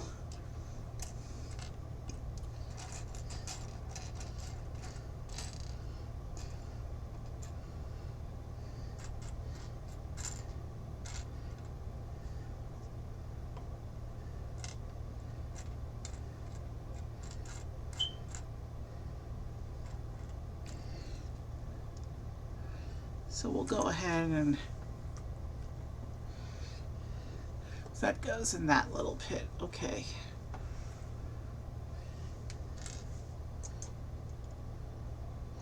We'll go ahead and set this aside for right now, and we'll come back to it. Meanwhile, let's go ahead and build this tree. This looks like we found it. It was wedged under a plate. It was like stuck to another piece. That's why I couldn't find it, so we got there. And this will drop in here.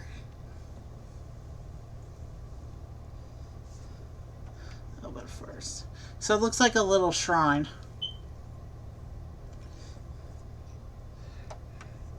So we'll drop it in. And now we will move on to that next little tree.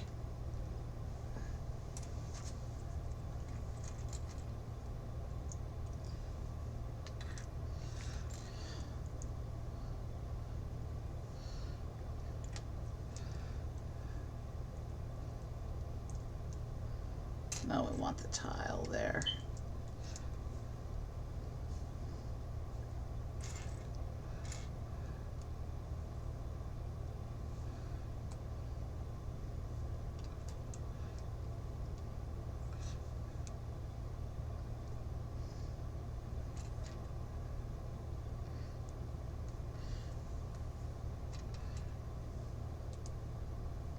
What the heck?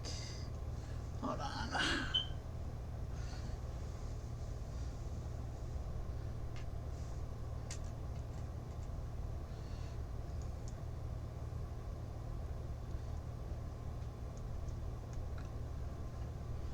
Alright, next piece. Then this long piece.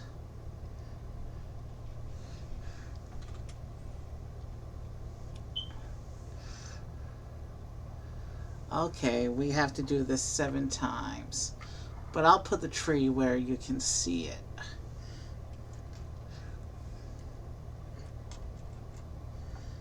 Well, it's only 7 and it's less pieces for each of the 7, so shouldn't be that big a deal. You can see the tree as it grows over here.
Okay, let's do the next layer.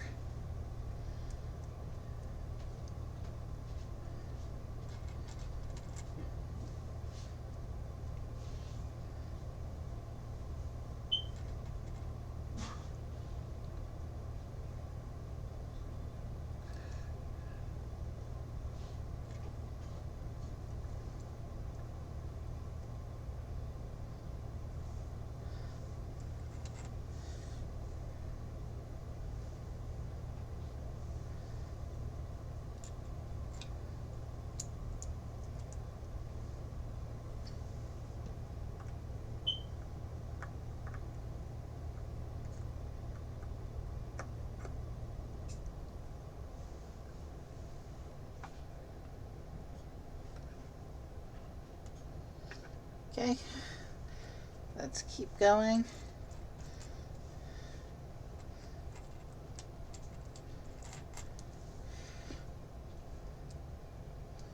This is a cool looking tree though, I will say that.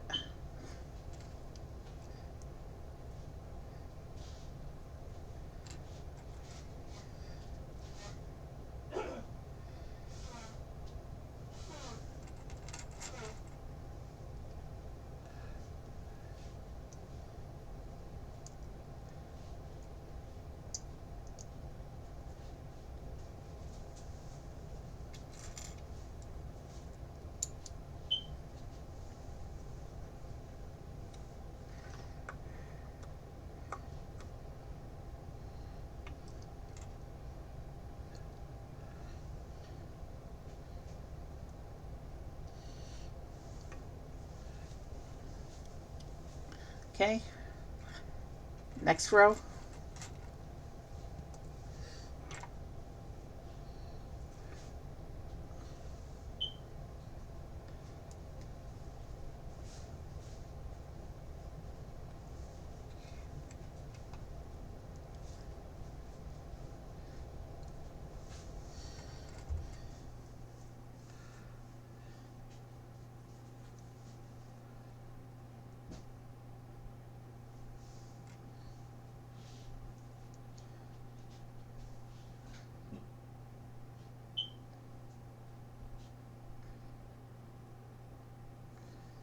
Okay,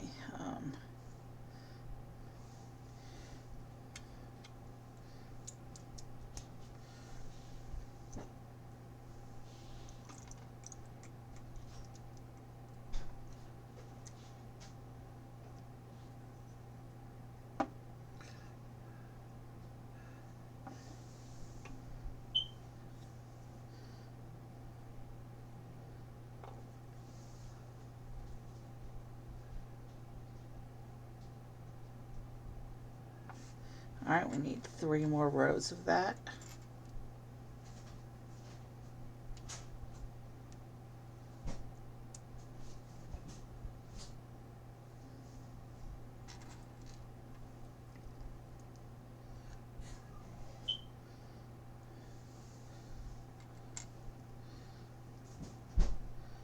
This tree does have a really cool design. And even though it's a little bit repetitive, it's a lot simpler than the other 2 trees we just did. Sometimes simple is better. In this case, that's not necessarily true. It's just that this tree is coming together a lot quicker than those other 2 did.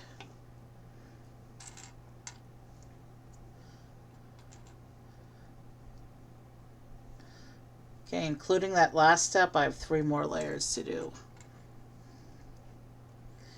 Just 2 more on the current stacking step though.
I really don't get to do anything special for Halloween this year.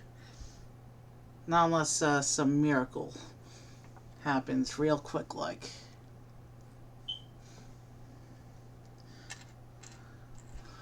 Halloween's one of my favorite days of the year, but they canceled the Halloween party that I usually go to. And I can't go out with my niece on Halloween Day like I usually do because I have an early morning appointment the next day. So, so I don't get to do anything officially Halloween at all this year.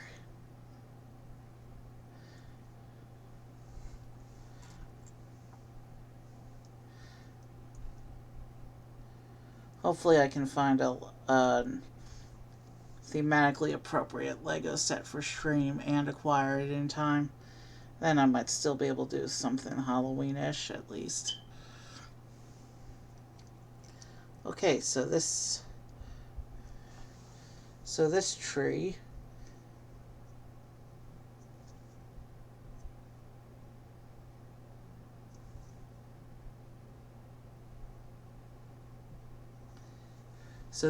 is done. That's an interesting look. And this tree will go here.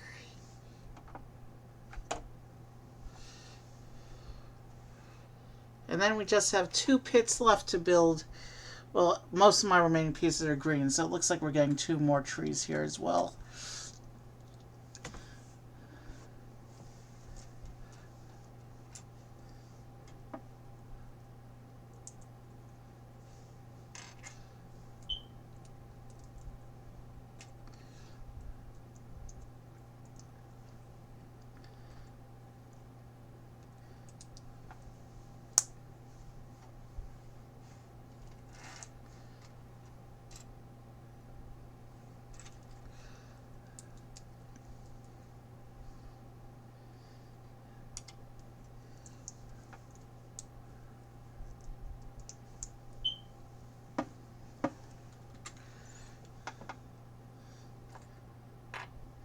Okay.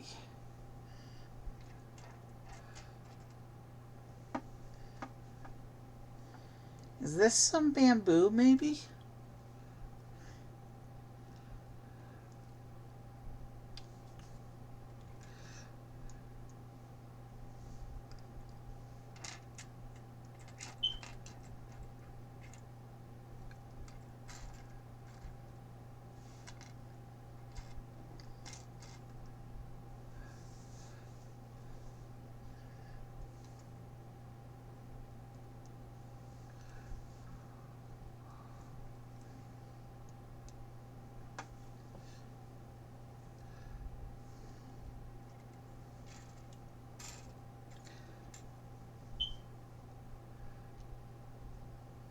Interesting.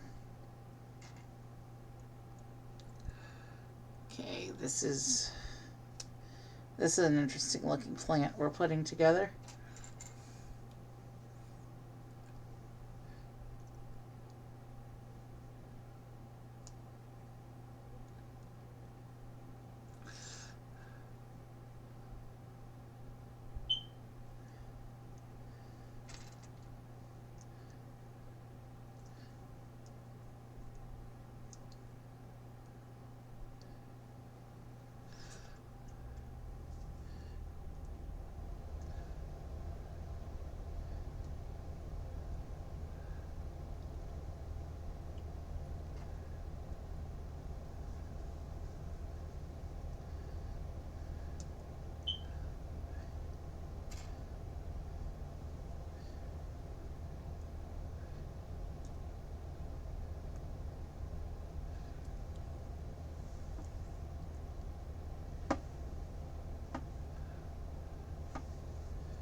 Okay, this goes on here. Let's see. Oh, so We're actually creating a collection of ground plants here, it looks like.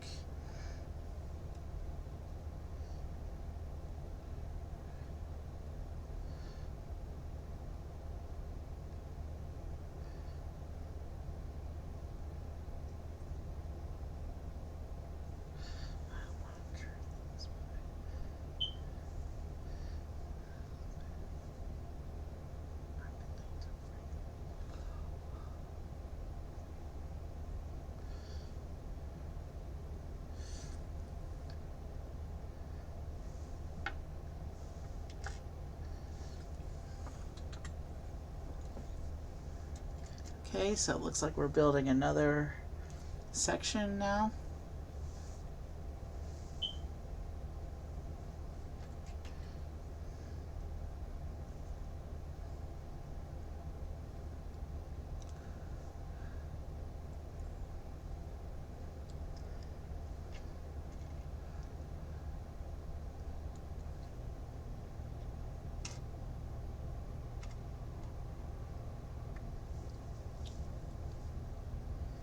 Okay.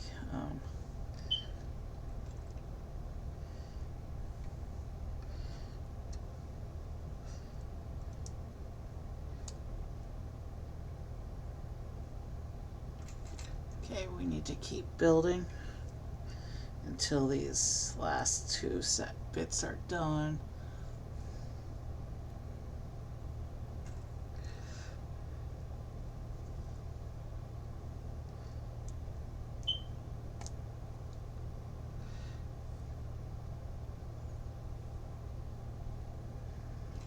Okay, this goes on here like this.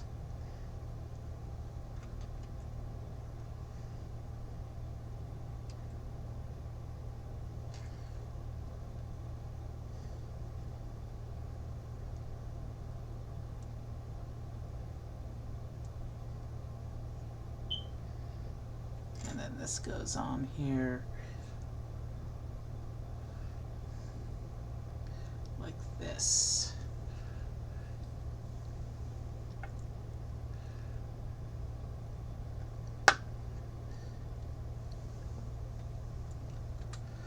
And looks like we're just creating a shorter stalk for this one.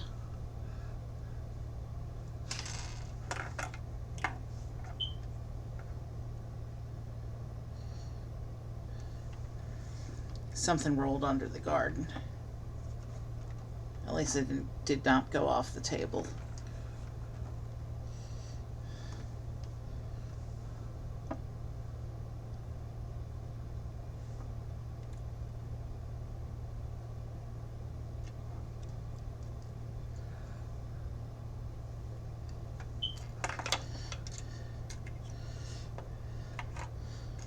It's a little top heavy right now, being unbalanced. We'll lean it down for a little bit.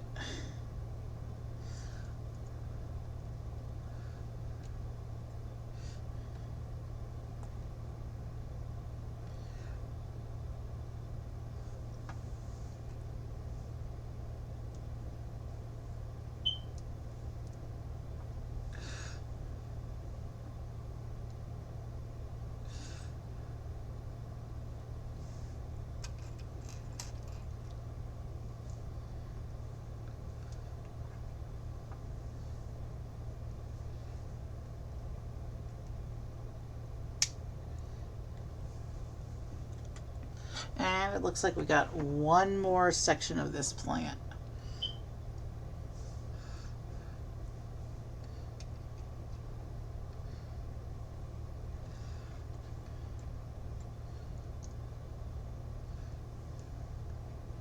This might be a bamboo plant, I'm not 100% sure.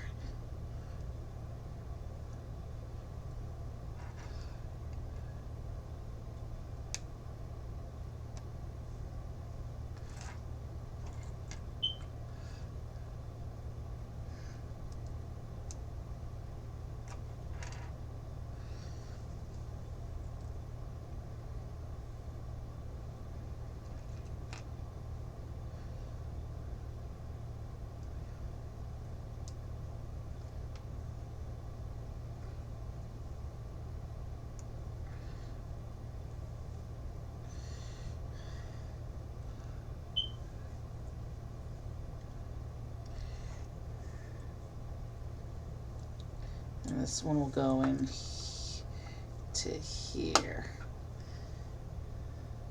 And then we'll spread these out a bit. And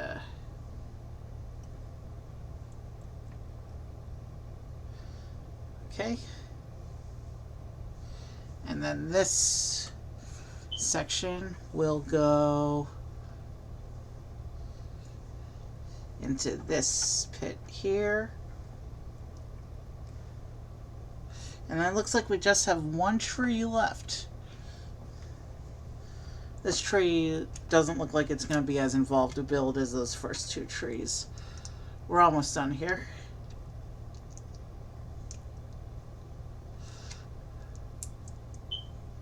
Okay.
Okay.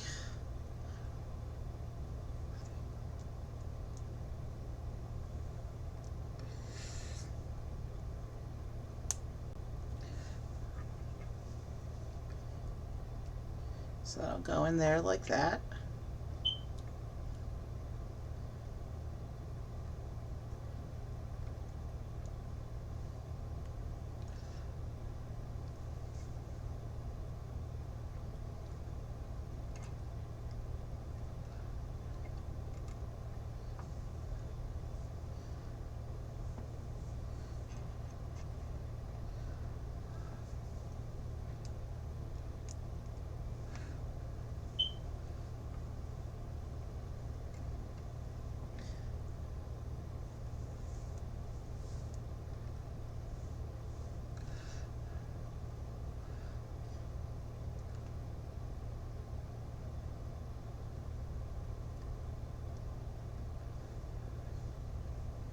Okay, so this goes on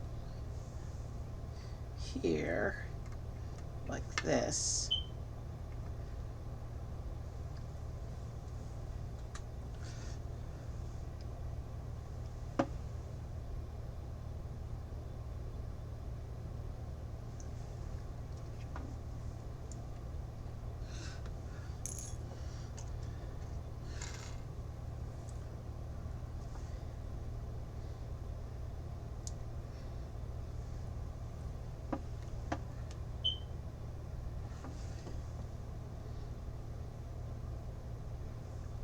All right, just two more pieces of leaf to put on.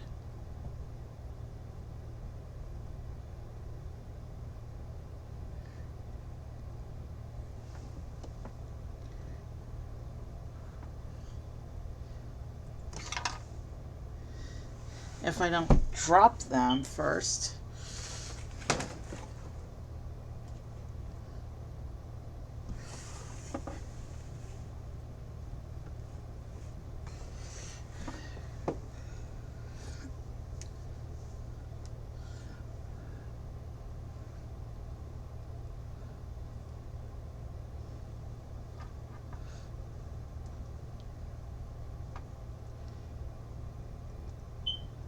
So this will go here.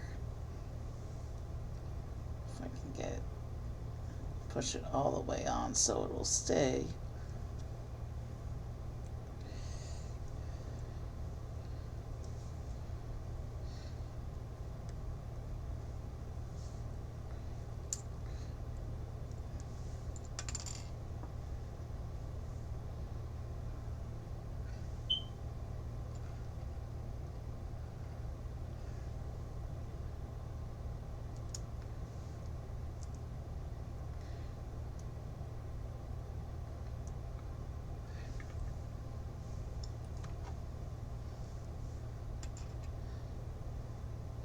Okay, let's get this last bit of leaves together.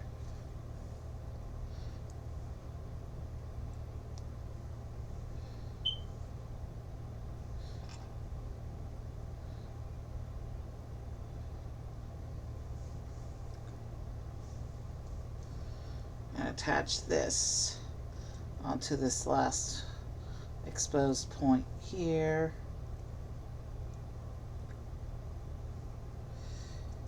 If I can without it flexing out of the way again.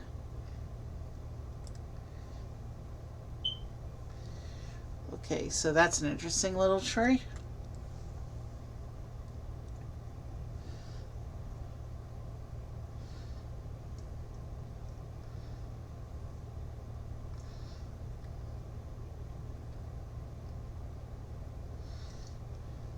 So here's the last little tree we're putting on. And this will just drop into this last pit right here. And that concludes our garden. Want to add your personal touch to your model? Be inspired by the 5 principles of Tranquil Gardens: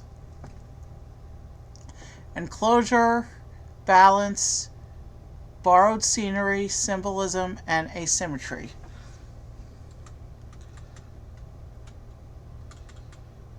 And there's a nice little picture of a koi.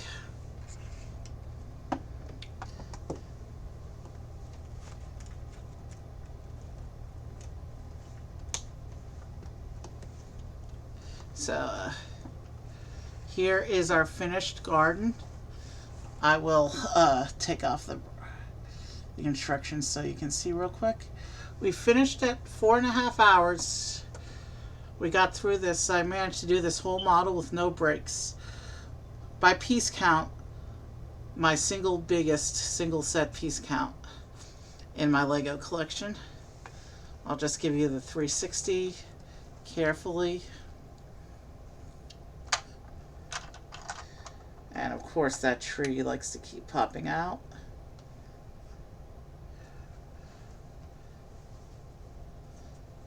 But you can see lots of beauty with this model. I'll put it down this way so you can see the river and the bridge and the shrine. Even though the back of the shrine is to you, you can still see most of the model. Or I should say more of the model if I position it in this orientation.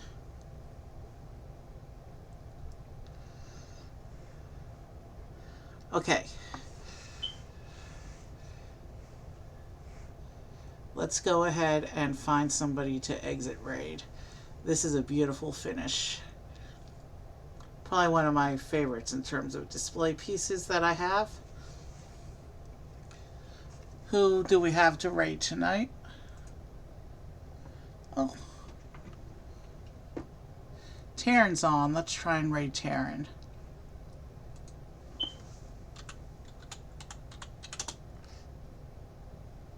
Alright.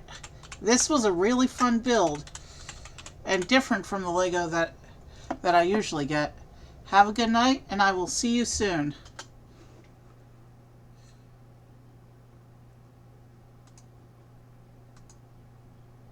Good night. Good night.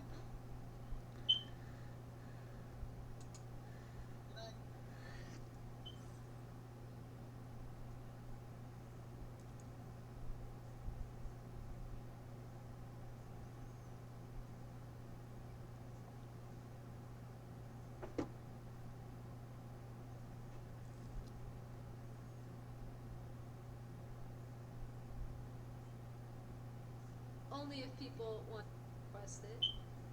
Uncle Evie, welcome in. I'll do another crazy Creed video next week. Hell yeah. I'm always down. Let me know. Evie, thank you. We've got Icy Fire.